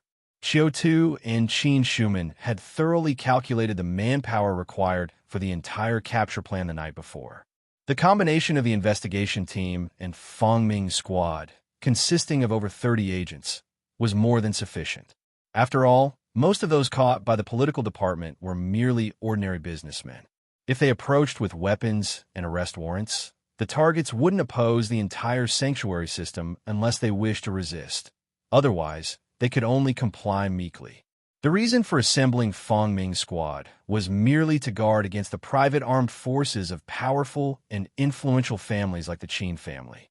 After arranging everything and watching these confidants scatter in all directions, Qiu Tu drove off towards Emerald Fort while humming a tune. To deceive the enemy, Qiu Tu would spend the entire day today within Emerald Fort. He could only begrudgingly watch horse races, sing, play sports, rub shoulders with the elite and famous socialites, indulging in extravagance without a moment's rest. Every time he thought about the hardships of today, Qiu Tu felt unspeakably sad, so much so that the corners of his mouth curled up. Emerald Fort, also known as the Old Xinjia Military Camp. It was originally built by Major General Yi while stationed in Xinjia City as a defense against attacks from the anti-government armed forces. The fort encompassed an area of 0.08 square kilometers. After the establishment of Xinjia City, when the military moved to a new camp, the old grounds were sold to several big businessmen of the sanctuary. After more than a year of renovation and rebuilding by those businessmen, it had become the largest den of iniquity around Xinjia City and the most fervently sought-after social hub for the higher echelons from surrounding cities. The place hosted all sorts of legal and above-board entertainment facilities, such as a racetrack, an octagon cage, a nightclub, and a casino. Qiu Tu had often heard about this famous place, but had never been there. Today was his first visit. As he drove up to the outskirts of Emerald Fort, Qiu Tu didn't encounter any inspections. In a planning area, a private car in itself was proof of identity. Following the smooth roads around the fort, guided by signs by the roadside, Qiu Tu drove straight into the parking lot of the fort. Private cars, scarcely seen on the roads of the planning area, filled more than half of the parking lot here. The sight was truly staggering. After parking and turning off the ignition, Qiu Tu stepped out of the car only to hear an enthusiastic greeting. "Chief Qiu. Over here, Chief Qiu." Hearing the call, Qiu Tu looked up and saw Chief Huang from logistics and equipment walking towards him. His face was sporting an even warmer smile than a few days ago. Coming up to Qiu Tu, he gave a hearty pat on Qiu Tu's arm and joked, "I was beginning to think you wouldn't make it today."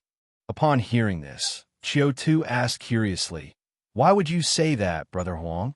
Why would I possibly stand you up when we had an arrangement?" Chief Huang squinted with a smile. "Are you still hiding things from me, younger brother Qiu?" he said in a lower voice. "The news that the bureau chief signed your authorization letter and special arrest warrant has almost spread throughout the bureau. Who knew if you might be apprehending people this weekend?" As soon as Qiu Tu heard this, he understood immediately why Chief Huang was so enthusiastic today. So, it was because he knew that Qiu Tu had the imperial sword in hand. Thinking so, Qiu Tu also replied smilingly, "You're joking, brother. Work is work, relaxation is relaxation. Today is the weekend. How could I possibly be busy with work?" Upon hearing Qiu Tu's response, Chief Huang immediately let out a hearty laugh. He patted Qiu Tu and said jokingly, "I've long heard from old Zheng that you hate overtime and always leave on time every day. Now seeing you, it seems it's indeed the case." Seeing Qiu Tu was also laughing, Chief Huang changed his tone and said with a chuckle, "But you're right. Work is work, relaxation is relaxation. Come on, let me introduce you to a few friends."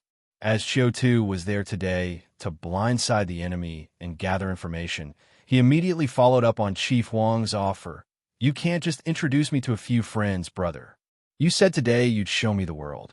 Hearing Qiu Tu's words, Chief Huang immediately made an I understand expression. Don't worry, today I'll definitely broaden your horizons. Qiu Tu's smile grew wider. As the most well-known and central attraction of Emerald Fort, the first place Chief Huang took Qiu Tu was the racetrack. The racecourse was built at the heart of the Emerald Fort, or rather, all other facilities were constructed around the racecourse. Because the guests were all either rich or noble, this racecourse wasn't an open-air venue like the one Qiu Tu remembered from his previous life, but instead consisted of layer upon layer of enclosed observation decks.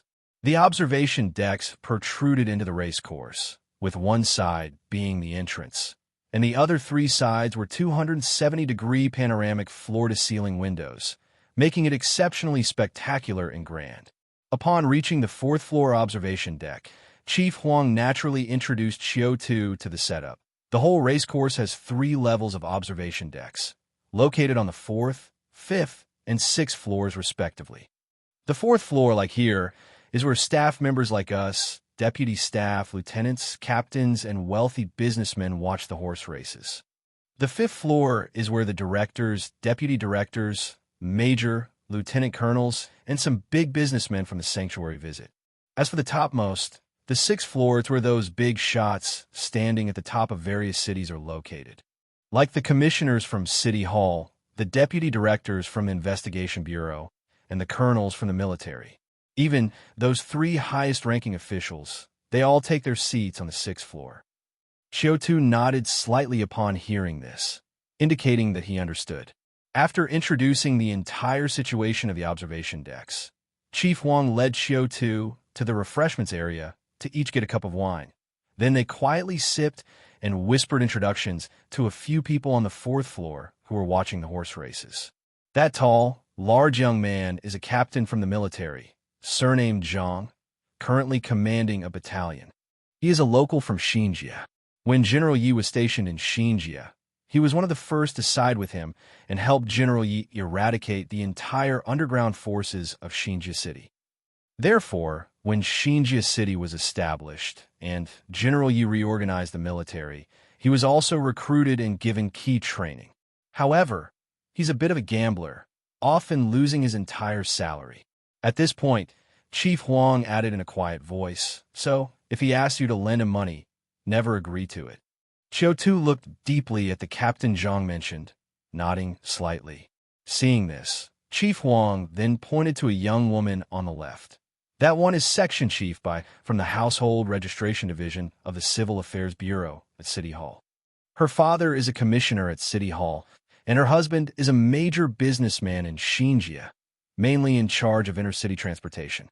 But I heard it's been rough recently, with a lot of family wealth lost, which has also weakened her position at City Hall.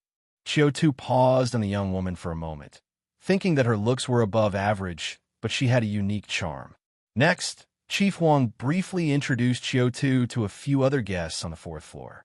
They were all middle-level officials with the rank of staff member or deputy staff member. Some were from Xinjia City, and some from neighboring cities. At their level, they could be hugely influential within their departments, but here, they were as common as cabbages. In the meantime, several people took the elevator past the 4th floor, heading to either the 5th or the 6th floor. Astonishingly, there were quite a few acquaintances among them, including the head of the Qin family, Commissioner Qin Heng, Vice Minister Wang from the Special Service Department, and Director Wang from the Public Security Bureau. Even during this time, Qiu Tu spotted Old Bai, Jia Shu, and Tang Feifei dressed in plain clothes. When Old Bai realized that Qiu Tu had also come to the Emerald Fort, he was slightly surprised, but the next second he immersed himself back into his character. He coldly ignored Qiu Tu, but just as the elevator doors were about to close, he winked at Qiu Tu. As for Jia Shu and Tang Feifei, upon seeing Qiu Tu, Jia Shu's face first revealed a hint of surprise. Then he quickly resumed his mocking smile, as if pondering over some amusing matter. And although Tang Feifei remained stoic from beginning to end, the flickering amber glow returning to her eyes indicated that Qiu Tu had once again become the focus of her attention. This world is really small. Qiu Tu silently reflected to himself, and then Chief Wang dragged him off to meet some friends. According to him, there were quite a few people who wanted to meet Qiu Tu today to get acquainted with the newly risen star at the Investigation Bureau. Meanwhile, while Qiu Tu was enjoying life, no, while he was distracting the enemy, Atai, Eagle, and several teams were also fully assembled and began to carry out their plan. Since Atai and Eagle didn't have arrest authority, the team leader for this operation was Chun Feng. The target of the arrest was the most important suspect, the major businessman entangled with the Qin family, Qian Dafu. Arriving near Qian Dafu's residence, the group began implementing their control plan according to the strategy. As a locally well-known businessman in Xinjia City, Qian Dafu didn't have the qualification to live in core villa areas like Longshan Road, but he resided in a nearby, smaller cluster of villas. This cluster of small villas was under the influence of Longshan Road, ensuring security and a relatively complete set of public facilities. Moreover, with good greening, it was especially suitable for concealment. At this moment, just outside Qian Dafu's small villa, Chun Feng and Eagle were squatting behind a tree, holding a villa floor plan, discussing the arrangements for the surveillance. Chun Feng, the villa has 3 floors in total with front and back doors. There are 8 windows on the east and west sides. To prevent the target from escaping, we'd better first position 6 detectives on each side, and then have 3 detectives enter through the front door. Eagle nodded and replied, "According to intelligence, though Qian Dafu runs a transportation company and maintains a group of thugs and some private armed forces for convenience, he usually has only 2 armed bodyguards for personal protection. 3 armed detectives entering, 6 detectives staking out outside. That's more than enough to disarm the opposition and take Qian Dafu away. Unless Qian Dafu plans to openly oppose the Investigation Bureau, he won't order his bodyguards to shoot. You're right, but even if he orders his bodyguards to take action with my hammer, I can knock him out at any time. Relying on a hammer might be a bit overconfident. It's still best to use guns. We can arrange. Wait, Brother Ted. When did you get here?" Eagle had initially been earnestly responding to questions, but halfway through, he sensed something was off. Turning his head, he discovered Atai's simple-minded head had appeared above him and Chun Feng, inconspicuously joining their conversation. Hearing Eagle's question, Atai excitedly bounced the small hammer in his hand and said, "Oh, I was just a bit bored waiting, so I came over to see if there was anything I could help with." Eagle and Chun Feng exchanged a glance, both feeling a bit helpless. Eagle reassured him, "Brother Ted, there's nothing here that needs your help. What you need to do now is to keep an eye on those detectives from the Special Service Department. After all, they're not one of us and are not completely trustworthy. So, make absolutely sure they don't leak any information." With understanding dawning on his face, Atai brandished his small hammer menacingly and declared, "Don't worry, I'll keep a close watch on them. They won't spoil Brother Two's big plans." After speaking, he tucked his small hammer at his waist and strode towards the group of Special Service detectives not far away. With his fierce demeanor, he looked quite ready to randomly knock someone out for a bit of fun. Therefore, Chun Feng couldn't help but ask Eagle with a bit of concern, "Is everything really okay?" Eagle shook his head, unconcerned, and said, "It's fine. Brother Ted has always been like this. Don't worry. He has the charm of being ready to take you down at any moment, yet also being able to mess around with you like a brother." As he spoke, the group of Special Service detectives indeed started jovially horsing around with the grim Atai, like brothers. Chun Feng, the people around the boss are never simple indeed. With this thought, Chun Feng shifted his attention back and once again started confirming the capture details with Eagle. To ensure not to alarm the prey, Qiu Tu had devised a plan for the groups to make their captures at a coordinated time. They were to wait until all targets were controlled before taking action, unless the target posed a risk of fleeing beforehand. Therefore, they had plenty of time to get into position. Meanwhile, at Emerald Fort, 4th floor southeast corner of the horse racing grandstand. There, Qiu Tu also met the friend mentioned by Chief Wang. As expected, they were all medium-ranking officials and wealthy businessmen with power in Xinjie City. From the Department of Education, Preparatory and Schooling Section, Section Chief Kong. Department of Environment and Sanitation, Public Works Section, Deputy Section Chief Zhuang. Department of Commerce and Economic Development, Investment Promotion Section, Deputy Section Chief Yuan. From the Investigation Bureau, Public Security Bureau, Security Patrol Section, Section Chief Xian. There were also several captains and lieutenants from the military. Moreover, wealthy businessmen from sectors such as department stores and food. It could be said that every single one of them was a significant figure with the power to make rules within a domain of Xinjie City. Among these, the most noteworthy for Qiu Tu were several section chiefs and deputy staff chiefs from the city hall. Not because they held high positions or great power, but because, after getting acquainted with Qiu Tu, they were quite proactive and enthusiastic in chatting with him, and between the lines, they also probed for progress on the Yin Kaimei case.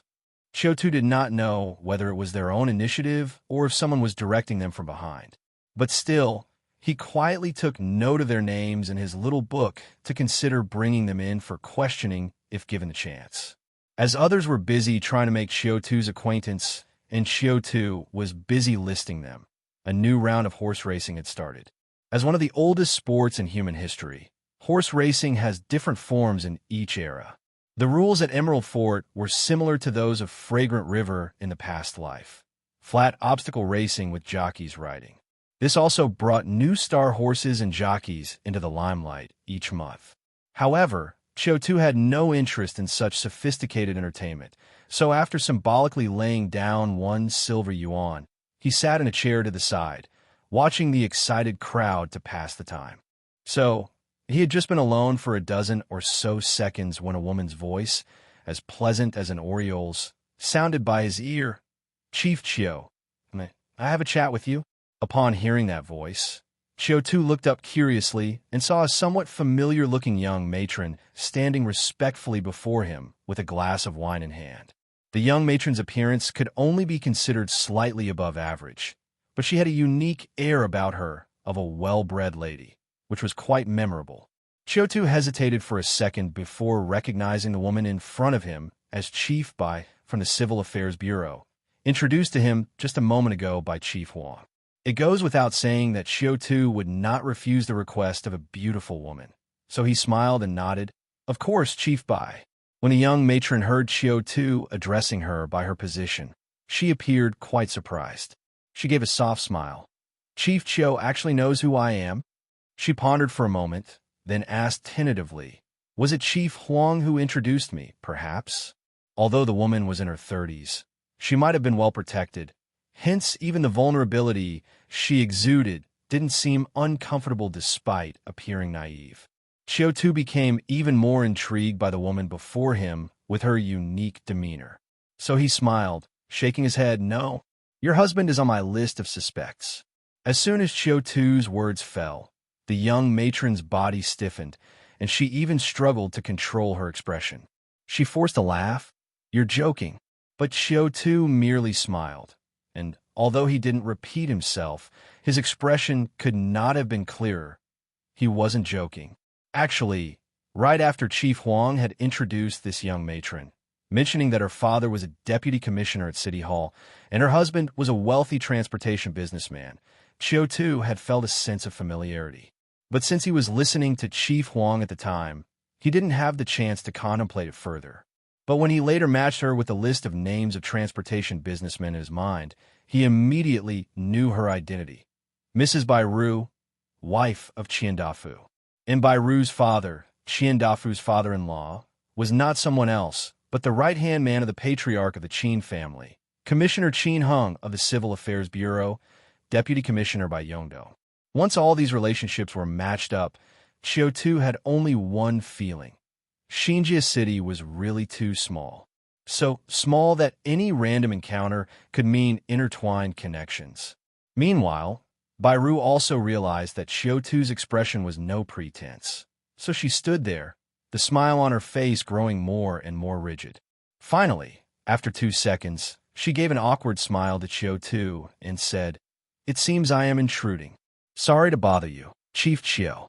Having said that, she turned around hastily to leave. Seeing this, Qiu Tu suddenly called out to her, "Wait a minute. Chief Bai, you must have had something you wanted to discuss with me, right? Since you've already brought it up, why not finish what you have to say before you go?" At Qiu Tu's words, Bai Ru paused. She turned around to look at Qiu Tuesday. Then she saw him pat the spot next to him, gesturing for her to sit down and chat. Bai Ru's face was evidently conflicted, but after hesitating for a moment, she still walked over to where Qiu Tu was and sat down. The viewing platform had only benches without individual seats, so after Bai Ru sat down, she found herself rather close to Qiu Tu. She intended to shift her position slightly, but just then, Qiu Tu suddenly placed a hand on her fair thigh, asking nonchalantly, "What did Chief Bai want to talk to me about?" Bai Ru was dressed in a casual short skirt that day, so the touch was slippery and soft. Bai Ru hadn't expected Qiu Tu to be so bold and reckless. Startled, she quickly moved her leg away. Qiu Tu didn't seem to mind and naturally withdrew his hand, then casually broached the topic. "Are you familiar with Chief Huang, Chief Bai?" Bai Ru was still in shock. Suddenly hearing Qiu Tu's question, she was momentarily confused. Her attention pulled back. She stuttered, Just aware from before." Qiu Tu didn't wait for her to elaborate and simply nodded, then asked offhandedly, "Are you acquainted with Section Chief Kong from the Education Bureau, Chief Bai?" Bai Ru was taken aback by the abruptness of Qiu Tu's question, pausing for a second. "I've just seen him a few times since we are, after all, in the same building." Qiu Tu interrupted her. "By the way, does Chief Bai know Chief X?" Bai Ru, "Yes, I know him. I and he." The several contacts Qiu Tu mentioned were all the new friends that Chief Huang had introduced to him. While Qiu Tu and Bai Ru were having casual conversation, they were near the floor-to-ceiling windows, not far from the observation deck, cheering for the racehorses they each supported. So, every time Qiu Tu asked about someone, Bai Ru couldn't help but glance at that person before answering Qiu Tu's question. And because Qiu Tu's questions were quick, and he frequently interrupted Bai Ru, her answers became increasingly rapid, to the point where she had almost no time to think. After 4 or 5 rounds of rapid-fire questioning, that's how it went. Qiu Tu suddenly asked, "What's the relationship between Chief Bai and Commissioner Qin?" Almost without thinking, Bai Ru reflexively responded swiftly, "Commissioner Qin is my father's boss. My father has always been grateful for the kindness he received from old Master Qin in the past, so he often pays visits during holidays to the Qin family. I've also been a few times and met Commissioner Qin on several occasions. Before Xinjia City was established, old Master Qin had already arranged for Commissioner Qin to take over, and then he approached my father, saying he could help him seek a position, but he needed him to..." Halting halfway through her sentence, Bai Ru finally realized that she might have let a major secret slip. She quickly covered her mouth, looking at Qiu Tu with a panicked expression. Qiu Tu's expression, however, hadn't changed much. Having learned about Bai Ru's family, and after talking to Bai Ru, Qiu Tu quickly realized that Bai Ru was one of the 12 types of women recorded in the Emotional Fraud Manual as a typical inner protector. Such women, entirely different from the action-oriented person like Tang Fei Fei, have distinguishing characteristics. They're weak, compliant, and easily subdued by the strong. They mostly come from privileged family backgrounds, have been overprotected since childhood, and coupled with their parents' dominant personalities, they gradually develop this tender character. The Emotional Handbook also outlines how to deal with such women. The simplest method is be assertive, and then more assertive. That's why Qiu Tu took control. Once he confirmed that Bai Ru needed something from him, he assertively made physical contact. He assertively controlled the conversation with rapid questions and answers and directly intimidated Bai Ru. And sure enough, under such assertive pressure from Qiu Tu, Bai Ru was utterly disarmed, barely able to muster any defense. In just a few words, Qiu Tu fished out a lot of information from her. Not only the relationship between the Bai family and the Qin family, but also Bai Ru's connections with Chief Huang and those new friends. If Qiu Tu wasn't wrong, they must be a group, And at that moment, while Qiu Tu was analyzing Bairu's weaknesses, Bairu, realizing her slip of the tongue, finally couldn't hold back. She recognized that she was no match for the man in front of her, and, frightened, tried to leave. But just then, Qiu Tu patted her tender thigh again, chuckling, "Madam, you wouldn't want your husband and father to be taken away, would you?" Qiu Tu's words successfully froze Bairu's movement. Her complexion changed rapidly, as if she remembered all the rumors she had heard about Qiu Tu lately, and recalled the authorization letter and special arrest warrant he currently held. So, after hesitating for a moment, she ultimately, slowly sat back down. Seeing this, Qiu Tu smirked. Indeed, inner protector, women are so easy to manipulate. Thinking this, Qiu Tu kept his hand firmly on Bairu's leg. While gently caressing her, he asked, "Madam, you must have something you want to talk to me about today, right?" If it were any other woman with a different temperament, faced with Qiu Tu's actions, most would have immediately called for help or at the very least, turned around and walked away. But a woman with the inner protector temperament couldn't muster the courage to do so, especially when the other party had a grip on her Achilles heel. So, feeling Qiu Tu's hand caressing her legs, sensing his increasingly ambiguous moves, Bairu's complexion changed several times until she took off her short Chanel-style jacket and placed it over her legs, shielding Qiu Tu's hand. Qiu Tu glanced at Bairu, somewhat surprised by the lady's cooperation. Then, he saw the slight flush that appeared on Bairu's fair cheek and the unnatural expression that spread across her face. For some reason, Qiu Tu felt even more thrilled. After covering her legs with the jacket as if to cover her ears to steal a bell, Bairu swallowed several times, suppressed the unease in her heart, and slowly revealed her purpose. "Chief Qiu, the reason I'm here today is that there's some intelligence I'd like to discuss with you." Hearing Bairu's words, Qiu Tu owed, and, while tracing circles on her leg, asked, "What intelligence?" Feeling the unusual movement of Qiu Tu's hand, Bairu's face grew redder, but she feigned calmness and revealed, "Actually, I've seen Yin Kaimei at many gatherings." Qiu Tu gave her a look, puzzled, and asked, "Isn't that normal? Vice President Tian naturally has social interactions with you all. Is it strange to see his mistress?" At this, Bairu seemed to regain some confidence. She shook her head slightly and said, "It seems that no one has told Chief Qiu.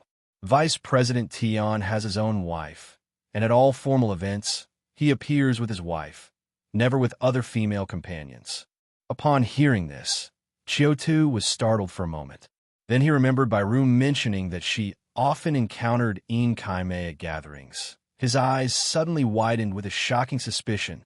"Sure enough," Bairu stated, "so, every time I see Yin Kaimei, she's always attending banquets with other men. Moreover, she's exceedingly intimate with those men. When they leave together." Bairu spoke in a subtle way, but the phrase "leave together" was enough to let Qiu Tu imagine the rest of the details. So, after a silence of 2 seconds, Qiu Tu slowly articulated 4 words, "Shared mistress?"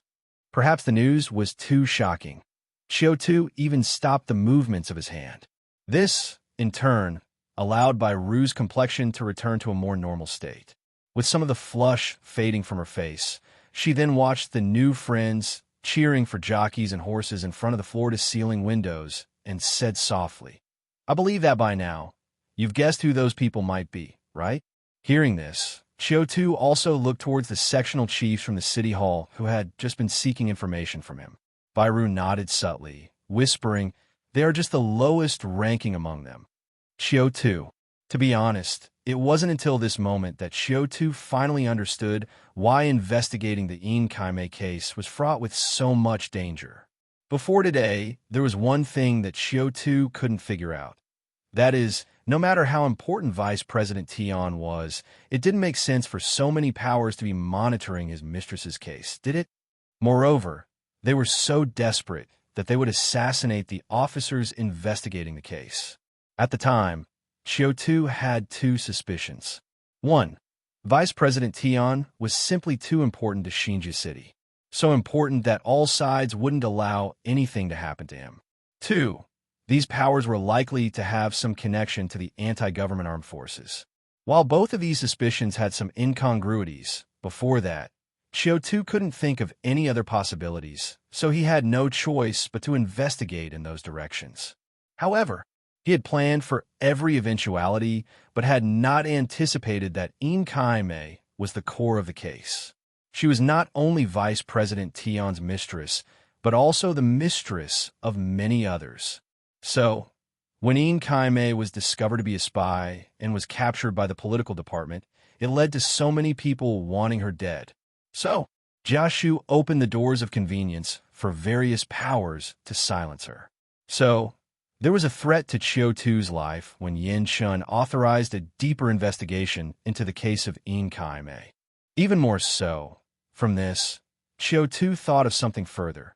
No wonder because of such a minor case, Yin Shun and Jiashu were in such discord. If he was right, the majority sharing Qiu were probably administrative personnel from the city hall, and the implications were far-reaching.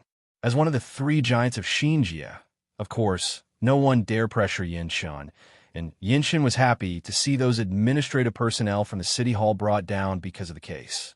But Jiashu was different. Even though his position in Xinjia City wasn't low, the pressure and interest from all sides still influenced his decisions.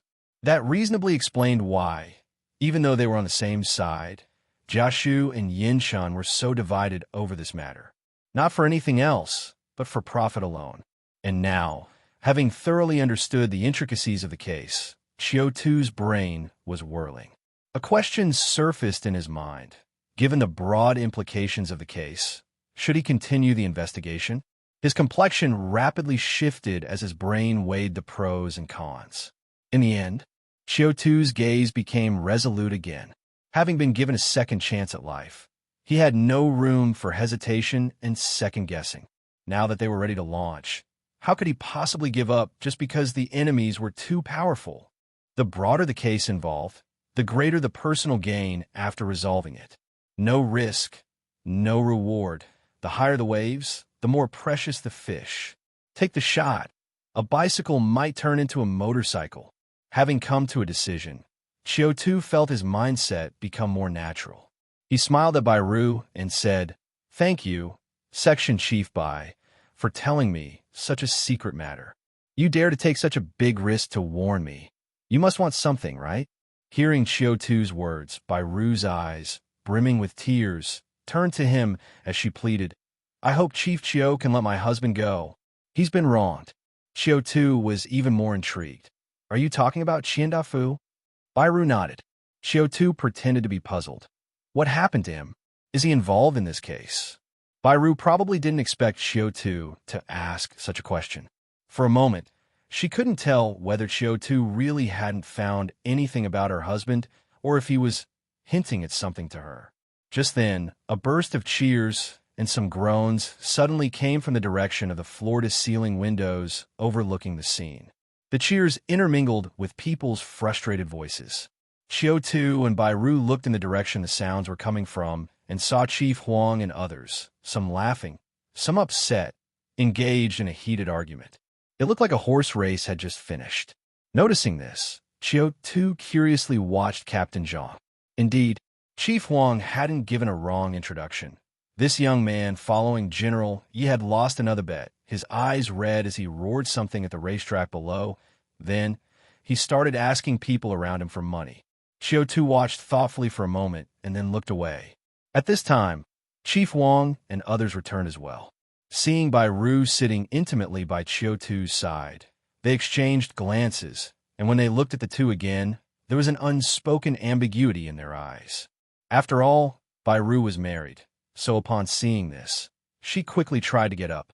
But at this moment, Qiu Tu reached out to catch her and drew her slender waist directly into his arms. Amidst her exclamations, he pulled her into his embrace. With the beauty in his arms, Qiu Tu smiled at Chief Huang and others, saying, "Section Chief Bai, and I hit it off right away, and she wants to join us. I wonder if that's convenient?" Hearing Qiu Tu's words, Chief Huang and the others exchanged looks, then replied with an ambiguous smile, "We have no problem with it. It's just that the upcoming activities might be a bit much for Section Chief Bai to handle." As they said this, they winked at Qiu Tu and Bai Ru. Qiu Tu then turned to Bai Ru and whispered intimately into her ear, "What do you think, Section Chief Bai? Do you want to come with us and broaden your horizons?"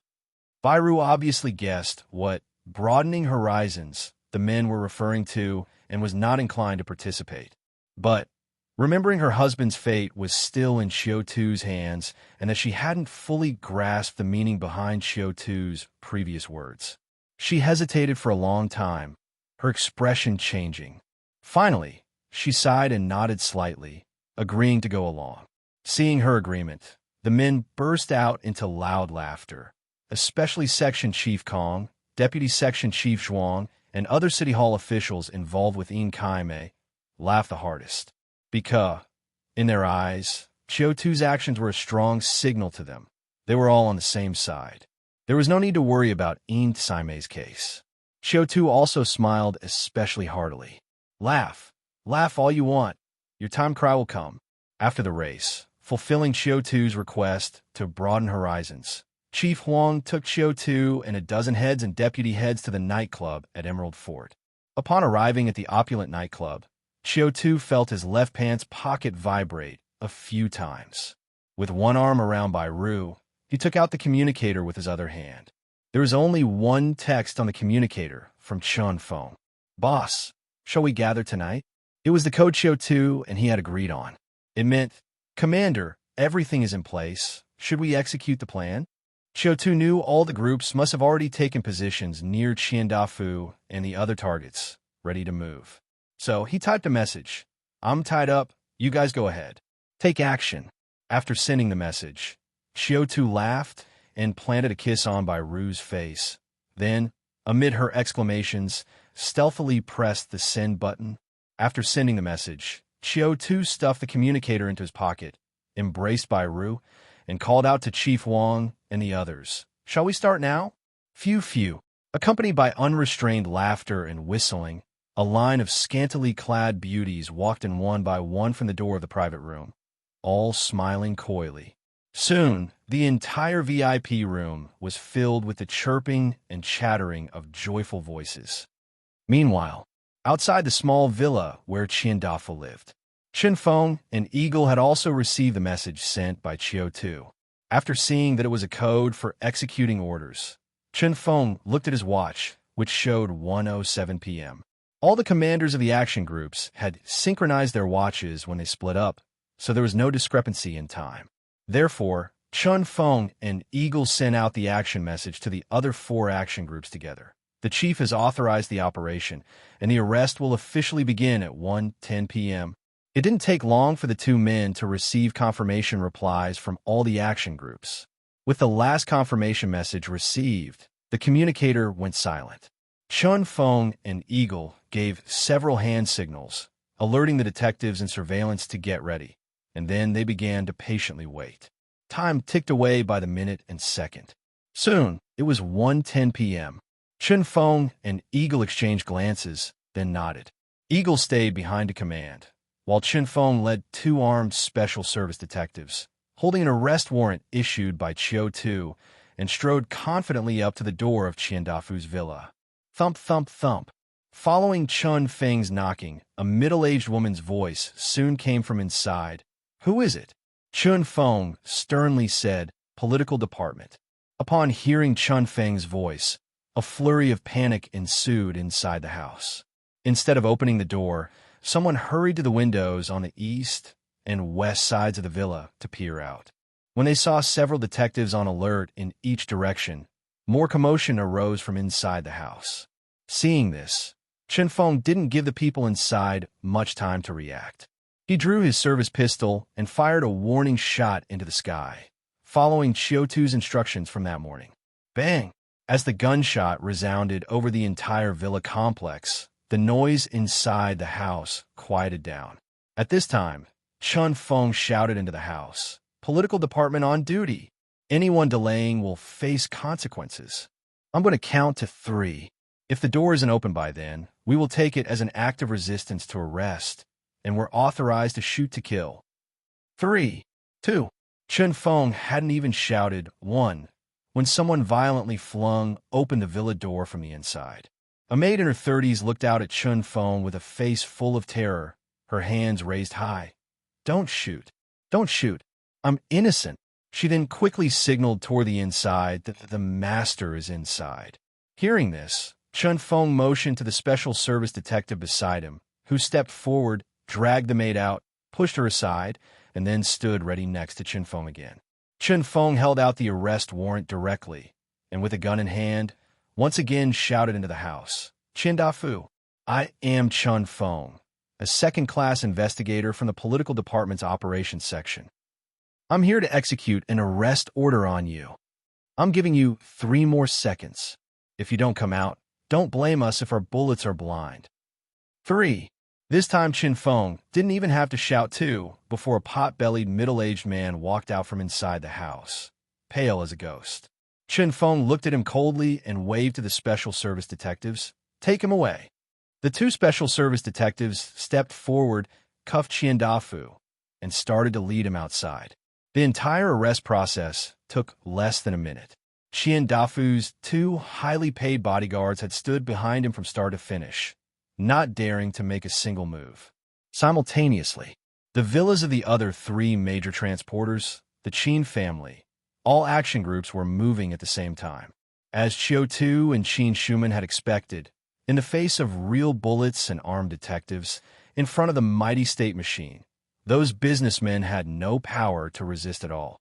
Even the well-rooted Qin family, faced with over a dozen fully armed special service and political department investigators, faced with the arrest warrant signed by Qiu Tu, faced with the photocopy of Yin Chen's special arrest warrant, dared not resist.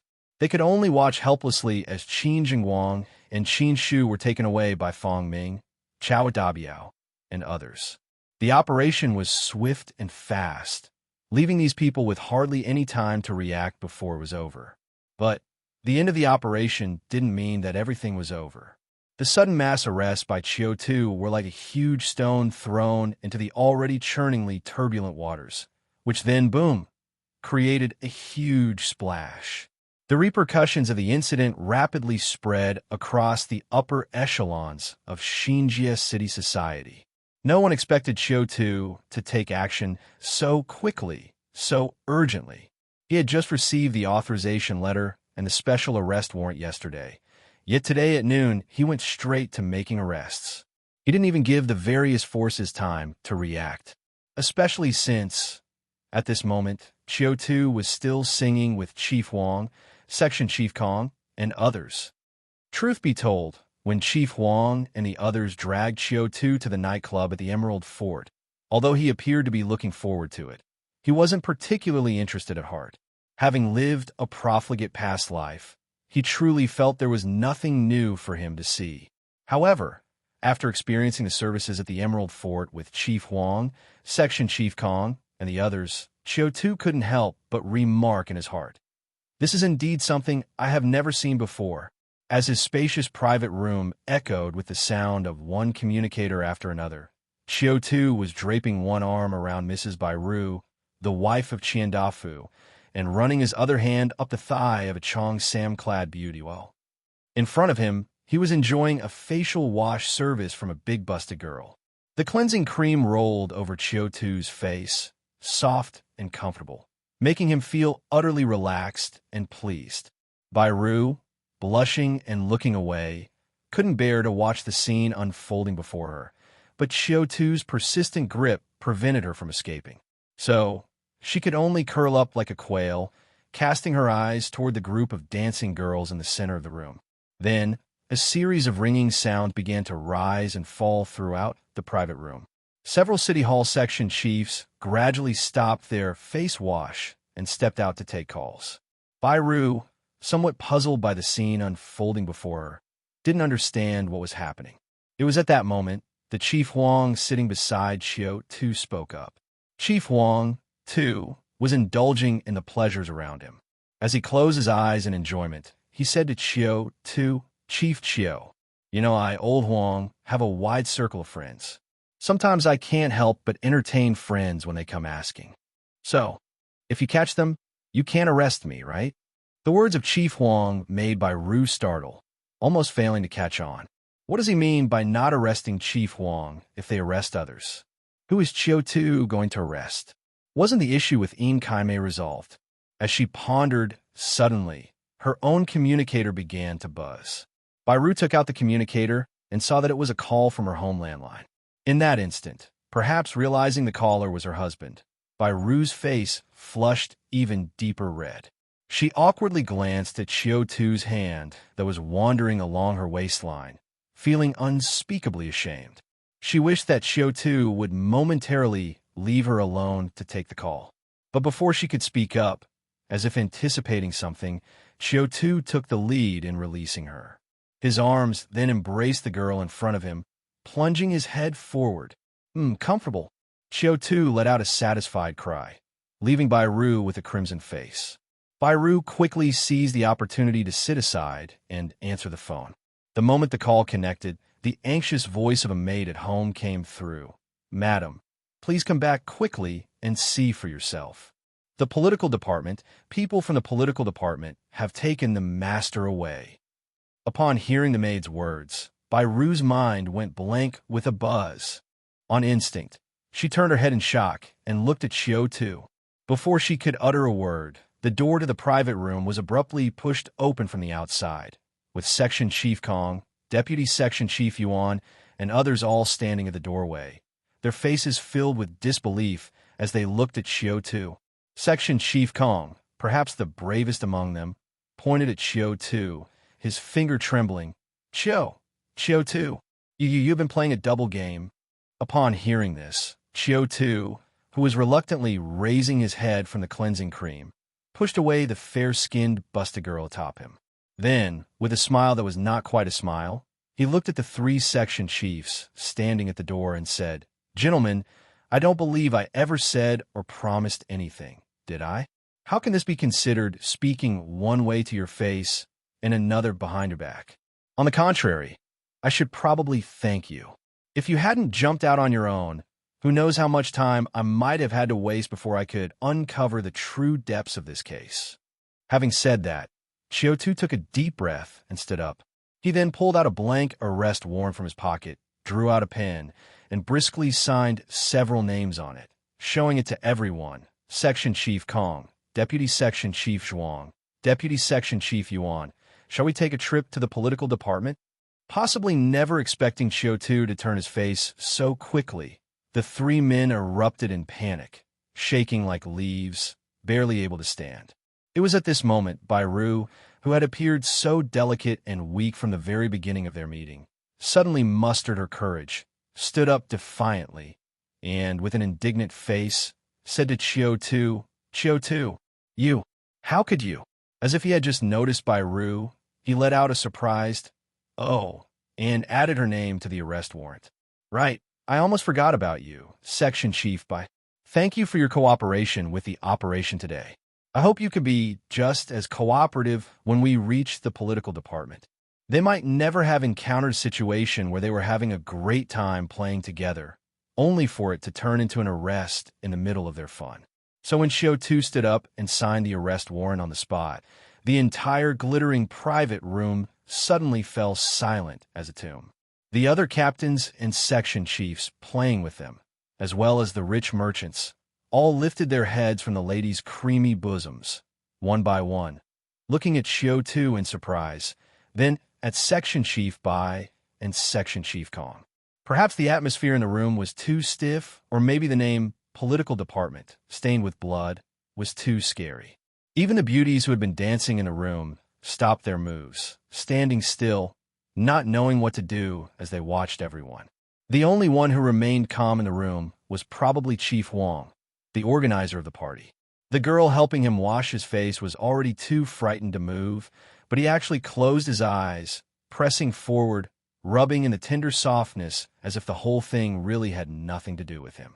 Seeing his composure, Qiu Tu's eyes seemed to contemplate, and then he too reassured everyone with a smile.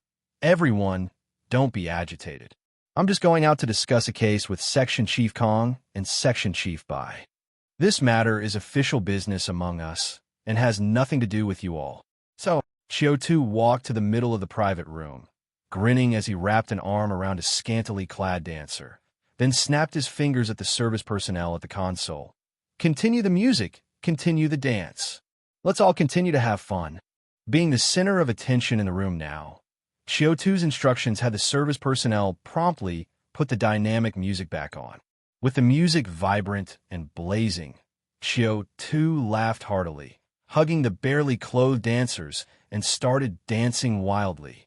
While dancing, Qiu Tu couldn't help but inwardly exclaim, "Damn, I'm so dedicated to my work. If it were any other detective, they probably would have taken the suspect and left by now. Only I, even though I've already worked so hard, still play the part to the fullest, dancing close with these beauties." After dancing with the beauties for a few songs and breaking out into a sweat, Qiu Tu stretched lazily, finally climbing out from the pile of women. He took out his wallet and grabbed a handful of silver yuans, then teasingly said to the group of beauties crowding around him, "Say thank you." Seeing the silver yuans in Qiu Tu's hand, the beauties scrambled to say, "Thank you. Thank you, sir. Thank you, boss." Qiu Tu laughed and scattered the silver yuans over them, then turned to the service girl who had been serving him. This time, Qiu Tu counted out 6 silver yuans, placing them one by one into her deep cleavage, then patted her chest and complimented with a smile. "Good job. I'll look for you again next time." After saying that, Qiu Tu turned around and embraced Bai Ru, who was still frozen in place, waved to everyone without looking back, leaving behind a dashing silhouette. "We'll be leaving first. Everyone, continue having a good time. We'll meet again next time." From a moment Qiu Tu presented the arrest warrant, the atmosphere in the private room had actually been quite strange. So even though Qiu Tu got everyone playing again, in reality, it was only Qiu Tu who was playing. The other captains and section chiefs, although still holding the girls, no longer had the relaxed expression from before, only a mix of pain and numbness, as if they were working overtime or handling a tedious task. As for Bai Ru and Section Chief Kong, it was even worse for them. As the suspects whom Qiu Tu had apprehended, they stood there, not knowing whether to run or sit, just staring dumbly as Qiu Tu and the beauties merrily mingled. So when Qiu Tu finally decided to leave after having his fill of fun, everyone was able to breathe a sigh of relief. Even Bai Ru and Section Chief Kong seemed to feel a sense of liberation, obediently following Qiu Tu out of the extravagantly decorated private room. And after Qiu Tu and his party left the private room, the joyful atmosphere that had been there finally began to return to tranquility. All the officers present now had their eyes on Chief Wang. Chief Wang seemed to sense those looks and sighed deeply, slowly lifting his head from the creamy bosom. The service personnel, perceptive to the mood, switched off the music and left the private room with the dancers and the busta girls, tiptoeing out and leaving the vast room to the officers. The private room was already large, and when they left, it suddenly felt more spacious and lonely. Now, without outsiders, Chief Wang looked around at everyone present and slowly said, "What happened today is not that simple. I was just following orders. 6.5 days, time to close Int Saime's case. 3.5 days, danger in the dark." It has to be said, Section Chief Kong, Deputy Section Chief Yuan, and the others were quite compliant. Even though Qiu Tu did not handcuff them or escort them personally, once it was confirmed that the arrest warrant was legitimate, they obediently followed Qiu Tu out of the Emerald Fortnite Club. Of course, along the way, they did not forget to threaten Qiu Tu, just like villains in a TV show, with phrases like, "I will definitely file a complaint against Qiu Tu. I won't let Qiu Tu get away with this. Qiu Tu, just wait." They kept talking all the way. Qiu Tu's response was to continue fondling Bai Ru's waist while nonchalantly saying, "Yes, yes, yes, right," just humoring them. Qiu Tu wasn't exactly even-tempered. He just couldn't be bothered to quibble with dead people. He clearly remembered the first thing he learned when he entered the political department. In the political department, there were never any miscarriages of justice. So, What's the point in arguing with people who have no future? After driving out of Emerald Fort, with a group of suspects already sent back, Qiu Tu and Awakens were already waiting outside in the police T-model cars. When they saw Qiu Tu come out, they all went up to him. Qiu Tu stopped the car and let Qiu Tu and Awakens take Section Chief Kong and the others to the T-model cars, leaving only Bai Ru in his own vehicle. This clearly led to a misunderstanding among his confidants, like Qiu Tu and Awakens. Qiu Tu glanced at Bai Ru twice, chuckled craftily, and moved closer to Qiu Tu to ask in a low voice, "Chief, are all the beauties from Emerald Fort of such high quality? This woman may look just above average, but that temperament of hers, tis tsk."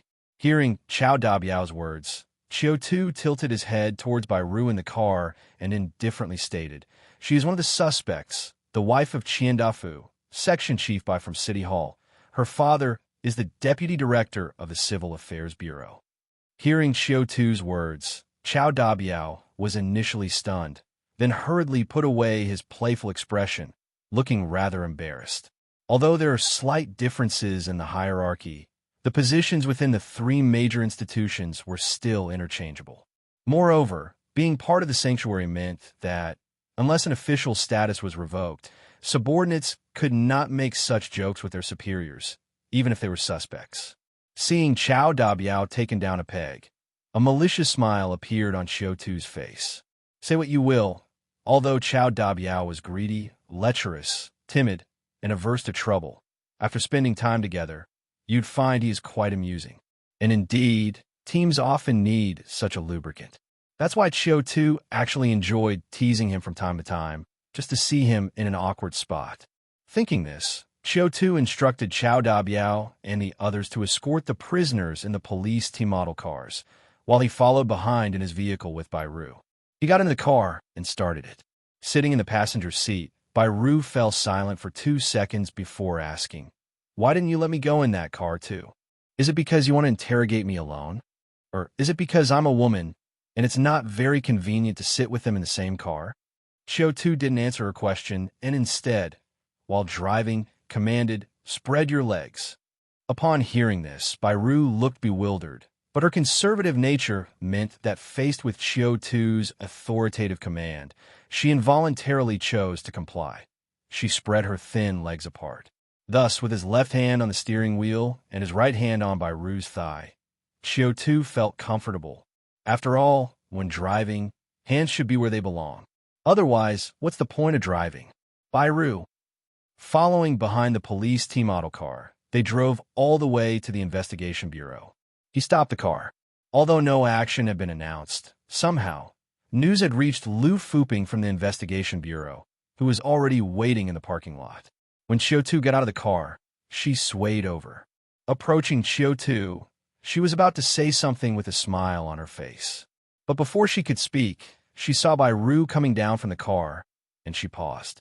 "Sister Lu has arrived?" Seeing Lu Fuping, Qiu Tu casually greeted her, then said, "Good timing.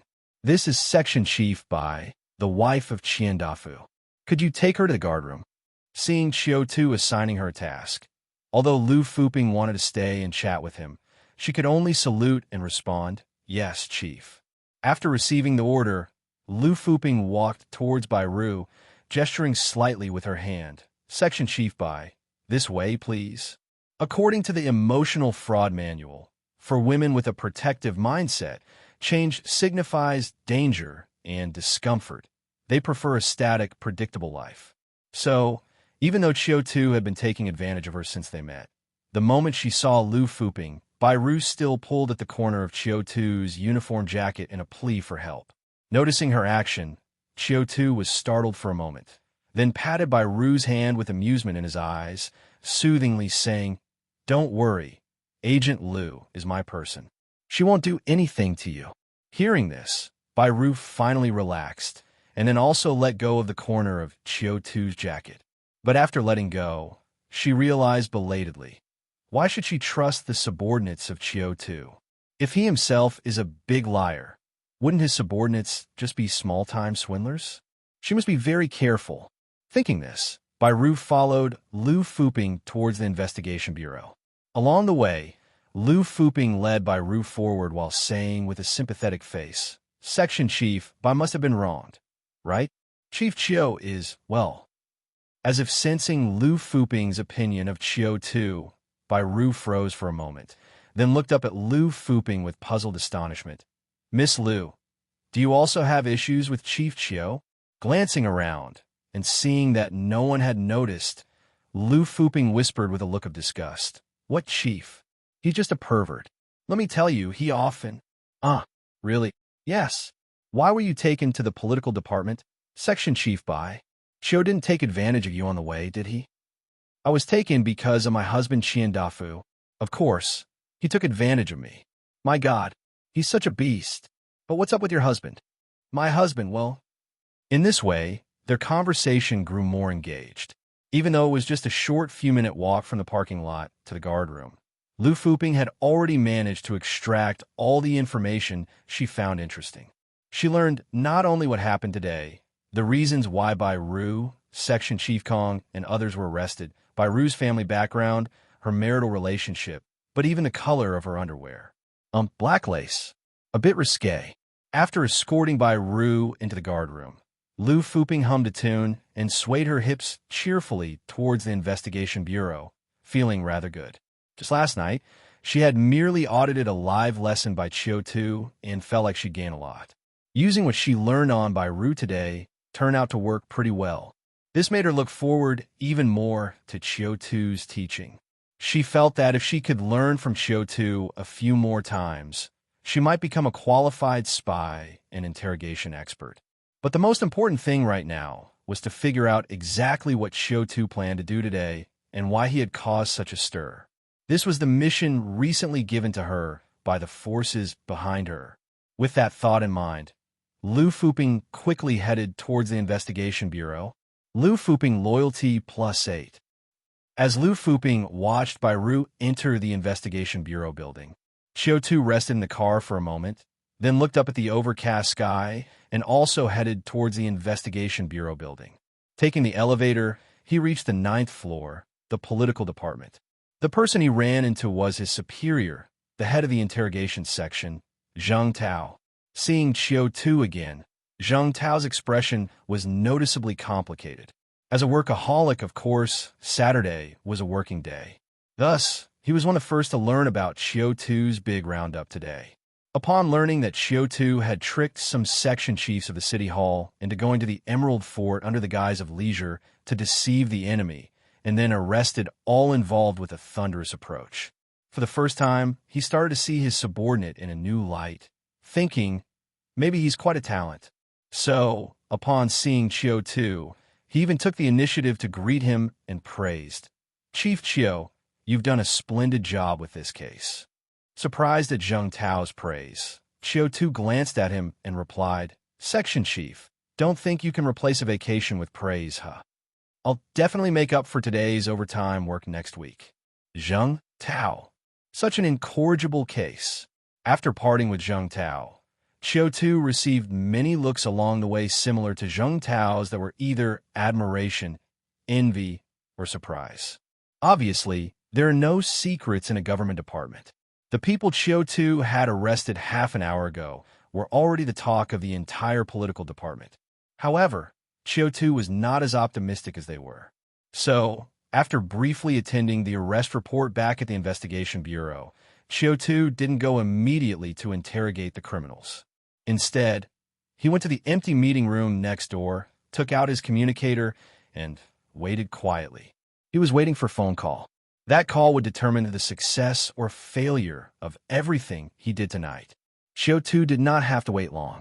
After just a few minutes, his communicator began to vibrate with a buzz-buzz sound. He picked up the communicator and glanced at the caller ID. After confirming it was the person he was waiting for, he adjusted his demeanor and then answered the phone with a smile. As the call connected, Jiashu's forced laughter came through the earpiece. "Chief Qiu's methods are impressive. You made such a big splash without making a sound." Hearing Jiashu's somewhat sarcastic words, Qiu Tu replied with a serious expression, "Thank you for the compliment, Minister. It's all thanks to your excellent guidance." Both men were old foxes and simple verbal sparring wouldn't affect their moods. So, Jiashu pretended not to catch Qiu Tu's sarcasm and formally started the conversation. He asked with a smile, "Does Chief Qiu know who he arrested today?" Qiu Tu honestly replied, "Of course I know. I arrested Qian Dafu, Wang Zhuang, Hu Kai Wei, and Qi Yun for big merchants in the transportation industry." At this moment, Jiashu was sitting in a private box on the 5th floor of the Emerald Fort racecourse. The sky outside the box was dull and overcast, casting his face in intermittent shadows. Hearing Qiu Tu's words, Jiashu chuckled, casually fiddling with a set of playing cards in his hand, and corrected lightly, "Not 4 big merchants in the transportation industry, but the heads of the only 4 transportation companies in Xinjia City. Apart from the official transport teams managed by the military, these 4 companies are the sole channels for Xinjia City to exchange materials with other cities." "Is that so?" Qiu Tu, who already knew all this, feigned surprise and asked, "Did I cause any trouble for the minister then?" Qiu Tu's feigned ignorance didn't deceive Jiashu, who chuckled lightly and affirmed, "Indeed, you've caused some trouble. As soon as these 4 big merchants were arrested, the exchange of supplies in Xinjia City came to a complete halt. The various departments of the city hall are calling me one after another, asking what exactly happened and when I can release these 4 merchants, fearing that the transport channels might be closed permanently." With that, Jiashu sighed, as if he were pressuring or lamenting, "It's a serious matter, Chief Qiu. After all, the investigation bureau also needs supplies distributed from the city hall." Upon hearing this, Qiu Tu sat at a table in the empty conference room, his expression unchanged. He knew that no matter what Jiashu said, he was actually pressuring him to release the prisoners. But the men had already been arrested.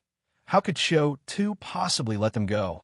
Therefore, he did not follow up on Jiashu's words, but instead took a different angle, lamenting, "It seems they really have a grip on the lifeline of Xinjia City. Otherwise, they wouldn't have the courage to engage in illegal activities." Hearing this, Jiashu laughed twice, downplaying the topic, and then timely switched to another one. He asked, "I understand why Chief Qiu arrested 4 transport merchants, but why did you also arrest Qin Shu and Director Qin Jingguang?" Jiashu paused for a moment, then added with a laugh, "Do you know, after they were arrested, Commissioner Qin Hung immediately called the bureau chief and me."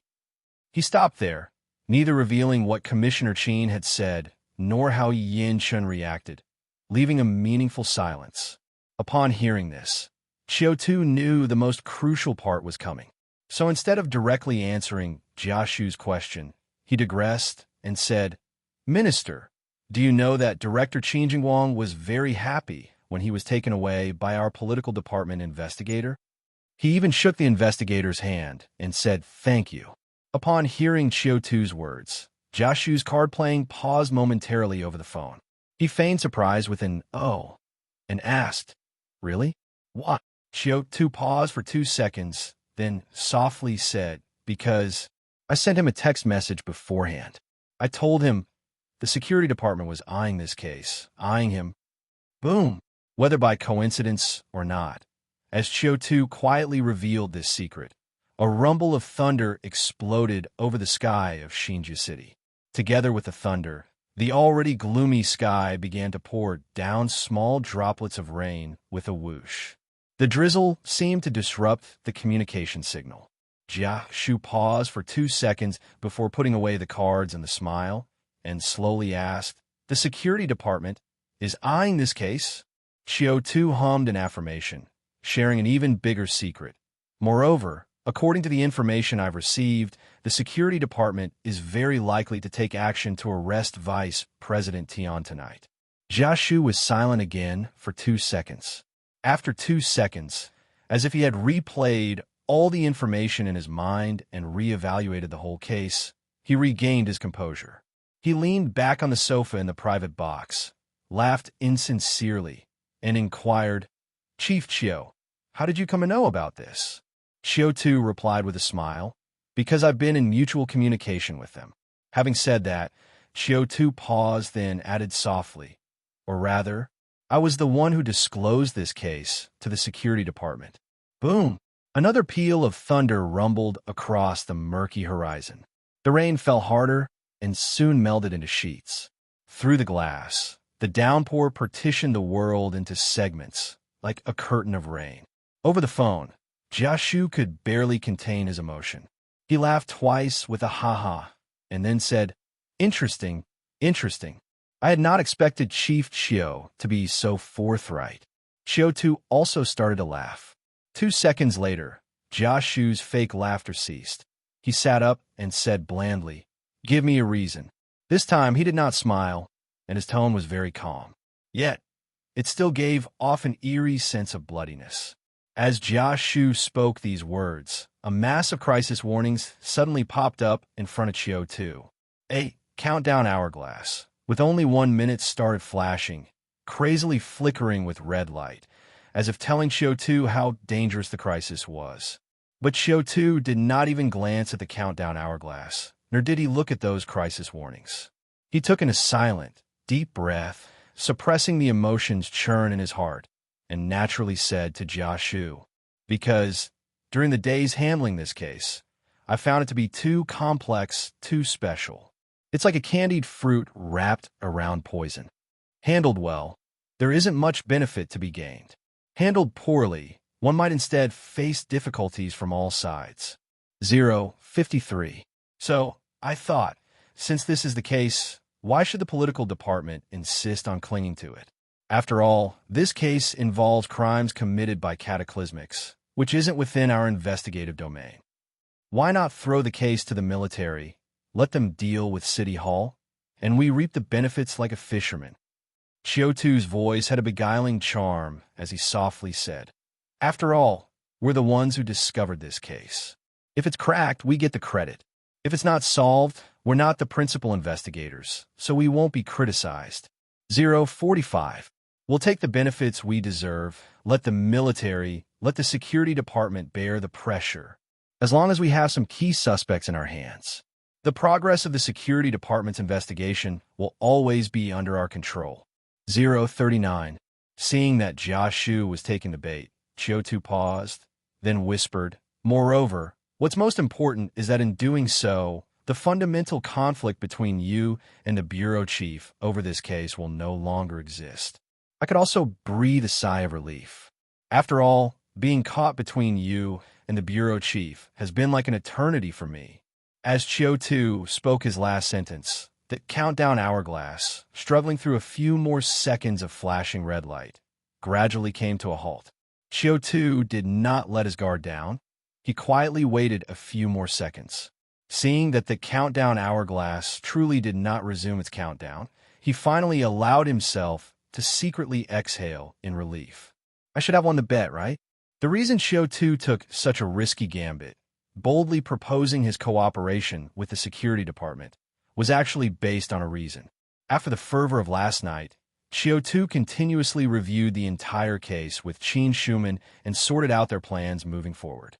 As a result, they stumbled upon a difficult issue, that as soon as the security department made a move, Jiashu and Yin Shun would know immediately that Qiu Tu had defected.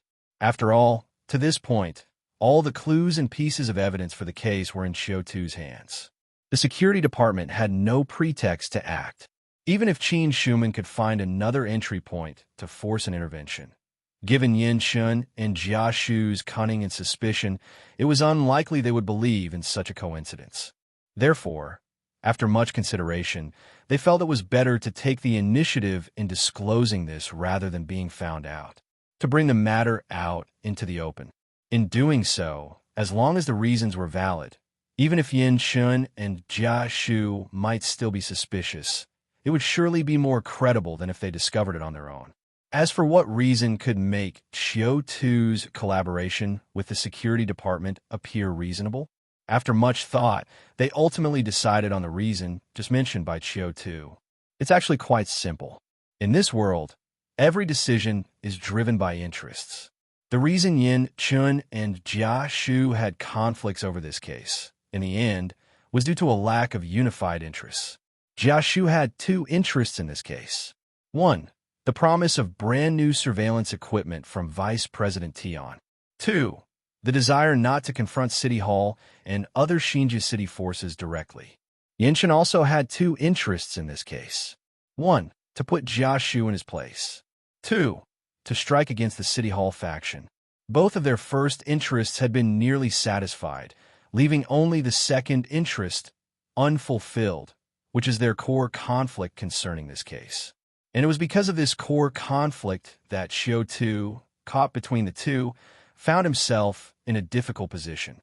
He was damned if he did, and damned if he didn't. At this time, if Qiu Tu came up with a new approach, one that does not affect the Investigation Bureau's interests, simultaneously resolving the conflict between the two and managing to shift the blame from himself, wouldn't everything seem logical? And wouldn't the involvement of the security department shift from unacceptable to a wait-and-see situation? Now, having heard Qiu Tu's explanation, Jia Shu indeed lapsed back into silence. This was the most Jia Shu had ever been silent in the many conversations between him and Qiu Tu's day. It was clear that each step of the conversation today was a bit beyond his expectations, necessitating his continuous reflection. But Qiu Tu did not give Jia Shu too much time to think. He lobbed another bombshell. Minister, I'm not sure if I should say this. Actually, what I'm doing is entirely to save you. It has to be said that Qiu Tu really gave Jia Shu many surprises today. In the past, although Qiu Tu was not exactly obsequious in Jia Shu's presence, each time his spirit was tense.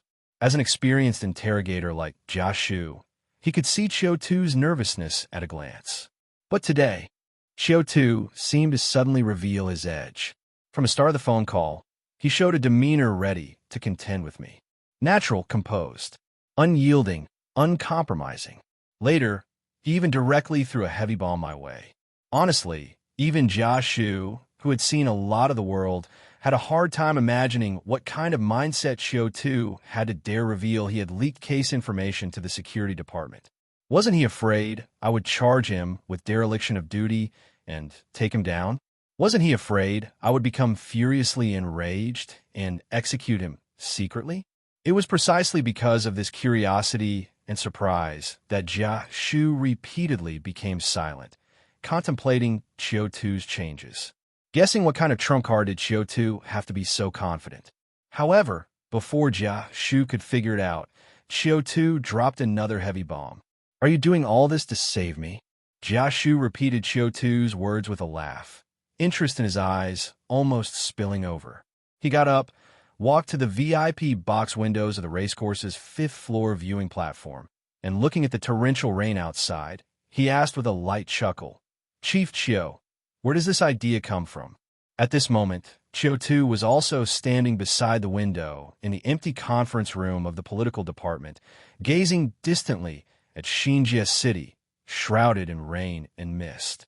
The two of them were clearly in different locations, yet it was as though they were facing each other across the boundless space, across the heavy rain, gazing at each other from afar.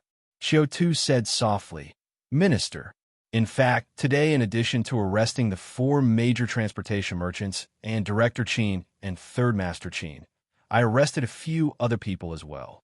This incident happened in a private box, and coupled with Chief Huang's gag order, it had not been leaked yet. Therefore, Jia Shu was also somewhat surprised, and he asked, who else? Qiu Tu said, Education Bureau's Section Chief Kong, Environment and Sanitation Bureau's Deputy Section Chief Zhuang, Commerce and Economic Development Bureau's Deputy Section Chief Yuan, and also Civil Affairs Bureau Section Chief Bai. Listening to this list, Jia Shu on the phone slightly furrowed his brows. But before he could speak, Qiu Tu then said, Are you very curious, Minister? What kind of coincidence let me just so happen to encounter them? And what kind of coincidence allowed me to silently bag them all in one swoop? Jia Shu chuckled twice and teased. Chief Qiu has already learned to answer his own questions, it seems. Qiu Tu didn't mind Jia Shu's sarcasm. He continued calmly. I was introduced to them by Chief Huang of the Logistics Department, who acted as the facilitator. While looking at the heavy rain outside the window and listening to the sound of the rain, he analyzed Today, when I first met Chief Huang, he said he wanted to introduce a few friends to me to help make some connections for us. At the time, I actually doubted Chief Huang's purpose, his identity. I wondered if he played some important role in this case. But when I easily coaxed insider information about the case from the mouths of those section chiefs, and just as easily caught them, a different thought arose in my mind instead. Jia Shu on the phone evidently guessed Qiu Tu's thoughts too, as the smile slowly faded from his face, his eyes as deep as the rainstorm before him. Qiu Tu said indifferently, "Could it be that from the start, Chief Huang was actually helping me? He was instructed by someone or some power to trick those section chiefs beforehand, allowing them to expose themselves before me. Then, not only did he enable a breakthrough in my case, but he also outlined the full extent of the case. The Environment and Sanitation Bureau of City Hall, the Commerce and Economic Development Bureau, the Education Bureau, and the Civil Affairs Bureau." At that, Qiu Tu smiled. He asked in return, "Minister, I believe by now, you must have guessed who is behind Chief Huang, right?" Jia Shu chuckled and feigned ignorance. "Who might that be?" Qiu Tu said somewhat dramatically, "It's the bureau chief, Minister. We all thought the bureau chief was too high and mighty to bother with such a small case. But, actually, he had calculated every move. He is determined to get this case done. Nobody can stop him, no matter who they are. Today's arrangement is both a helping hand and a warning. He's telling me, and he's telling you, he has 1,000, 10,000 ways to advance the case, letting us know we cannot play any tricks." As he said this, Qiu Tu's emotions gradually subsided, and he became calm again as he said, "Although I'm not clear on the reason that has kept you on the opposite side of the bureau chief in the Yin Kaimei case, I think if things keep going like this, the bureau chief will soon abandon you, abandon me. Therefore, after much consideration, I found the only way to perfectly resolve the conflict between you and the bureau chief was to cooperate with the security department, letting them face the brunt. Minister, I really am trying to save you. So believe me, Minister, I will definitely handle this case well. I'll satisfy everyone." Upon hearing Qiu Tu's words, Jia Shu on the phone remained silent for a long time as if pondering the information in Qiu Tu's words. After a while, a mysterious smile spread across his face, and crimson light began to flicker in his pupils. He laughed soundlessly, the distorted reflection of his face shimmering off the rain-obscured window, looking particularly unsettling. Jia Shu's suspicion +0, satisfaction +28. After hanging up the phone, he looked at the prompt that floated up in front of him. There were also Jia Shu's words lingering in his ear. "Chief Qiu, it seems I have misunderstood you, so go ahead and boldly do as you please. I'll cover for you against the external pressures. You can come to me with anything." To be honest, Qiu Tu didn't feel much reassured. On the contrary, his sense of urgency had intensified. Last night, when discussing today's plan with Qin Shuman, Qiu Tu actually knew there was a key factor that could make or break the plan: how deeply Jia Shu was involved in the whole case. As the top officer of the political department and one of the 9 senior members of the investigation bureau, Jia Shu had absolute disposal rights over the entire case. Even if Qiu Tu held the imperial sword given by Yin Chun, if Jia Shu wanted to take over the case by force and release people, Qiu Tu couldn't stop him. Therefore, after arresting everyone, Qiu Tu didn't go straight to work on the case, but instead waited patiently for Jia Shu's call. He needed to confirm from Jia Shu's call the extent of pressure he was under and whether he would flip the table or not. From the initial tit-for-tat, unyielding stance to the subsequent dropping of bombshells one after another, it was actually a process of pressuring and stress testing Jia Shu. Now, it seemed the effect was quite good. At least the worst possibility hadn't happened. But for some unknown reason, Qiu Tu felt an inexplicable sense of crisis. He always felt he had to solve the case as soon as possible. Otherwise, there might really be danger. Thinking this, Qiu Tu didn't dare to delay. He glanced once more at the torrential rain merging earth and sky outside the window, and then stepped towards the outside, ready to interrogate the prisoners.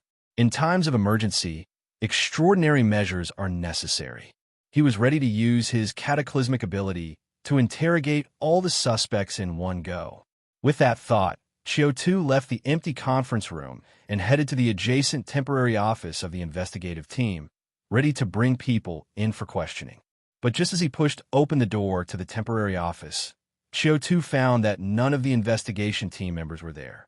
In the office, there was only the beautiful, young woman Lu Fuping. At that moment, she was leaning over her desk, rummaging through documents. Startled by the sound of the door, Lu Fuping quickly straightened up. But when she turned and saw Qiu Tu entering, a smile actually appeared on her face, and then she bent down to continue her search through the documents. Today, she might have received a message on short notice and rushed to the investigation bureau, so she wasn't in uniform but dressed in a somewhat professional casual attire. A plain white female shirt and a black tight-fitting mini-skirt, outlining the perfect curves of her slender waist and full buttocks. Moreover, as she backed Qiu Tu while rummaging through documents, with hands braced on the table, legs slightly bent, and her buttocks lifted, there was a rather inviting pose. At that moment, Qiu Tu admitted that his fist had gotten hard. "Remember to close the door." Lu Fuping seemed to sense Qiu Tu's reaction. She slightly turned and seductively winked at Qiu Tu. "This woman is seducing me."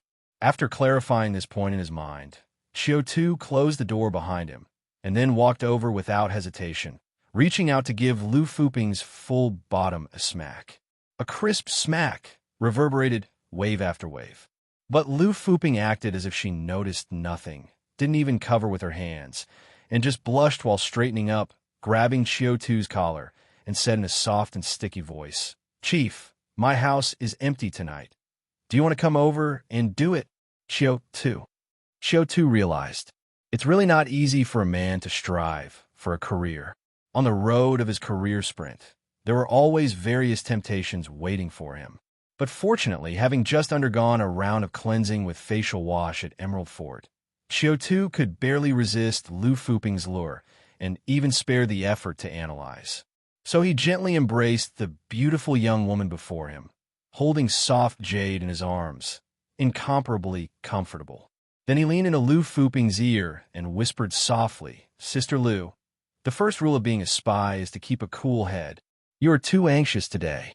You've exposed the forces behind you."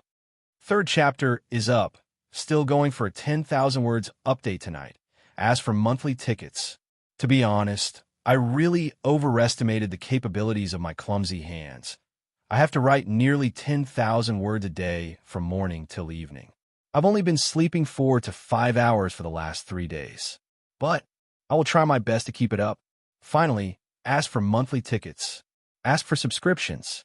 I'll probably update around 2 a.m. tonight, so everyone can read it in the morning. Haha. If it were the Lu Fuping of the past, upon hearing Qiu Tu's probing, she would have likely been a bit panicked inside. Even though she underwent professional training, her relatively average skills always resulted in quite a few slip-ups. But this period of time, following Qiu Tu's learning and experiences, and even having had an epiphany last night thanks to Qiu Tu, Lu Fuping had clearly grown and changed. Therefore, faced with Qiu Tu's probing, she wasn't flustered in the least. She even hooked her arm around Qiu Tu's neck and giggled, with a slight lift of her eyes, her gaze full of provocation. She teased, "Since it's like this, why doesn't the superior try to guess which power is behind me?" Looking at Lu Fuping's seductive manner, Qiu Tu felt an itch in his heart. Ever since this beautiful woman had her awakening, she had become increasingly bold and flirtatious with him, often making it hard for him to restrain himself. However, it was precisely this thrill that made him increasingly interested in their cat-and-mouse game. So, he reached out, caressed Lu Fuping's cheek as soft as a young girl's, and asked with a smile, "If I guess correctly, what do I get?" "A reward, huh?" A soft light twinkled in Lu Fuping's peach blossom eyes as she leaned in toward Qiu Tu's ear and whispered softly, "How about I spend the night with you?" Upon hearing this, Qiu Tu scoffed disdainfully. "You sure that's a benefit for me? It seems more like you're rewarding yourself." Lu Fuping couldn't help but laugh at Qiu Tu's words. With a mischievous smile on her face and looking cunningly at Qiu Tu, she boldly suggested, "How about this? Director Tang and I both spend the night with you. What do you think?" Upon hearing this, Qiu Tu hissed as images of Lu Fuping's creamy skin and Tang Feifei's wheat-colored skin mingling on a bed began to dance in his head. Thus, he couldn't help but raise his price and said, "4 nights." "Deal." Lu Fuping agreed with a smile. "Qiu Tu, 6 nights. He. Lu Fuping was so amused by Qiu Tu's unserious demeanor that she couldn't straighten her back from laughter, her chest shaking continuously.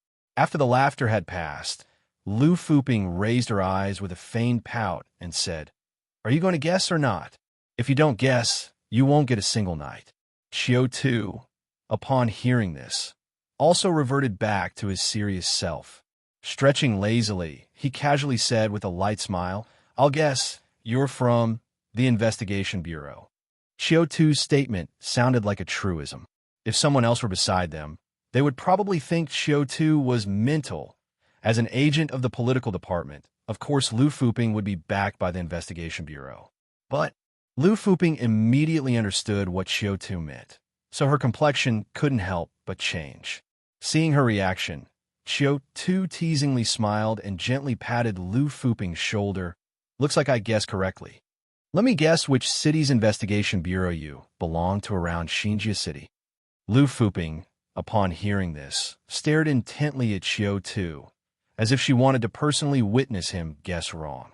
But Qiu Tu clearly disappointed her. "Eastern City Investigation Bureau." Qiu Tu, with a smile in his eyes, continued, "Am I right? Agent Lu from the political department of the Eastern City Investigation Bureau."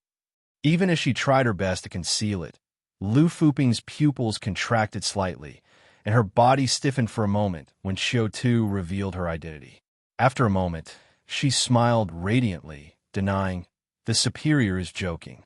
I'm just an ordinary agent from our Xinjia city.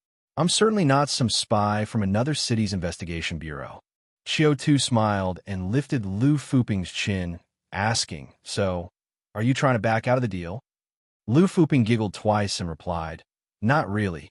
Speaking, she stepped back, disengaging from Qiu Tu's flirtatious advances, and asked, "I'm just a bit curious why the superior thinks I'm from the Eastern City Investigation Bureau. Do you have any evidence, or is it just a random guess?" Seeing Lu Fuping step back, Qiu Tu didn't follow. While walking to the table and tidying up the documents, he said with a laugh, "People like us who work on the secret front must always be keen to notice details and analyze information. First of all, City Hall is very concerned with the Yin Kaimei case, but you didn't seem to take it seriously. Plus, City Hall clearly has no idea about the progress of my case. Otherwise, they wouldn't have been unprepared today. Therefore, you're not likely to be City Hall spy."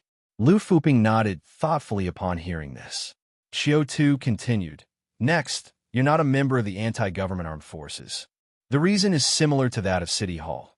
Yin Kaimei is a key figure in the anti-government armed forces.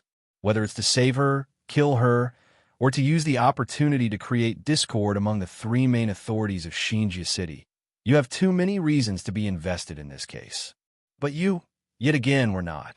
Moreover, the first time you revealed your identity as a spy in front of me, even though you seemed a bit panicked, there was no fear or confusion. This indicates that you know even if your identity is exposed, you can get the necessary protection with no threat to your life.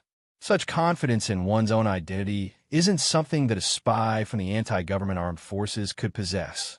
Lu Fuping looked a bit surprised, clearly not expecting Qiu Tu to still remember that night when her identity was tricked out of her long ago. Meanwhile, Qiu Tu had finished tidying up the documents on the table. As he packed the materials into a file bag, he continued his analysis. "Furthermore, you're not a spy from the military. The reason is quite simple. Your role as a spy is clearly aimed at Director Tang."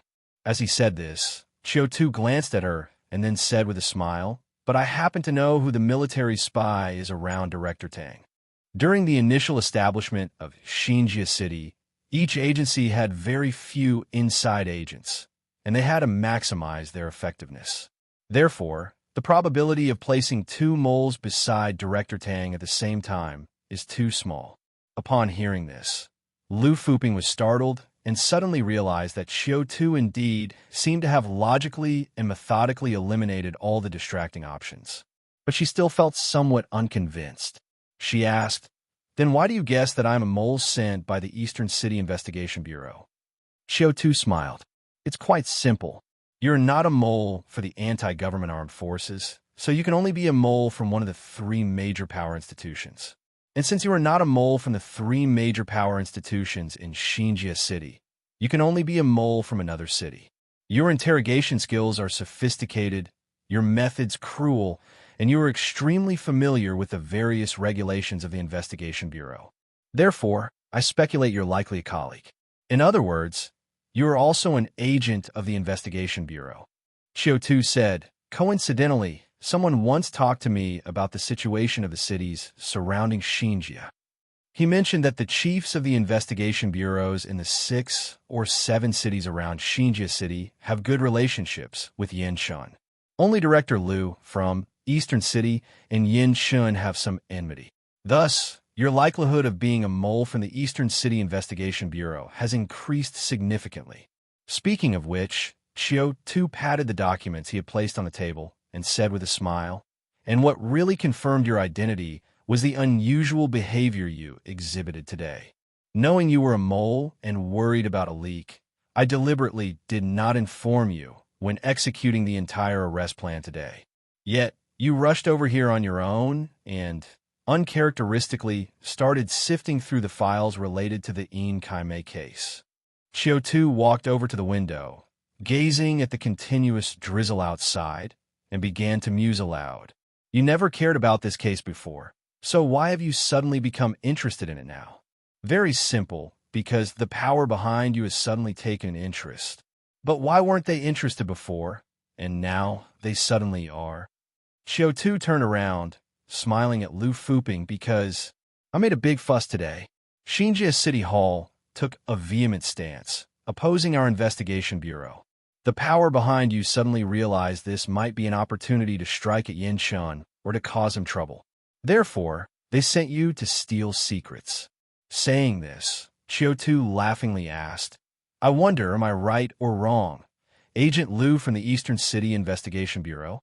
Lu Fuping loyalty plus 10. Lu Fuping looked at Qiu Tu with a complex expression in her eyes.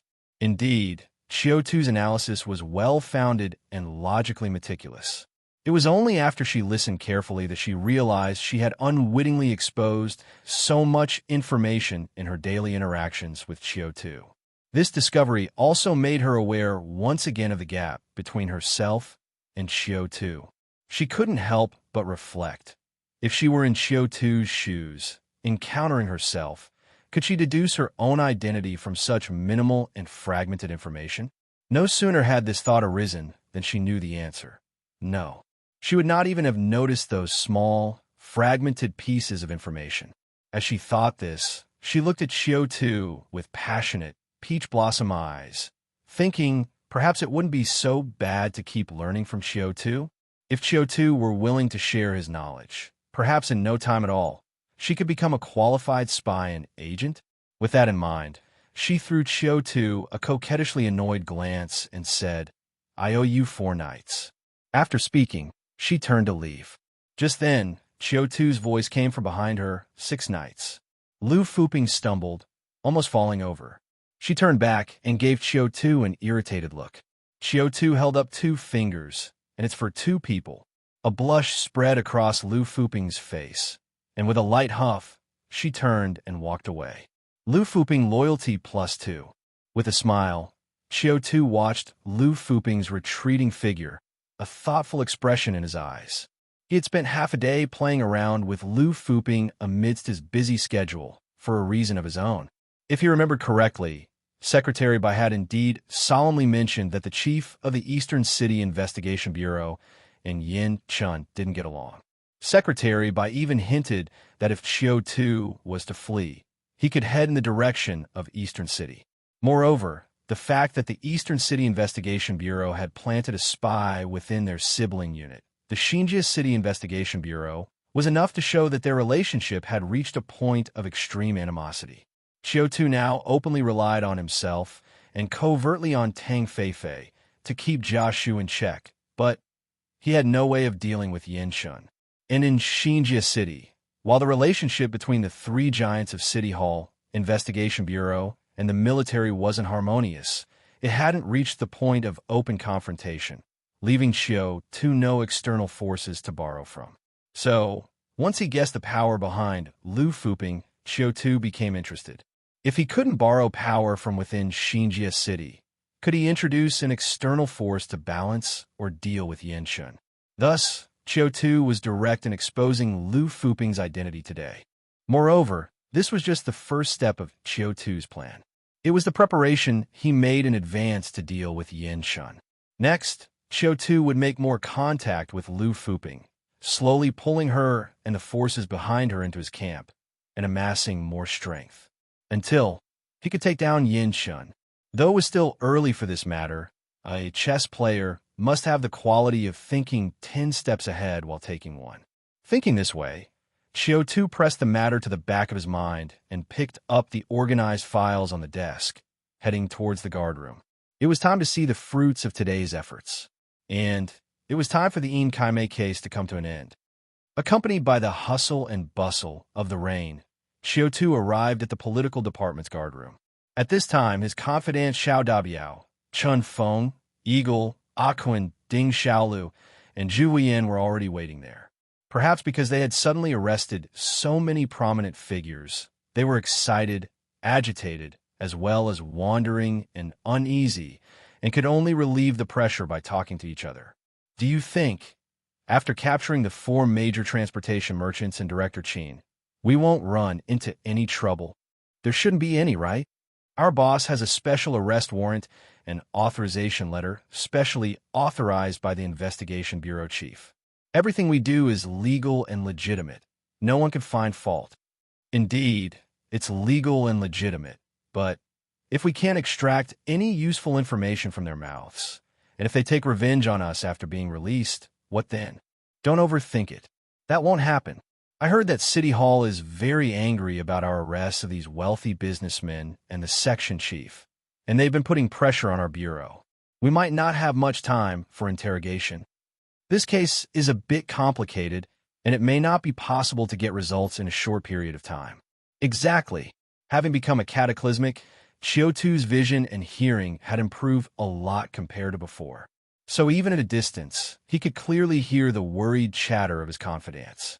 But he didn't say anything and confidently walked into the guard area with his documents and files. Upon seeing Qiu Tu arrive, the few confidants who were quietly conversing immediately stopped their chat, and persons like Xiao Dabiao, Chun Feng, and Eagle swiftly stood up to greet him. Seeing them, Qiu Tu immediately praised with a smile. "You've all worked hard." Then he glanced over the 20 or so confidants present and noticed their nervousness. He didn't let everyone linger in that atmosphere and instead swiftly boosted morale. "After we wrap up this case, I'll treat everyone to a good meal. I'll give everyone a holiday, and I'll hand out a big red envelope to each person." People always have desires. No matter in which era or world, work is for the sake of a better life. Especially in times of chaos with no unified government and without so much sense of homeland, there are only 8 words that matter: survive and live well. Therefore, offering money, vacations, and meals is the simplest and most effective way to win people's hearts and boost morale.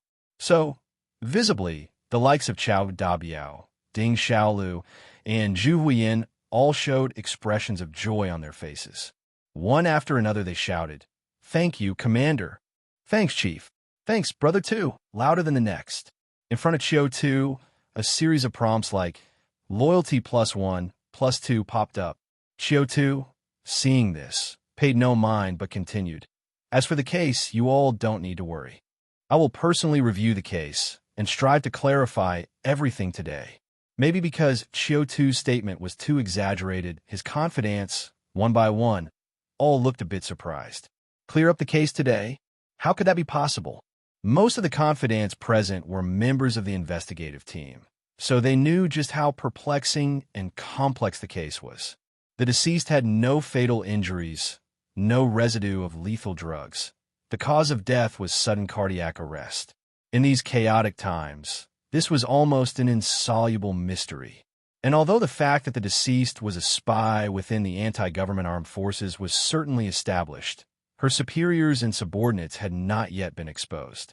Everyone knew that collusion with the anti-government armed forces was a capital offense. So, even if the suspects caught today really included her superiors and subordinates, they would not admit it to save their own lives. Thus, most investigators considered this case a long-term tug of war. This was the source of their anxiety. Now, Qiu Tu suddenly claimed he could solve the case today, even though during this time, Qiu Tu had built up a great image in everyone's hearts. They couldn't help but doubt it the first thing in their minds. Among the confidants, the most tactful Qiu Tu even took the initiative to offer Qiu Tu an out. He said with a sly grin, "Commander, don't set such an exaggerated plan. We know you're mighty, and we believe you can do it, but it will also put a lot of pressure on us. Let's take our time investigating. Shall we not be too hasty?" Qiu Tu, being a perceptive person, immediately understood Qiu Tu's thinking upon hearing his words. After scanning the eyes of the investigators present and seeing through their thoughts, he did not refute Qiu Tu's kindness, but instead went along with it and said, "Haha, all right. Since you brought it up, then we'll take our time and not rush." "That's more like it, Commander." Qiu Tu chuckled, hee, behaving very obsequiously. Qiu Tu laughed and patted his shoulder before once again scanning the investigators present. Indeed, hearing that Qiu Tu had withdrawn his exaggerated plan, all the investigators couldn't help but breathe a sigh of relief, no longer so worried. Seeing this reaction, Qiu Tu did not say much. He knew his confidants had his best interests at heart. But what they did not know was that cataclysmics and ordinary people truly had an unbridgeable chasm between them. To them, a case that seemed incredibly difficult to Qiu Tu might be incredibly simple. Thinking thus, Qiu Tu pondered briefly before calling out a few names: Qiu Tu, Chunfeng, Eagle, Akun. As Qiu Tu called their names, the four confidants stepped forward. Qiu Tu instructed, "You will join me in interrogating the prisoners." "Yes, Brother Tu." "Yes, Commander," all four responded.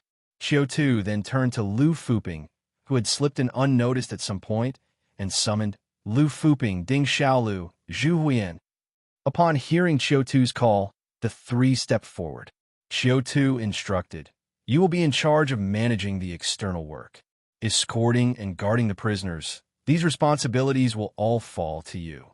I have only one requirement: ensure there is a continuous flow of prisoners in the interrogation room. My time is precious. It cannot be wasted." The three clearly did not fully grasp Qiu Tu's meaning, but still nodded their heads and agreed. "Yes, Commander."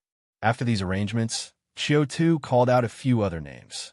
Some were instructed to prepare the interrogation room, others to set up recording equipment, and yet others to coordinate with the Special Service Department, ready to mobilize at any moment to search for evidence.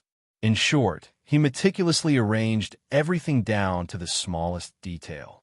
And among these preparations, perhaps the most peculiar was this. For such an important case, Qiu Tu chose not to use a large interrogation room, but specifically requested a small one of only a few square meters. Yet, trusting in Qiu Tu, the investigators raised no objections and began preparations following Qiu Tu's directions. Soon, the entire investigative team was running as smoothly and swiftly as clockwork. Meanwhile, at the same time, Emerald Fort, the observation deck on the 6th floor of the racetrack, as an area accessible only to the real power figures like the deputy director, the bureau chief, the members of the municipal committee, and the city hall, it was subtly yet lavishly decorated. Apart from the public area's hall, almost every bigwig who could enter this level had a separate suite. Inside, every conceivable item was available, and should there be any additional needs, the staff of the Emerald Fort would even go out and make purchases directly. At this moment, Tang Fei was sitting in her suite, quietly sipping wine while listening to the report of her assistant, Su Xiaowan. Bureau Chief Qiu acted exceptionally swiftly this time. In just a few short minutes, he managed to arrest all the 4 major transportation merchants, Director Qin Jingguang and Third Master Qin. And that's not all. I found out that Chief Qiu was actually attending a gathering invited by Chief Huang, along with several section chiefs from the city hall. However, halfway through the gathering, Chief Qiu suddenly arrested all of them as well and brought them to the investigation bureau. Su Xiaowan paused before adding, "Now Chief Qiu has rushed back to the investigation bureau, and it's said he's going to personally interrogate these suspects." After listening to Su Xiaowan's report, Tang Feifei waved her hand emotionlessly with her wheat-colored face.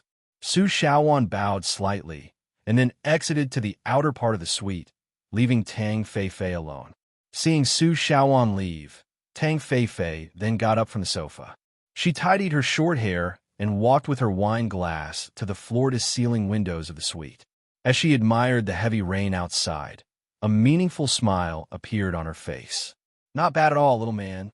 I didn't expect you to withstand the pressure without my help. Then continue to show me your capabilities." Having said this, a faint amber glow flickered in the depths of her pupils, and her wheat-colored face was filled with anticipation for her prey. When loyalty increased, the efficiency with which the subordinates handled their tasks also noticeably improved. Thus, under one command from Qiu Tu, a small interrogation room was quickly set up. After installing the video and audio equipment and preparing the interrogation table, the interrogation began without delay. Qiu Tu, Chao Dabiao, and Chun Feng took their seats at the interrogation table. Awakens handled the recording of video and audio, while Eagle was responsible for conveying messages.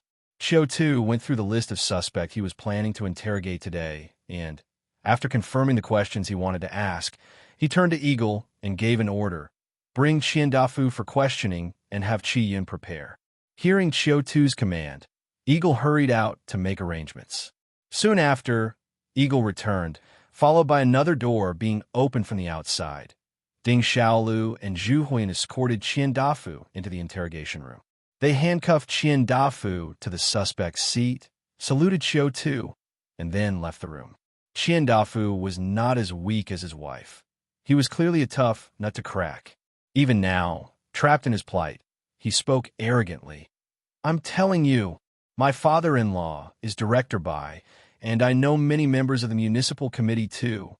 You barging into my house and capturing me is far from over. Once I get out, I'll make sure each of you is peeled of that skin you wear. Let's see if you can still strut around with undue authority without it." Seeing how arrogant Qian Dafu was, the faces of Chun Feng and Eagle darkened, and Chao Dabiao also looked indignant. Awakens even wanted to step forward to give Qian Dafu a taste of pain. However, after Awakens took 2 steps, Qiu Tu stopped him. "Awakens, don't cause trouble." Awakens glared at Qian Dafu before returning to his original position.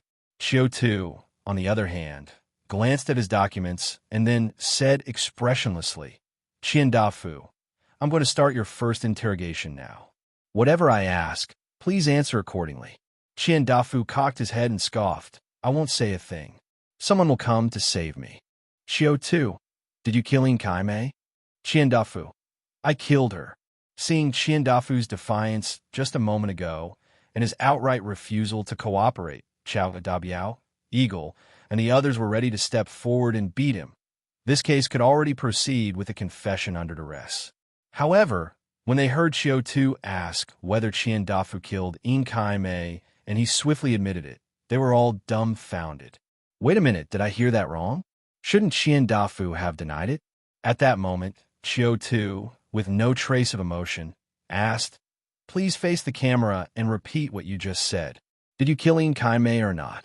Sitting upright and facing the camera with a serious expression, Qian Dafu said, "I killed Yin Kai Mei."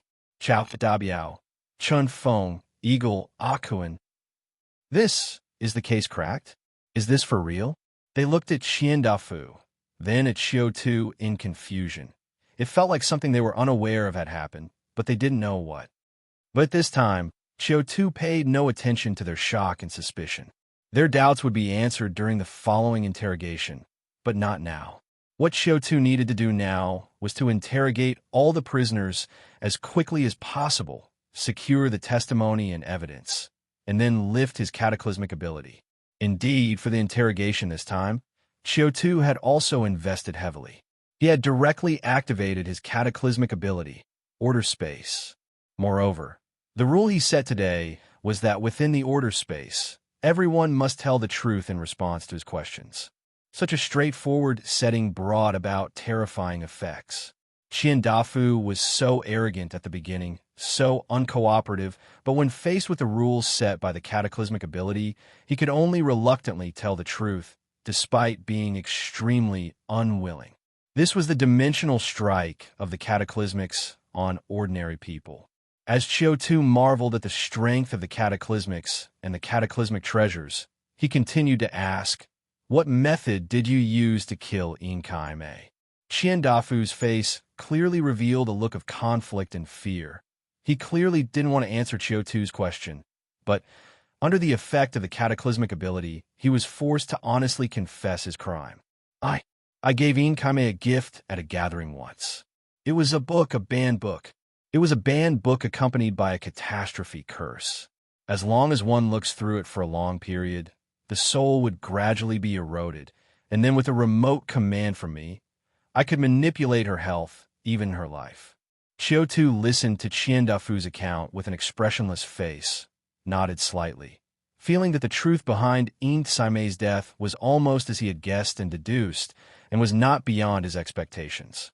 But at this moment, the thoughts of Chao Dabiao, Chun Feng, Eagle, and Aquin, who were by his side, were entirely different from his. What? Banned book? Catastrophe curse? Long time reading erodes the soul? A single command can cause death? What on earth is all this about? If they weren't certain they hadn't gone mad, the four of them would have even started to wonder if there was something wrong with their sanity. They looked at Qian Dafu and then at Qiu Tu several times, trying to understand what exactly was happening. Then they saw that Qiu Tu was not the least bit surprised, and even continued to ask questions indifferently. This discovery gradually led them to speculate. This case seemed to have a tremendous inside story. In this inside story, Brother Two/the Chief probably knew all along, hence his lack of surprise. With this thought, their hearts settled slightly, and they continued to listen to the conversation between Qiu Tu and Qian Dafu. Qiu Tu asked, "How did you remotely control the death of Inkai Mei?" Qian Dafu sincerely replied, "That set of cataclysmic treasures consisted of two pieces, both printed out by the cursed printer, one being a book and the other a notebook, named Cursed Blueprint. As long as you write down the health conditions of the person on the notebook, the person who possesses the book will be subjected to the corresponding curse. After learning that Inkai Mei had been captured by the political department, I was worried she would leak our secrets. So, I wrote in the notebook the condition sudden cardiac death after 10 hours. In this way, as long as she came into contact with the book, and there were no treasures nearby to shield against catastrophe powers, the curse would be planted, and she would die suddenly 10 hours later." Hearing Qian Dafu's words, Qiu Tu nodded slightly and continued to inquire, "Where is that notebook now?"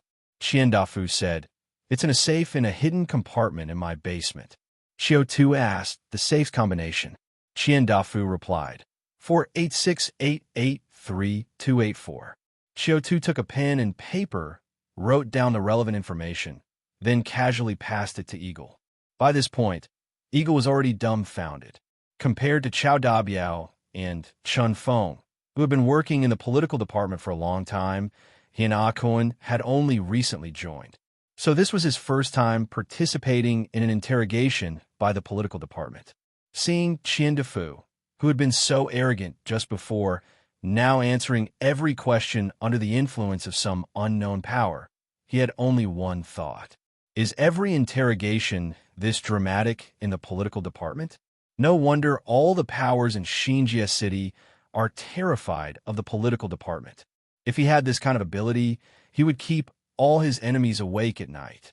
Therefore, when Qiu Tu handed him the note, he first paused, then returned to his senses, accepted the note, and quickly left the interrogation room to arrange for the field operations team, waiting outside to retrieve the evidence.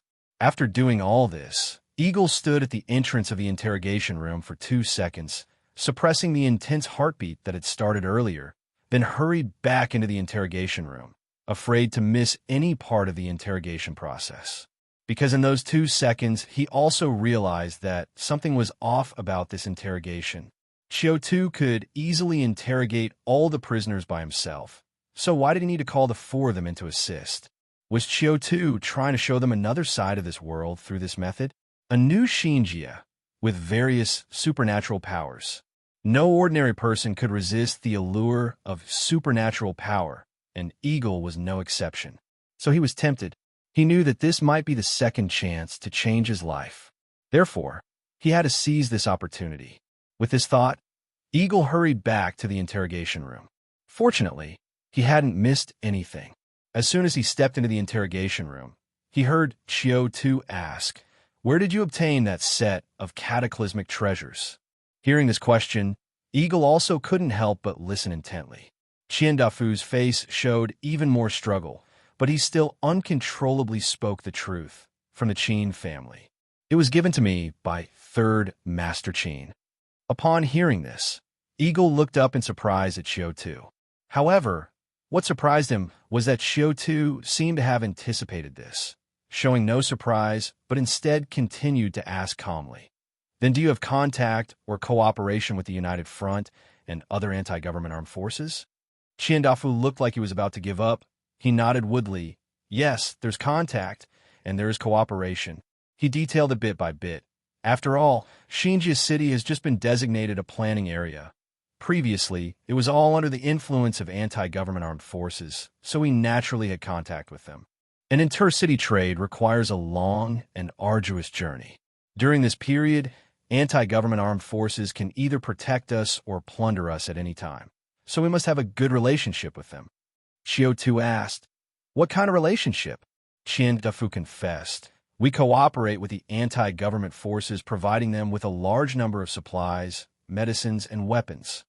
And they pay us a price 50% higher than the market rate and ensure the security of our intercity trade. So we often purchase supplies in the planning area and then sell the goods to the anti-government armed forces using robbery as an excuse." Hearing Qian Dafu's confession, Chao Dabiao, Chun Feng, and Eagle couldn't hide the change in their expressions. It wasn't that their looks turned sour, but rather they looked exceptionally pleased, because with this information, they immediately knew they had uncovered a major case. A major transporter colluding with anti-government armed forces. If this case was not considered big, then there would hardly be any bigger ones out there. But Qiu Tu didn't seem to think the same. He continued to ask, "What about the other transporters?" Qian Dafu struggled. "They're also involved." Phew! Chao Dabiao was the least able to contain himself. He took a deep breath, his face barely able to hide his excitement. Meanwhile, Eagle and Akuan kept exchanging glances, trying to see if their hearing was playing tricks on them. But at this time, Qiu Tu was still not finished. He looked at Qian Dafu with a cold gaze. "What about the Qin family?" As Qiu Tu posed this question, Qian Dafu's complexion almost broke into tears as he said, "They're involved." Holy shit! Akuan nearly blurted out the curse. By now, Chao Dabiao was dumbstruck, while even the usually calm and collected Eagle and Chun Feng showed looks of shock. The 4 major transportation merchants facilitating benefits to anti-government armed forces was already a big case. Now, with the involvement of one of Xinjia City's biggest families, the Qin family, the case was akin to a full-blown bombshell. Qiu Tu quietly looked at Qian Dafu for 2 seconds, then asked, "Is Vice President Tian involved?" This time, Qian Dafu's face showed obvious confusion. After seeming to recall for a moment, he then said, "I'm not sure. He's always kept his distance from us, never participating in our gatherings. Even when there's business, it's always the Qin family who contacts him. So, I don't know whether he's actually involved in this, whether it's a reciprocal trade, or if he's being used." Hearing this, Qiu Tu nodded. Getting so much information from Dafu was already more than enough. His cataclysmic ability only allowed him to hear the truth, not the whole truth, so he still had to find other criminals to supplement and verify the things Dafu had reported, checking for any incorrect or missing new details. Thinking this, he signaled to Eagle. Eagle nodded and quickly went out to have Ding Xiaolu and Zhu Huiyin bring in the next suspect. And seeing him come out 2 or 3 times in such a short span, Lu Fuping, who had been coordinating from outside all this time, had a glint in her eye, then took the initiative to approach and ask, "Is the interrogation going smoothly?" Qiu Tu had Eagle relay messages back and forth precisely because he knew he could trust his discretion. So, when faced with Lu Fuping's question, Eagle just smiled and said in a non-committal manner, "Well enough, I suppose." Lu Fuping, upon hearing this, looked at Eagle without showing any emotion, guessing in her heart, "It seems things are not going well." She wasn't surprised, though. After all, the people undergoing interrogation today were all wealthy and powerful, and each had their backgrounds and strengths. They wouldn't yield valuable information in just a few words. Qiu Tu was a person, not a god, and had to follow objective laws. However, just as she thought this, Dafu was also brought out by Ding Xiaolu and Zhu Huiyin, clearly distressed. He shouted loudly towards the interrogation room, "Devil! You're a devil! You have no right! Illegal interrogation! I'll sue you! Sue you!" Hearing Dafu's fearful shouts, the agents present couldn't help but look over, while Lu Fuping was also momentarily dumbfounded, her face filled with confusion. As a seasoned investigator who had been working in the interrogation section for over a year, Lu Fuping was no stranger to such shouting and cursing. Many critical suspects, when stripped of important information and clues, would often bark powerlessly like this. Therefore, this kind of cursing and shouting was actually what interrogators most wanted to hear, a sound akin to the trumpet of victory. But now, hearing it from Dafu's mouth left Lu Fuping somewhat puzzled. Didn't they say progress wasn't going smoothly? How did the suspect crack so easily? Thinking this, she cast a slightly perplexed look at Eagle. What she saw was not a hint of surprise on Eagle's face, but an expression as if everything was within his expectations. Lu Fuping was momentarily taken aback. She realized what was happening in the next second. Just like the superior, so are the subordinates. Lu Fuping cursed inwardly. Initially, she thought Eagle was a silent and honest person, which was why she approached him to glean some intelligence. Who knew he was also someone who had picked up some of Qiu Tu's shamelessness? Of course, she didn't realize her words actually implicated herself as well. Meanwhile, the interrogation in the room was still ongoing. Under Qiu Tu's arrangement, the switch of suspects was almost seamless. Ding Xiaolu and Zhu Huiyin had just escorted Dafu out, and Li Xian and Jiao Ming brought the next transporter, Qiyun, in. Qiyun, perhaps having witnessed Dafu's cursing and wailing upon entering the interrogation room, was much more cooperative than Dafu from the outset. He sat in the interrogation chair, watched Dafu leave, then squeezed out a smile toward Qiu Tu. "Chief Qiu, hello, I'm Qiyun." Qiu Tu glanced at him, and when the door of the interrogation room closed, he casually asked, "You actually know me?" Qiyun's agreeable attitude was clearly born from a desire to flatter Qiu Tu to suffer less. However, the words that came to his mouth involuntarily revealed his true thoughts. "Of course, ever since we heard that you took over the Yin Kaimei case, we've been researching your information every day. How can we sleep peacefully without knowing our enemies as well as ourselves?" No sooner had the words left his mouth than Chao Dabiao, Hakuin, and Eagle in the interrogation room could hardly contain their laughter. Even knowing Qiu Tu's ability to make people speak the truth, hearing such a candid response still carried an inexplicable sense of amusement. At that moment, however, Qian found nothing funny about the situation. He looked horrified, trying to cover his mouth to stop himself from blurting out anything further. But just as he raised his hand, he realized that Qiu Tu had made thorough preparations. The hands of the prisoners would be locked to the table once they entered the interrogation room. In that moment, Qian finally understood Dafu's terror. He looked at Qiu Tu with a face full of fear, wanting to question what Qiu Tu had done to him and why he was uncontrollably spilling words he didn't want to say. But at that moment, Qiu Tu didn't give him the chance and began a relentless barrage of questions. So, under the control of his cataclysmic ability, Qi Yun had no choice but to completely spill everything he knew. What he revealed was similar to Qian Dafu's information. The transportation industry, by nature, operated in a gray area, especially amidst chaos. They not only maintained their own private militia, engaged in legitimate transportation, but also occasionally indulged in black market dealings. Under such circumstances, it was inevitable that they would have contacts with the anti-government armed forces like the United Front. The two sides depended on each other and cooperated. So when the United Front offered to buy supplies at prices 50% higher than the market rate, doubling their profits, they naturally chose to take the risk. He also disclosed the relationship between the four major transportation merchants and the Qin family.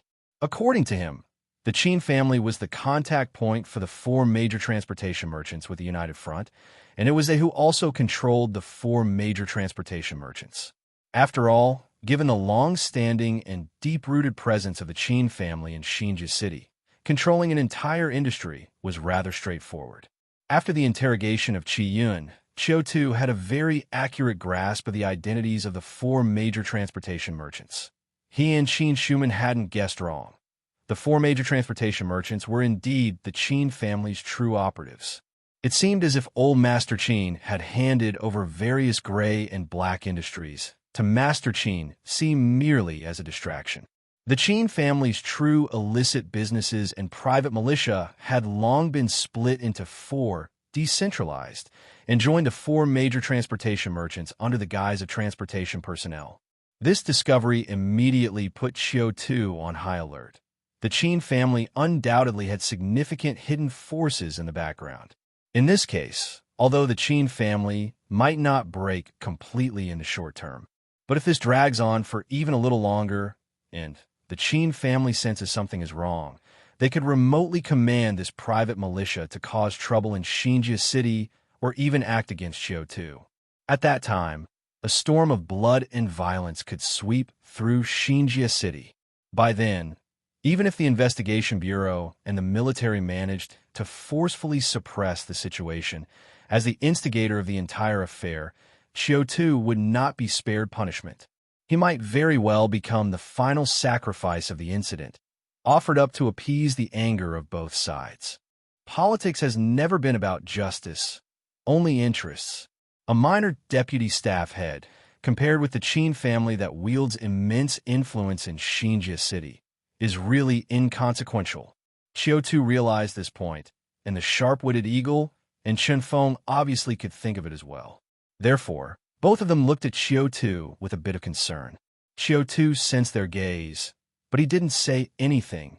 Instead, he gave them a reassuring expression. After clarifying the whole matter, he understood. He was now in a race against time, competing with the Qin family. Once the gun had been fired, there was no taking back the bullet. So, no matter how much pressure lay ahead, he had to keep going. With that thought, Qiu Tu rapped on the interrogation table and said, "Bring in Third Master Qin for questioning."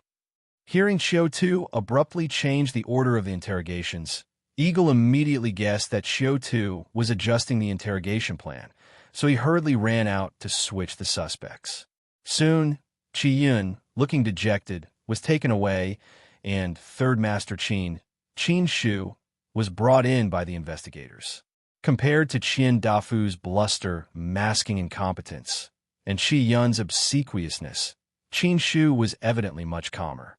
He sat down at the interrogation table as if certain his family would rescue him, calmly allowing his hands to be cuffed, then calmly regarded Qiu Tu. Meanwhile, Qin family's main residence. After the raging fire from a few days ago, the Qin family's main residence was clearly more dilapidated.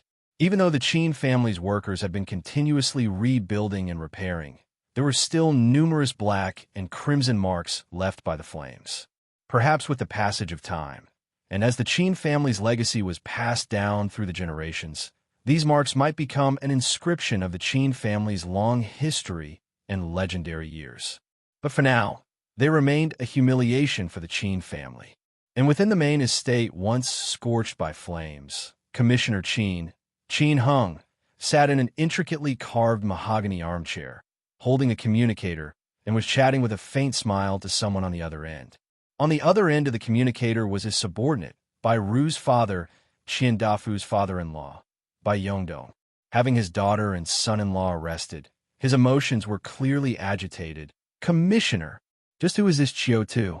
In all the years I've been in Xinjia, I've never seen anyone as brazen as him.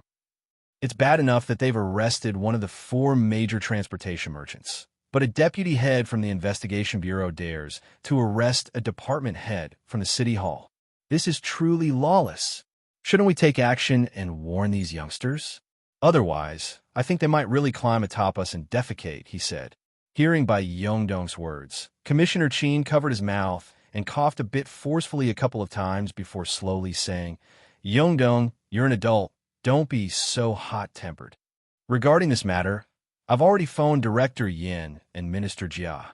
They assured us not to worry, saying this is just a minor incident, the actions of subordinates getting out of line, and they've severely reprimanded that junior staff head.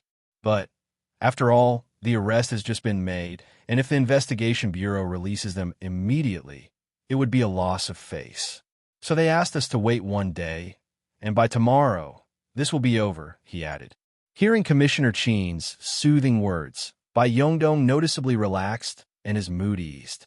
He said softly, Sai, you've really been put to trouble. Please take good care of your health. Bai Yongdong seemed to have extraordinary respect for Commissioner Qin. Commissioner Qin hummed and said, All right, stop adding to the chaos. Just wait for the news. As he spoke, it seemed as if something suddenly occurred to him, and he abruptly said, By the way, Yongdong, your daughter, she doesn't know about that matter, does she? After a second's pause, Bai Yongdong hurriedly said, She doesn't know. Rest assured, I haven't told anyone about that matter, he assured. Upon hearing this, Commissioner Qin said, That's good. Then wait for the news in peace. After speaking, he hung up the phone. However, after hanging up the phone, Commissioner Qin coughed deeply twice. He didn't display the ease he had shown on the phone. Gripping the communicator in hand, his gaze was neither joyful nor sorrowful, as if preoccupied by some heavy thoughts. After a while, he came back to his senses and suddenly called out, Fuguwei. With his call, a middle-aged man hurried over, then bent over and asked, Master, you were looking for me? Commissioner Qin asked expressionlessly, What's the situation now? The middle-aged man, looking troubled, responded, The situation is somewhat complicated. After your phone call with Director Yin, he promised to go and make inquiries, but we haven't received a call back yet. Minister Jia, on the other hand, did return a call, but only to placate us, saying that he's already working on Qiu Tu's day. Then, over at the Investigation Bureau, our agents in the Qin family, as well as those we've planted or bribed, have been very diligent, constantly probing for information. But Qiu Tu is clearly on his guard. The entire interrogation area of the political department is now sealed off. Apart from the investigation team members, no one is allowed in. So, we're completely in the dark about the progress inside. Hearing Fuguwei's report, Qin Heng's countenance was as dark as deep water. He reflected in silence for a moment, then finally said, Go tell Lone Wolf it's time to feast tonight. Upon hearing Qin Heng's words, Fuguwei's complexion changed, and he exclaimed, Master! After shouting, he realized his voice may have been too loud, so he quickly lowered it and advised, Master, that's the deputy staff of the political department you're talking about, and he's involved in handling such a sensitive case. The whole of Xinjia City is watching him. Just killing him like this will cause a big mess. Qin Heng's gaze shifted, but after a moment, he still made up his mind. Although he looked frail, his eyes were as sharp as a predator's. He said resolutely, When a lion fights a rabbit, it must use all its might. He's a pawn pushed forward by those old foxes to entangle and contend with us. If we really follow the rhythm set by those old foxes, will be dragged to death. I'd rather face some backlash and utterly destroy him physically, to be rid of this trouble once and for all. As long as we show our tough stance, and with the man dead, those old foxes will have no choice but to let go. When the time comes, we could just cede some more benefits to them to shut them up. That's still better than having them control the pace. Hearing Commissioner Qin's words, Fu Guwei pondered for 2 seconds, then nodded slightly, responding, "Yes, master. I'll arrange it right away." After speaking, he inquired, "Then, when should Lone Wolf make his move?" Commissioner Qin hesitated briefly, his sickly pale face etched with ruthlessness. "Act as soon as possible. Have him use his cataclysmic ability to disguise himself as an agent, infiltrate the investigation bureau, and take out Qiu Tu at the first opportunity." Fu Guwei, hearing this, frantically objected, "Master, that won't do." He whispered, "Assassinating Qiu Tu is already going too far. If we kill him right in the political department, it's practically slapping Director Yin and Minister Jia in the face. Such an act would break all the rules. The entire Xinjia city would laugh at them, and even the sanctuary might hold us accountable. It would likely lead to an all-out conflict, turning a small issue into a major crisis." Having said this, Fu Guwei paused, then added softly, "Plus, people like Boss Qian are all savvy. They know what to say and what not to say. They understand that if our business gets too big, coming clean would mean a dead end for them as well. So, it's unlikely Qiu Tu will be able to get results from the interrogation anytime soon. After all, he's from a political department, not the security department. He doesn't have cataclysmic treasures or cataclysmic abilities related to interrogation." Listening to Fu Guwei's words, Qin Heng's expression fluctuated, as if he were torn and hesitant. After a moment of deep thought, his reason had eventually triumphed over his emotion. He slowly said, "Although I've always had some unease in my heart. But you're right. Qian Dafu and the rest are in the same boat as us. Exposing us would mean exposing themselves. It would be the end for all of us. No matter what kind of threats or temptations, they're useless in the face of death. So, they should be well aware of this." Having said that, he even reflected on himself. Perhaps Qiu Tu acted too quickly, leaving me a bit overwhelmed. Sigh. I'm getting old. Cough, cough. Seeing Qin Heng begin to cough and cover his mouth again, Fu Guwei quickly walked over and poured him a cup of warm water. As he handed the water to Qin Heng, Fu Guwei also comforted him. "Master, you were just worried and in disarray because of your care for the family. Over the years, there have been numerous incidents in the Qin family. How do we overcome them all in the end? You've taught me before. With the Qin family's large family and businesses and its deep roots, as long as we don't act rashly, small breezes and little waves won't bring down the Qin family. The real fear is if we disrupt our own ranks. Then it's very likely that we'll make mistakes in our haste and expose our weaknesses, leading to a major crisis." Hearing Fu Guwei's comforting words, Qin Heng drank a mouthful of warm water and said with emotion, "You're right. My heart is a bit in chaos, mistaking intuition for reason." After saying that, he seemed to recover his composure as the family master and then made arrangements. "Here's what we'll do. Let Lone Wolf stand guard outside the investigation bureau. As soon as Qiu Tu leaves the bureau, take him out immediately. Also, prepare that cataclysmic treasure." Hearing Commissioner Qin's words, Fu Guwei's expression slightly changed. However, before he could speak, Commissioner Qin continued, "If the assassination of Qiu Tu is not successful or drags on too long, eliminate Qian Dafu and the rest immediately." Commissioner Qin's gaze was deep as water. "I'm not a heartless person. As long as Qiu Tu is dead, they will still be our good comrades. But if Qiu Tu isn't dead, then don't blame me for not giving them a chance." "Yes, master." Fu Guwei bowed.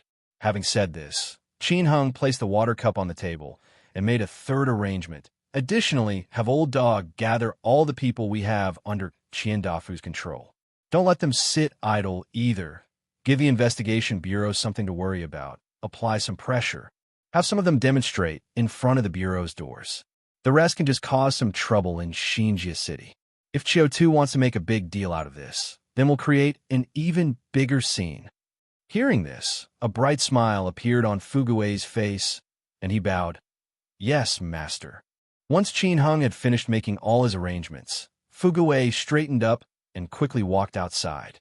The pitter-patter of the heavy rain fell, landing in the main house's courtyard, splashing up countless droplets. As Qin Hung watched Fugue leave in the rain, for some reason, he felt a bit uneasy. But, upon reflection, he couldn't pinpoint where the problem lay. Sitting quietly and watching the rain for a while, he eventually attributed everything to a state of unrest due to the Qin family's recent string of incidents. The fourth had set a fire and escaped, his whereabouts unknown to this day, while the second and third had been taken by Qiu Tu. For a time, the family was left with only the fifth. Thinking this, Qin Hung heaved a deep sigh, then picked up the teacup again, drank some water, and silently chanted to himself, don't rush, stay calm, stay calm." Meanwhile, at the Investigation Bureau, Political Department, Interrogation Room, Qiu Tu watched Zhu Vian and Ding Xiaolu carry the limp third brother Qin, who had collapsed on the table, out of the room. Compared to the seasoned Qian Dafu and Qi Yun, third brother Qin, who enjoyed the family's influence as a second-generation heir, was clearly at a disadvantage. Initially, he was very calm in front of Qiu Tu, simply relying on his status, believing that Qiu Tu wouldn't dare to torture him for a confession or use special drugs on him. But when the effect of the cataclysmic ability descended upon him, he completely panicked. Fear and despair became clearly visible in him, and as Qiu Tu asked one question after another, he became even less able to cope. Qiu Tu hadn't even finished the interrogation when he had already fainted from fear, collapsing on the table. Due to this unexpected incident, the interrogation could not proceed. It was at this moment that Qiu Tu realized he hadn't been entirely thorough when setting up the rules. If a criminal fainted from fright, the truth of the order space wouldn't be effective. If a suspect was more ruthless, like biting off their own tongue or committing suicide, then it would probably be ineffective as well, right?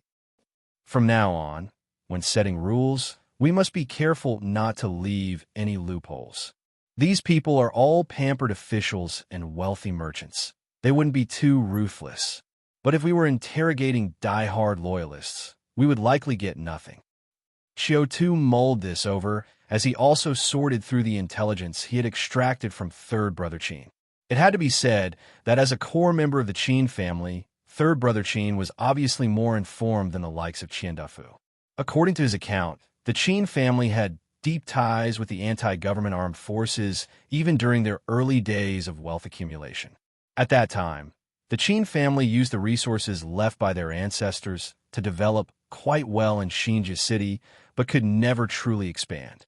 This continued until about a decade ago, when old Master Qin, seeing no hope for the family's revival, made a desperate gamble. He went through great lengths to obtain the genetic material of a deceased wife of a major general in the anti-government forces. Then, he sought out every possible opportunity to learn about the character and preferences of this late wife, employing the Qin family's cloning female body technology to successfully resurrect her. After that, old Master Qin, by offering this woman, managed to establish a connection with the general. He secretly started doing shady business with the anti-government armed forces and became their agent in this region. It was riding this tailwind that allowed the Qin family to swiftly grow into one of the most prominent families in Xinjia City within a mere decade. However, it was also because of this dark history that old Master Qin always worried about potential future problems. Thus, upon learning about the possible establishment of Xinjia City, he decisively cut ties with the anti-government armed forces to a certain extent. He moved all truly dark businesses out and established the 4 major transportation merchants. He also actively fawned over officials like Commissioner Jiang and Yin Shun, who might assume office in Xinjia City. Even though the Qin family no longer had direct dealings with the anti-government armed forces, how could so many years of relations be severed so abruptly? Thus, The Qin family actually continued to remotely direct the dealings between the four major transportation merchants and the anti-government armed forces. And they inserted spies into the anti-government forces. In Kai, for instance, was trained by the United Front and placed in a Xinjie city by the Qin family's machinations. Her main objective was to infiltrate various departments in City Hall and gather intelligence. To avoid drawing attention, the Qin family also specifically used Vice President Tian, who had a threat of connection to the United Front, to create a cover and prevent drawing the attention of various powers. In fact, this successfully obscured the relationship between In Kai and the Qin family and allowed her to infiltrate City Hall more smoothly. She became the shared mistress of many within City Hall and gathered a vast amount of valuable intelligence for the United Front. After organizing all the truths about the case he had received from third brother Qiu Tu honestly felt his emotions were a bit complicated. He remembered when he first arrived in this world. He had, for self-preservation, first falsely accused Qin Shuman of being a spy, followed by framing the Qin family as having murky relations with the United Front. At the time, he had simply been making it up to get more powers involved and to make Yin Shun, who was paranoid, hesitate to act rashly. But who could have predicted? It was all proven true. Qin Shuman was indeed a spy, and the Qin family really did have deep relations with the United Front. Oddly, Qiu Tu felt as though the bullet he had fired then had traveled across countless dimensions and hit him instead. I truly have a curse. Ah no, it's a blessing in disguise. After quietly reflecting, Qiu Tu's thoughts returned to the case at hand. With the testimonies and various pieces of evidence and clues provided by Qian Defu, Qiyun, and third brother Qin, this case was almost beyond salvaging. Even the three giants of Xinjie City would not dare to interfere with a case with such immense ties to the anti-government armed forces. It was too risky. So, what remained was how Qiu Tu could wrap up this case and how he could gain sufficient profit from it. After all, the Qin family was wealthy and influential, with assets and positions that could tempt many. Once it collapsed, the vacated positions and market opportunities would be plentiful. This was a beached whale, a gluttonous feast for all the forces in Xinjie City. Although Qiu Tu was significantly outgunned in this spoils-sharing banquet, he had the advantage of being the case officer. He should be able to sink his teeth into a piece of the pie. Therefore, Qiu Tu had to carefully plan before closing the case. Otherwise, would all his hard work in investigating the case and the covert struggle with Yin Shun and Jia Shu have been in vain, just to benefit others? Thinking this, Qiu Tu first let Chun Feng and Ah Kuan sort out the interrogation videos and audio, then ordered Chao Dabiao and Eagle to dispatch people to search for clues based on third brother Qin's testimony. As for himself, he was ready to go to the restroom to deactivate his cataclysmic ability and then seriously consider how to maximize his own interests. However, no sooner had he left the interrogation room, and before he could reach the restroom, Lu Fuping sashayed over and said with a playful expression, "Your little lover wants to see you. She says she knows a major secret about the Qin family and wants to exchange it with you."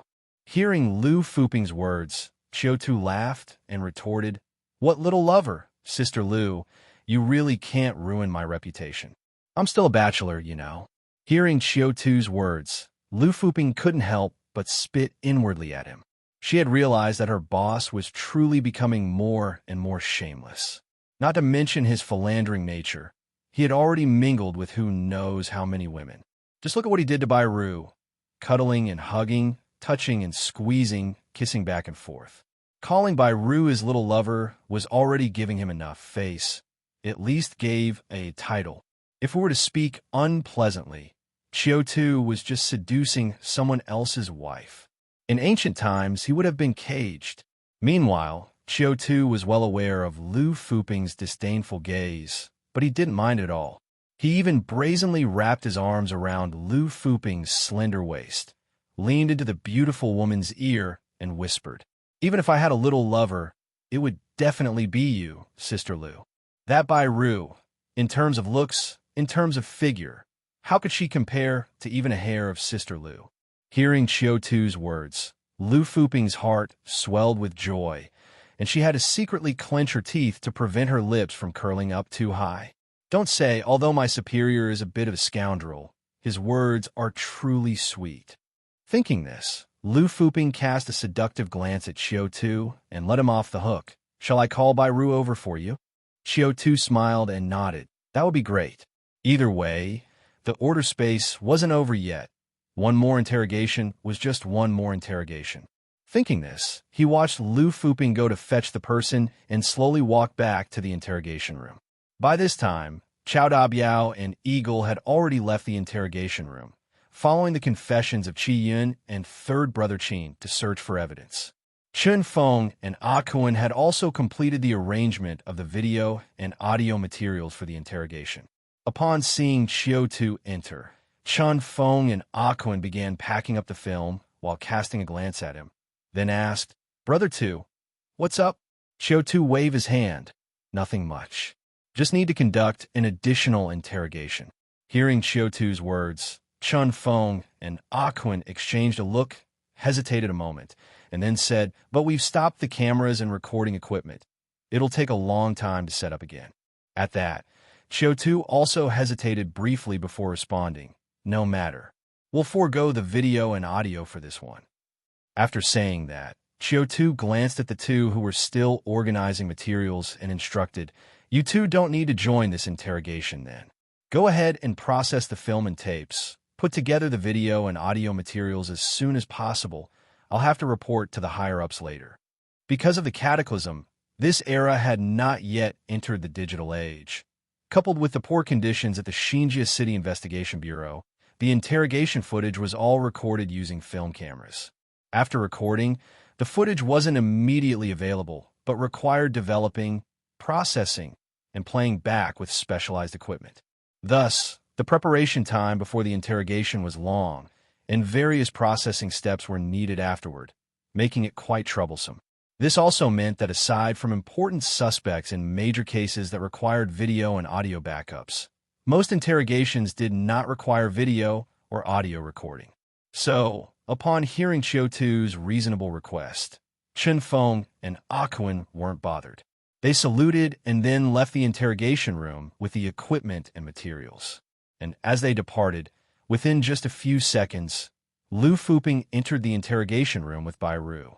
After handcuffing Bai Ru to the interrogation table, Lu Fuping threw a flirtatious glance at Qiu Tu and teased, Go easy on her. Don't break our beautiful suspect. After saying that, Lu Fuping left the interrogation room, her lips curling with a smile and her hips swaying. Qiu Tu. Bai Ru. Once the door of the interrogation room closed, and the cramped space contained only Qiu Tu and Bai Ru lifted her head, looked at Qiu Tu with a pitiful expression, and asked, What? What did she mean by that sentence? What does go easy on her mean? What does don't break me mean?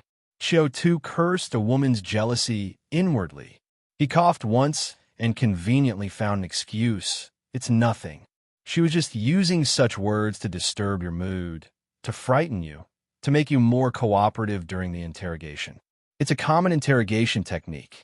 Hearing Qiu Tu's words, Bai Ru's gaze clearly showed disbelief. But being someone with an inner protector personality, asking the earlier question was already a display of her utmost courage. She did not dare to press further. So, she quietly lowered her head and said, The reason I sought you out is to make a deal with you. I can reveal to you the Qin family's biggest secret, but you also have to make some promises to me. Hearing Bai Ru's words, Qiu Tu asked curiously, Oh, what promises do you want? Hearing Qiu Tu's question, Bai Ru looked at him with a grievance and said, Of course, I would want you to promise the safety of me and my husband's family. But you're a big liar, and even if you promise, I estimate you wouldn't fulfill it. So, for now, I just wish we could temporarily get out of here. By then, we can find my father and then run away together. As she spoke, Bai Ru suddenly woke up, her big, watery eyes wide open, tried to cover her mouth with her hand. But after a series of clang, metal friction sounds, she realized that her hands were still cuffed to the table, unable to move at all. Her face blushed slightly, and she asked softly, What What's happening to me? What I just said, it was all false. I didn't plan to run away, really. Bairu was probably the one with the weakest psychological strength among the few people Qiu Tu interrogated. She was like a little rabbit, completely panicked when frightened. She even started to delude herself. Therefore, Qiu Tu couldn't help but feel a sense of amusement. Wouldn't anyone who saw such a cute woman be tempted to tease her a bit? Thinking so, he stood up, walked over to Bairu, and lightly pinched her soft, fair cheeks with his hand. Bairu, slightly afraid, tried to back away, but Qiu Tu's hand followed like a shadow, always pinching her cheek. After pinching her twice like this, Qiu Tu suddenly asked, "Madam, in fact, you enjoyed the ambiguous atmosphere between the two of us today, didn't you?" Upon hearing this, Bairu's face flushed with embarrassment, and she defended, "Not at all, a little, somewhat conflicted. I wanted to resist, but it also felt very different." As she spoke what was on her mind, Bairu's eyes widened again, possibly completely perplexed by what was happening. Seeing this, Qiu Tu couldn't help but laugh. His hand moved from Bairu's cheek down to softly stroke her neck and collarbone, the tender flesh near her cleavage. "Madam, is it that you and your husband don't get along very well in certain aspects of life?" Bairu was somewhat dazed by now, feeling utterly ashamed, but under the control of her cataclysmic ability, she finally spoke slowly. "My husband is very afraid of my father. Plus, this marriage was a family alliance arranged by the Qin family. So, he has always been unkind to me and seldom touches me. Even if he touches me, it's always over in a hurry." Qiu Tu owed and scoffed.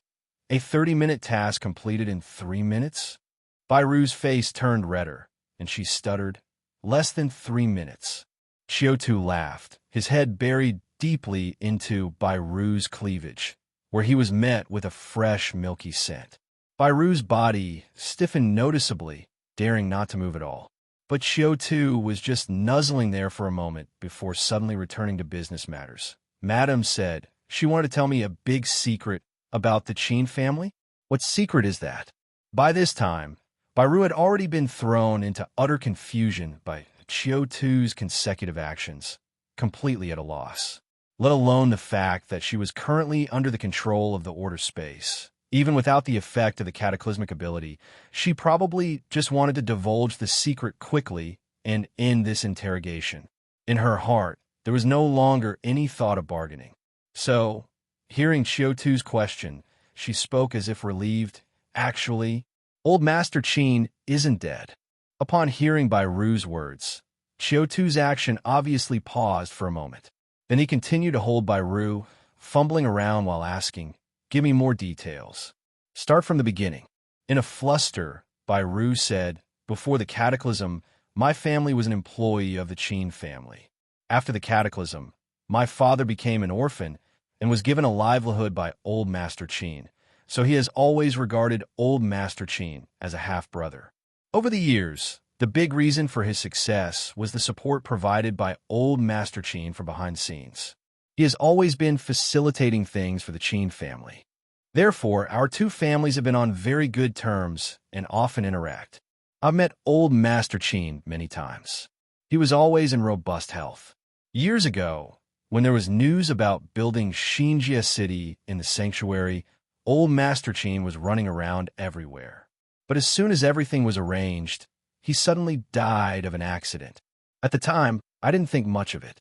After all, it's natural for people to be born, get old, fall ill, and die. And in such a chaotic world, no one can be sure who might suddenly pass away.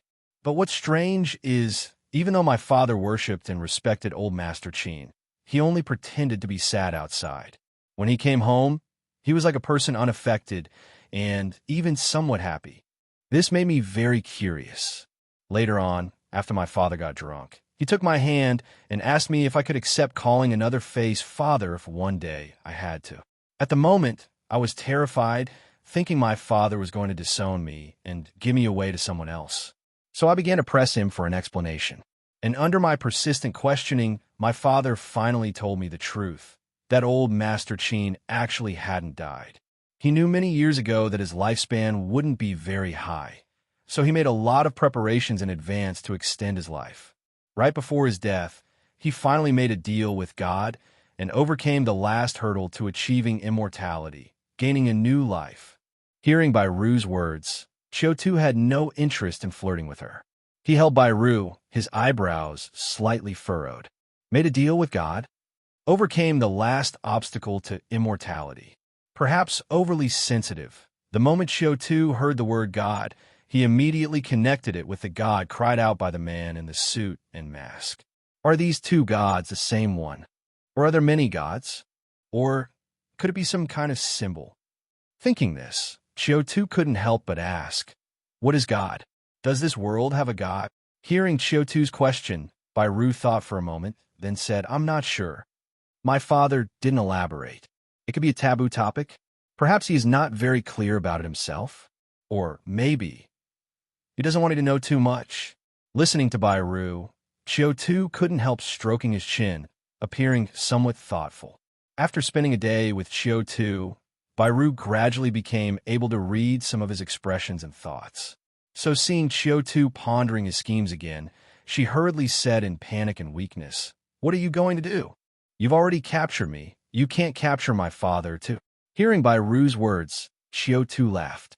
He found the personality of a woman like Bai Ru truly interesting. No matter how you teased her, it was amusing.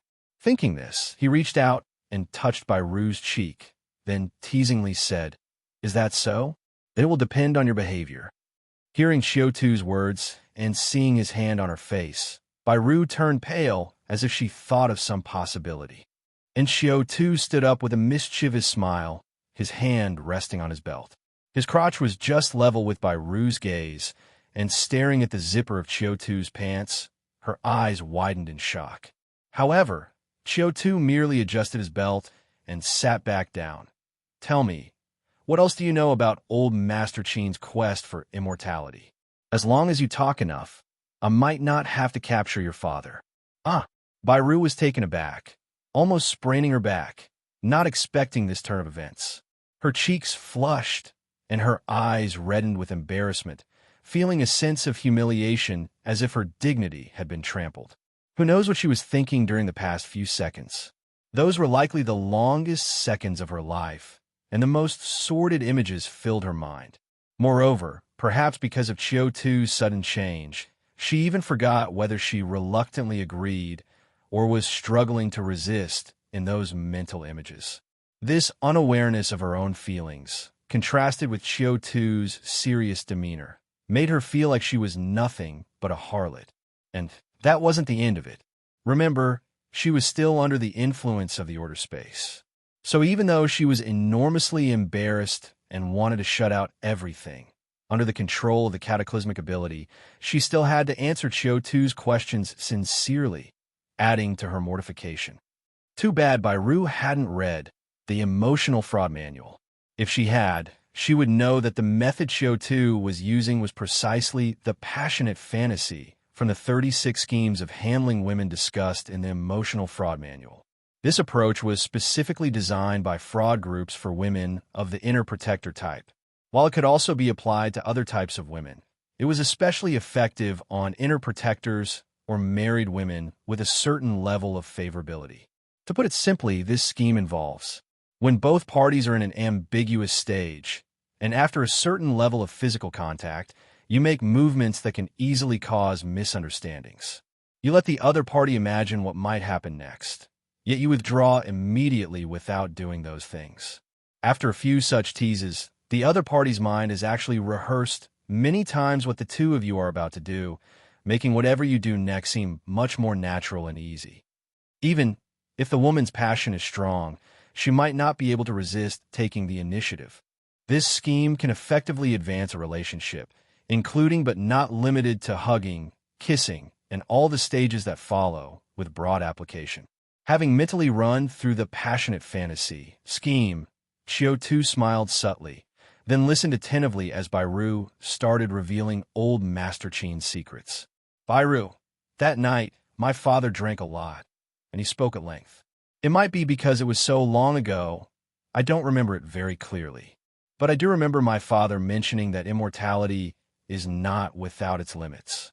The main restriction is the need to switch bodies, and it can only be a body with a blood relation to oneself. Moreover, the closer the blood relation, the greater the probability of success and the better the recovery. So, if he wants to be immortal like old Master Qin, he would need to give me another brother or have the Qin family help clone a new body. Hearing Bai Ru's words, Qiu Tu was stunned, then couldn't help asking, clone a new body? Isn't the Qin family's technology for cloning female bodies? No sooner had he spoken did Qiu Tu feel that his question was a little silly. Cloning is a technique that allows an organism to reproduce asexually through somatic cells, creating an individual with the exact genetic makeup as the original. So, there is no theoretical difference in this technology between cloning a man and cloning a woman. Qiu Tu speculated that the reason why the Qin family told the outside world that their technology was cloned female body was probably just to make the technology sound more salacious and more likely to attract the attention of those lecherous big shots. However, don't these clone bodies have very short lifespans? If old Master Qin and Deputy Director Bai were to enter clone bodies, wouldn't they die again very soon? Thinking this, Qiu Tu also voiced his doubts. It was only from Bai Ru's words that Qiu Tu understood the strength of the Qin family's cloning technology. According to Bai Ru, the Qin family's technology was actually very powerful and was one of the world's cutting-edge technologies before the cataclysm. The reason for this was that the technology, apart from cloning and gene editing, also allowed for forced maturation of the clone bodies.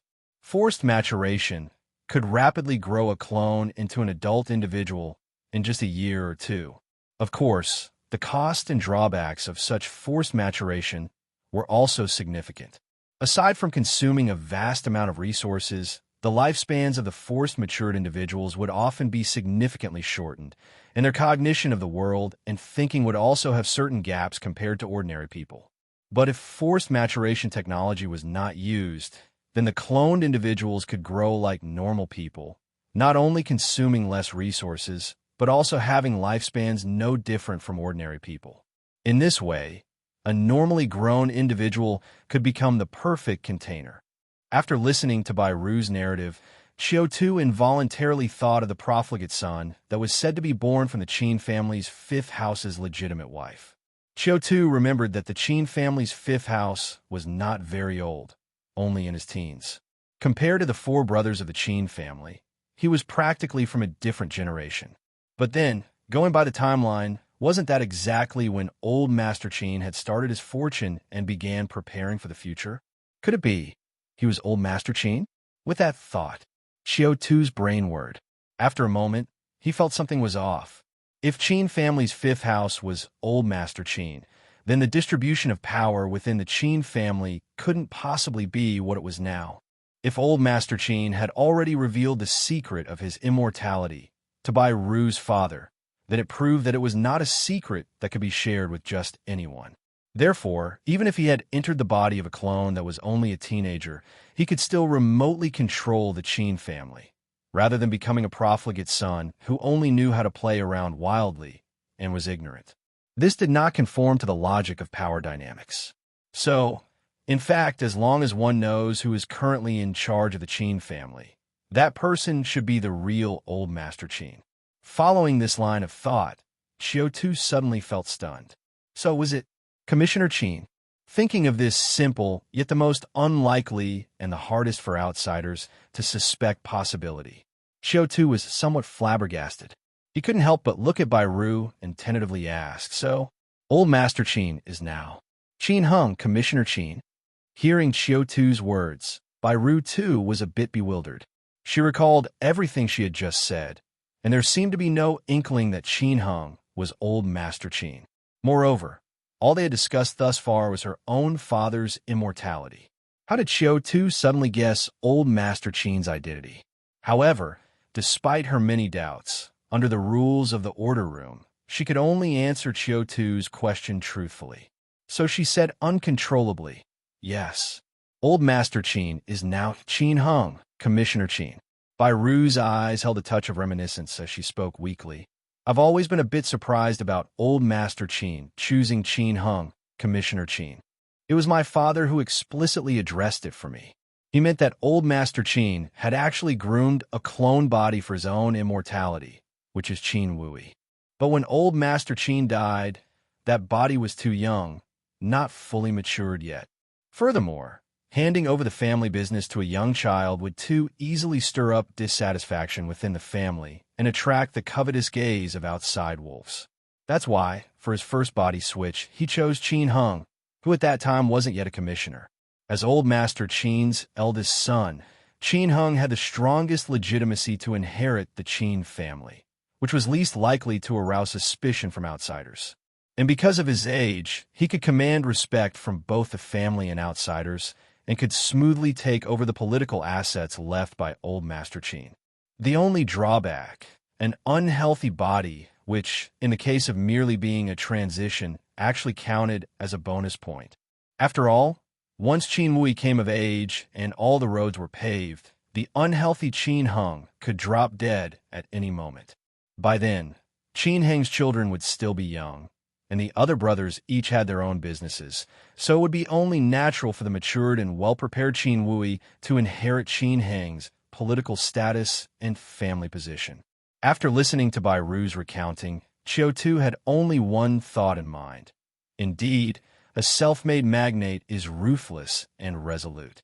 To kill his son, sleep with his daughter-in-law, plot against his grandson's inheritance. He was capable of committing such cutthroat acts. But upon further thought, since Old Master Qin could live forever, it seemed he really didn't need to care about the life and death of his descendants. After all, as long as he preserved his own genes, he could live on and on forever. With this realization, Qiu Tu suddenly gained a deeper understanding of the entire case. Anti-government armed forces, immortality, cloned female body, God. The more he delved into the case, the more Qiu Tu realized it contained far too many secrets. Fortunately, he had the opportunity to unearth it all. Thinking this, he no longer felt like teasing Bai Ru. Instead, he called Lu Fuping to take her away. After going through Qiu Tu's private interrogation, Bai Ru was somewhat delirious, as if she had undergone a spiritual baptism. It wasn't until Lu Fuping escorted her to the guardroom that she suddenly snapped awake. Wait a minute. Wasn't I negotiating and trading interests with Qiu Tu? How did it become a one-sided provision of information? At this thought, Bai Ru covered her face with her hands, feeling utterly useless. She squatted down, burying her head in her knees, with only one hope in her heart, hoping that the secrets she had just revealed wouldn't bring trouble to her father. Hadn't Qiu Tu seemed to promise that as long as she behaved well, he wouldn't go after her father? With this thought, a faint glimmer of hope sparked within Bai Ru. And, meanwhile, Qiu Tu, left alone in the interrogation room, deactivated his cataclysmic ability while sending a message to Eagle, who was out arresting people with Chao Dabiao. New target, Deputy Director Bai Yongdong. A moment later, Eagle replied with 2 characters, received. This time, the use of his ability might have been too lengthy. As he deactivated his cataclysmic ability, Qiu Tu felt as if his spiritual power had been completely drained. His head was dizzy, and it even felt as if there was a pump in his brain, incessantly squeezing his soul. Thus, without delay, he took out the prepared nightmare crystal vial, opened it, and downed the liquid within.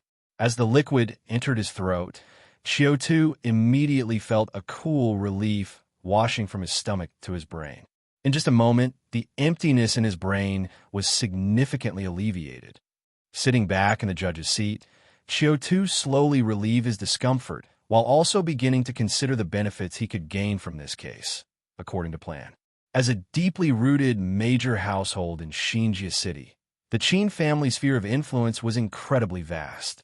Yinshin not only had his own people in all 3 major power institutions, but his industries also spanned clothing, jewelry, department stores, and transportation, among others. It can be said that he had both money and manpower at his disposal, and the downfall of such a colossal Qin family would yield astounding benefits. If Qiu Tu could secure even a part of it, he could save a considerable amount of starting resources. Thinking this way, he also casually dismantled the Qin family in his mind. No matter the family, essentially, they're composed of 4 dimensions. 1. Money. 2. Power. 3. Talent. 4. Technology. Among these, the Qin family's most valuable assets were, of course, technology and power. The Qin family's cloning technology was unquestionably far ahead of the current post-cataclysm, chaotic world. If he could acquire it, he could not only sustain a small family's prosperity for a long time, but also possibly reverse engineer the related technology to advance more peripheral sciences. As for power, that was about the various positions the Qin family held within Xinjie City's 3 major power institutions. Given the current situation of the Qin family, unless one of the 3 giants of Xinjie City personally stepped in to protect them, old Master Qin, Qin Heng's position as commissioner and Qin Jingwang's as deputy division chief were definitely going to be relinquished. Aside from them, because of this affair, a group from the Investigation Bureau and the Governing Hall, including division chiefs and chiefs, are likely to be warned or even demoted.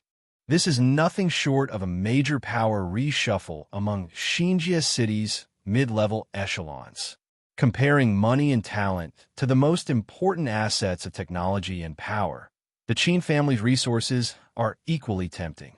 Once the Qin family falls, the industry shares, corporate assets, and real estate they leave behind are all hot commodities. Securing even one could mean prosperity for many years. In terms of talent, whether it's their privately trained armed forces or the technical backbones cultivated by the Qin family in various industries, attracting any of them could save years of development time. However, Qiu Tu also knew that it wasn't just him eyeing this piece of fat meat from the Qin family. Should the Qin family fall, myriad forces in Xinjie City, big and small, would certainly swarm like hungry wolves to partake in this feast. So, I must determine what I want to secure in advance, and then lay out my plans early. With that in mind, Qiu Tu took out pen and paper and began to sketch in his notebook. Soon, he had determined his primary target, power. Whether for living better in this chaotic world or to upgrade his cataclysmic ability, Qiu Tu's greatest need was to raise his position. His current position was Deputy Chief of the Political Department's Interrogation Section, 2 ranks below Qin Jingwang's Deputy Division Chief. And since he had just been promoted, he was destined not to gain this Deputy Division Chief spot. But with someone being promoted to Deputy Division Chief, it would certainly leave a chief position vacant. Furthermore, considering the merits Qiu Tu had made recently and the connections he had developed, he felt he might be able to aim for a promotion. While being a chief might seem just one level above a deputy chief, the deputy chief is only an assistant, while the chief is the highest officer in a department, not only wielding more power, but also finding it easier to place confidence and cultivate loyalists. It can be said that with this promotion, Qiu Tu could truly open up the situation and begin to build his own power. After identifying his primary target, Qiu Tu immediately determined his secondary target, talent. After swindling a large sum of startup capital from Master Qin Si, Qiu Tu wasn't really sure of money. What he lacked was a way and a channel to increase the value of his money. If he could lure a group of talents from the Qin family, regardless of the industry, with their experience and connections, he could quickly establish a foothold in a particular industry, then develop and grow it. Thereby, he would have a continuous source of money, no longer wasting away his wealth. As for the remaining 2 benefits, money, assets, and technology, cloned female body, the former was too obvious, with too many competing for it. Any preemptive move by Qiu Tu would not only look suspicious, but could also easily make him a target for everyone. The latter, with its scarcity and high value, was something Qiu Tu could hardly acquire even with stealthy plotting. Therefore, after weighing his options, Qiu Tu decided to forego competing for these 2 benefits and focus all his efforts on seeking position and scavenging talent. After organizing his strategy for obtaining benefits, Qiu Tu quietly listed on paper the resources he possessed that could be used for exchange. He held the secret of old Master Qin's immortality. He had incriminating evidence against Commissioner Qin Heng. He had a list of all the officials in Xinjia City involved in the case, obtained from Third Master Qin, Dafu, Qiyun, and Bai Ru. He had the yet-to-be-altered property titles and deeds of Master Qin C. He had 2 pieces of cataclysmic material, several cataclysmic props. He had leads and suspect from the recent pharmacy robbery case. He knew the true identity of Lu Fuping, and so on. After lining up the resources he had listed, potential allies, and the things he wanted to acquire, Qiu Tu quickly organized his plan. Once he had finished crafting his plan, Qiu Tu, with a serious face, memorized the contents of the paper and then used a match to burn the paper completely clean. After doing all this, Qiu Tu got up and tried walking a few steps to ensure that the aftereffects of using his cataclysmic ability had passed, then took out a special communicator that Qin Shuman had given him and called her. As the call connected, the coy voice of Qin Shuman came through the receiver. "Chief Qiu, how is your progress? Can we start taking action? I really can't wait." Hearing Qin Shuman's words, Qiu Tu chuckled, then replied, "Then don't be hasty. I'm calling you this time because I want to propose a deal to you." Upon hearing Qiu Tu's words, Qin Shuman immediately became interested. "A trade? What kind of trade?" "Qiu Tu, a kind of insurance." On the other end of the phone, Qin Shuman, dressed in yellow-green military uniform, looked out at the continuous drizzle, her charming face all smiles. "Oh, insurance? Do tell." 10 minutes later, Qiu Tu and Qin Shuman had finished their phone call. Then he sat quietly in the interrogation room for a while, ensuring that nothing was overlooked before he cleaned up the ashes at the scene and exited the interrogation room.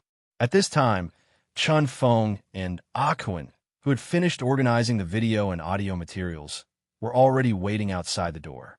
Qiu Tu took all the materials, looked through them carefully, and then seriously inquired about the clue and evidence search conducted by Chao Dabiao and Eagle before finally bidding everyone farewell and heading to the 9th floor of the Investigation Bureau. When he arrived at the 9th floor, Secretary Bai was already waiting there.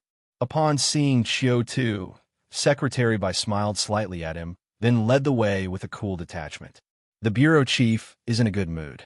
Hopefully, the news you bring will also be good," said Secretary Bai. Hearing Secretary Bai's ostensibly sarcastic words that actually contained key information, Qiu Tu's lips curled into a slight smile. "It will be. Thank you for your concern, Secretary Bai. It's chilly. Make sure to take good care of yourself and not freeze to death. You better take care of yourself. Right now, who knows how many people out there are wishing for your death. Don't worry, I have my ways. They'll die before I do."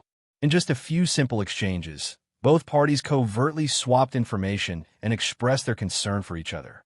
At the door of Yin Shen's office, Secretary Bai knocked gently, prompting the deep, firm voice from inside. "Come in." Secretary Bai opened the door and announced to the interior, "Bureau Chief, Deputy Chief Qiu has arrived." Inside the office, Yin Shen merely grunted in acknowledgement without saying much. Secretary Bai signaled to Qiu Tu, who took a deep breath and then stepped into Yin Shen's office. Perhaps it was because of the rainy weather, but today, the curtains in Yin Shen's office, unusually, were drawn back. The drizzling rain outside pattered against the window, creating a pleasing rhythm. And there sat Yin Chun by the window, quietly listening to the rain, while lowering his head to read the newspaper. With no newspaper office in Xinjia City, this newspaper was obviously from the sanctuary. While thinking this, Qiu Tu walked over and respectfully greeted, "Good day, Bureau Chief." Then, he sneakily glanced at the content of the newspaper. The headline on the front page of the newspaper was, "In order to better manage the cities in the planning area and expand outward, the sanctuary is researching the establishment of higher-level administrative units in the planning area." Qiu Tu paused. Establishment of higher-level administrative units? Did this mean state or province? Those regional administrative institutions comprising dozens of cities? Before Qiu Tu had time to make sense of this, Yin Shen put down the newspaper, picked up a teacup beside him, took a sip of tea, and asked indifferently, "I heard you have something to report to me. Is it about the Yin Kaimei case?" Yin Shen was indeed in a good mood today, even taking the initiative to ask another question. How is the case going? Is the progress smooth? Upon hearing Yin Chen's words, Qiu Tu also snapped back to attention. He looked at Yin Chen and declared confidently, "Report to the bureau chief. The case has been concluded. That's what I'm here to report." Cough, cough. Perhaps the efficiency of Qiu Tu's handling of the case was so exaggerated that even Yin Chen was taken aback and choked on his tea. After coughing, he wiped the moisture from the corner of his mouth, placed the teacup down, and then lifted his head to look at Qiu Tu, seeking confirmation. "The case is finished." He glanced at the clock on the wall, did a quick calculation, and with a bit of surprise, remarked, "From the time you arrested the suspect, it's only been 3 to 4 hours. You've finished the case already?" Qiu Tu wanted precisely this kind of shock factor to aid his following plans. So he acknowledged with an and stated, "Yes, Bureau Chief. I employed a small tactic. I easily broke through several suspects' psychological defenses and obtained key information and evidence." "Oh, is that so?" Upon hearing this, Yin Chen stood up, walked back to his desk, sat down, and then looked at Qiu Tu with an impassive gaze, asking, "Let's hear it. What's the story with this case? Who was the murderer?" Hearing Yin Chen's words, Qiu Tu knew that the real test was finally about to come. Therefore, he looked at Yin Chen, listened to the rustling rain outside the window, and slowly said, "Bureau Chief, the Yin Kaimei case actually consists of 2 separate cases. The first case is the Yin Kaimei spy case. The second case is the Yin Kaimei death case. The murder of the second case is simple. After our investigation and interrogation, we have locked down and confirmed the killer.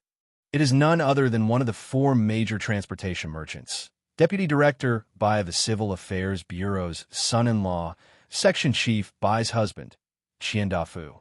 According to his testimony, he has been working closely with the anti-government armed forces, the United Front, over the years, not only supplying them with materials multiple times, but also always running errands for them.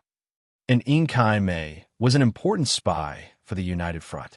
Using her, the United Front obtained a vast amount of confidential intelligence from various departments and bureaus of City Hall. Thus, when she was captured, the United Front feared she would expose their entire intelligence network, so they ordered Qian Fu to silence her. As a result, Qian Fu used a cataclysmic treasure, the cursed blueprint, to curse and remotely murder Yin Kai-mei, resulting in the bizarre incident of her death. After listening to Qiu Tu's narrative, Yin Chen nodded slightly, his aged eyes reflecting thoughtfulness. Looking at Yin Chen, still with drooping eyelids and wrinkles at the corners of his eyes and mouth, Qiu Tu wasn't sure if it was an illusion, but he felt that today, Yin Chen seemed somewhat younger. It was not so much a change in appearance as a manifestation of vitality. Yin Chen leaned back in his chair, pondering for a moment before asking deeply, "That cataclysmic treasure is called the cursed blueprint." Qiu Tu, upon hearing this, snapped back to reality, nodded, and then brought out a document that detailed the murder weapon, presenting it with both hands to Yin Chen. "Yes. That cataclysmic treasure is a set of 2 pieces, consisting of the cursed book and the cursed notes. The person holding the notes can curse the person reading the book. According to the location provided by Qian Fu, we have found that notebook in the safe of his villa's basement. It indeed has the cause and time of Yin Kaimei's death written on it, matching his confession, and the handwriting has been identified as Qian Fu's." At this point, Qiu Tu paused, then added, "Although we haven't yet done a catastrophe power source comparison, it shouldn't be wrong." Hearing Qiu Tu's account, Yin Chen lightly nodded. "Not bad. It's quite an accomplishment to have managed the case to this extent in such a short time." Upon hearing this, Qiu Tu also replied with a smile, "Mainly, it's because we made a lot of preparation and effort in advance. When receiving praise from a leader, one must never be modest. Instead, one should doubly emphasize one's own hard work and efforts. Superiors rarely empathize with subordinates. If you don't talk about your hardships, why would leaders think the task is difficult? Why would they believe you've done a great job? So, 1 part success, 7 parts talking." Qiu Tu naturally began to talk about his hard work during this time. Bureau Chief, you don't know, ever since I took on this case, I've been staying up almost every night working on it. The night before last, in order to gather some clues for the case, I met with friends I knew from the past and drank until almost dawn, almost coughing up blood. Yesterday, in order not to spook them and as a ploy to lull the enemy, I deliberately left work early and took my subordinates to her house for a meeting. We discussed the case until late into the night.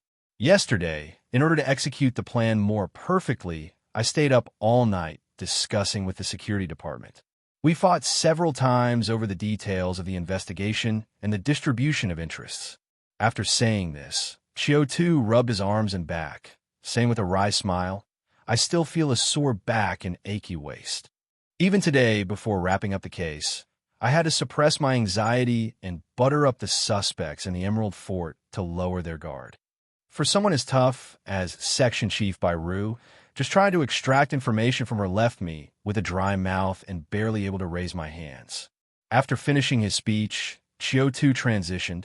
Nevertheless, it's precisely because of the efforts these past days, all the preparation and arrangements made in advance, that we were able to make the suspects admit their crimes and resolve the case in just a few hours after their arrest. He bowed slightly and concluded, Of course, we've been working so hard to repay the bureau chief for the grace of knowing and recognizing us. Being able to fulfill the tasks given to us by the bureau chief and to alleviate your worries is a blessing we've cultivated over several lifetimes. Yin Chen satisfaction +6. Hearing Qiu Tu's mix of complaints and flattery, an exceedingly rare expression of appreciation appeared on Yin Chen's face. He did not merely offer a simple appraisal like not bad as before, but instead praised directly, good job. If every department of the Investigation Bureau could share my concerns like you, I wouldn't feel the lack of people to rely on. However, Yin-Chen wasn't knocked over by Qiu Tu's brown nosing. After lavishing praise, he still sharply picked up on the sensitive information mixed into Qiu Tu's speech.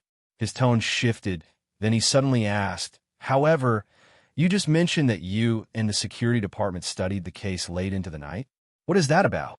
Why would the security department get involved in this case? His gaze was deep, showing no emotion, inscrutable. But Qiu Tu had prepared various contingency plans before coming to see him, so he wasn't flustered and displayed a surprised expression on his face. Wait a minute, Bureau Chief, I didn't catch your meaning. What do you mean by why the security department got involved? Isn't this your arrangement? Upon hearing Qiu Tu's words, Yin-Chen's brow furrowed visibly but quickly smoothed out. He asked in an unfazed tone, My arrangement? Qiu Tu nodded, his face still showing surprise. Yes. He explained, when I took on this case, Minister Jia called me up to the rooftop and then told me you had taken an interest in me, asking me to act as a double agent in the security department, maintaining contact with them. Yin Chen's gaze was deep, as Jia Shu had indeed discussed this matter with him. Seeing Yin Chen's reaction, Qiu Tu continued. After that, I kept in touch with the security department on and off, trying to gain their trust. And then, after you summoned me to your office last time, where I publicly expressed suspicion of Minister Jia, he found me and told me that I had completely misunderstood your and his intention. You were actually giving me a hint. Not allowing me to investigate Vice President Tian didn't mean I couldn't continue with the case. Then he asked me to think hard and see if I could understand your hint. So, after going back, I kept trying to recall your words to me, and then I finally understood what you were hinting at. This case mostly involves officials from City Hall, and our investigation bureau must enforce justice impartially. There's no way we can let it pass. However, if only our investigation bureau investigates this matter, it's very likely to provoke strong backlash and retaliation from City Hall. At that time, although we would eradicate some scoundrels, we might also cause ill will with City Hall. We'd be restricted everywhere. So, if we could cooperate with the military and the security department, pass this hot potato to the military, letting them take the lead, and then sit on the hills and watch the tigers fight, reaping the benefits, wouldn't that be perfect? Qiu Tu got a bit excited as he reached this point. After I understood your hint, I thought your plan was absolutely brilliant. This way, we get the benefits. The military takes the blame. Indeed, it's much smarter than just doggedly investigating the case, as I had thought before. Upon hearing this, Yin Shun let out a nearly imperceptible sneer through his nose. Qiu Tu pretended not to hear it and continued. So soon after, I adjusted the plan according to your instructions and reported it back to Minister Jia. After hearing my plan, he said he was right to trust me, that I finally understood your painstaking efforts. It was due to his affirmation that I started to cooperate with the security department and implement this plan. If you don't believe me, you can call Minister Jia right now and ask if he knows about this plan. After listening to Qiu Tu's recount, Yin Chen took a deep breath, then quietly observed Qiu Tu with his turbid eyes. There was no imposing aura about him, yet Qiu Tu felt an overwhelming pressure bearing down on him. However, Qiu Tu also knew that he had to hold on, so he looked frankly at Yin Shun without averting his gaze, intentionally showing a hint of confusion about the situation in his eyes. After quietly observing Qiu Tu for a while, Yin Shun slowly retracted his gaze. He picked up his teacup, took a sip, and commented, "You people in the political department do have some craftiness." Being able to understand such hints. His remark on craftiness seemed to carry an implication, though it was unclear whether he was referring to Qiu Tu or Jia Shu. Yin Shen's suspicion +0, satisfaction -2. After his evaluation, he also said indifferently, "I will verify this matter with your minister." Continue with what you were saying. You mentioned the Yin Kaimei case is actually two separate cases. One is the death incident, and the other is the espionage case. Talk about the espionage case. Seeing the prompt that appeared before him, Qiu Tu inwardly breathed a sigh of relief. Yin Shun was a suspicious person. His lack of doubt toward Qiu Tu meant that his guidance had been successful. For now, at least, he had successfully shifted the blame for contact with the security department onto Jia Shu, further intensifying the conflict between Yin Shun and Jia Shu. Given the personalities of both men and their current relationship, it was unlikely that Yin Shun would question Jia Shu directly. Therefore, Yin Shun would probably arrange for someone to test Jia Shu or observe his subsequent reactions to determine if things were as Qiu Tu had described. And since Jia Shu had indeed been forewarned of the plan by Qiu Tu, he wouldn't overreact but would calmly wait for things to unfold. This would only solidify the suspicion in Yin Chen's mind that the plan was arranged by Jia Shu. What remained was to see how unlucky Jia Shu would be and what stance Yin Chen would take on the espionage case. Qiu Tu hadn't forgotten that Yin Shun had always wanted to bring the Qin family under his control, so the next steps of the case and which contingency plan to implement would depend on Yin Chen's reactions. With these thoughts in mind, Qiu Tu braced himself, looked at Yin Shun, and started dropping bombshells. Hello, everyone! As we wrap up this video, I want to share a quick note. I have a Patreon account. If you'd like to support me and enjoy on-demand audiobooks, you can become a Patreon member. Alternatively, you can check out my Google Drive link, which has 500+ novel audiobooks available through my Ko-fi or Patreon shop. I appreciate your support.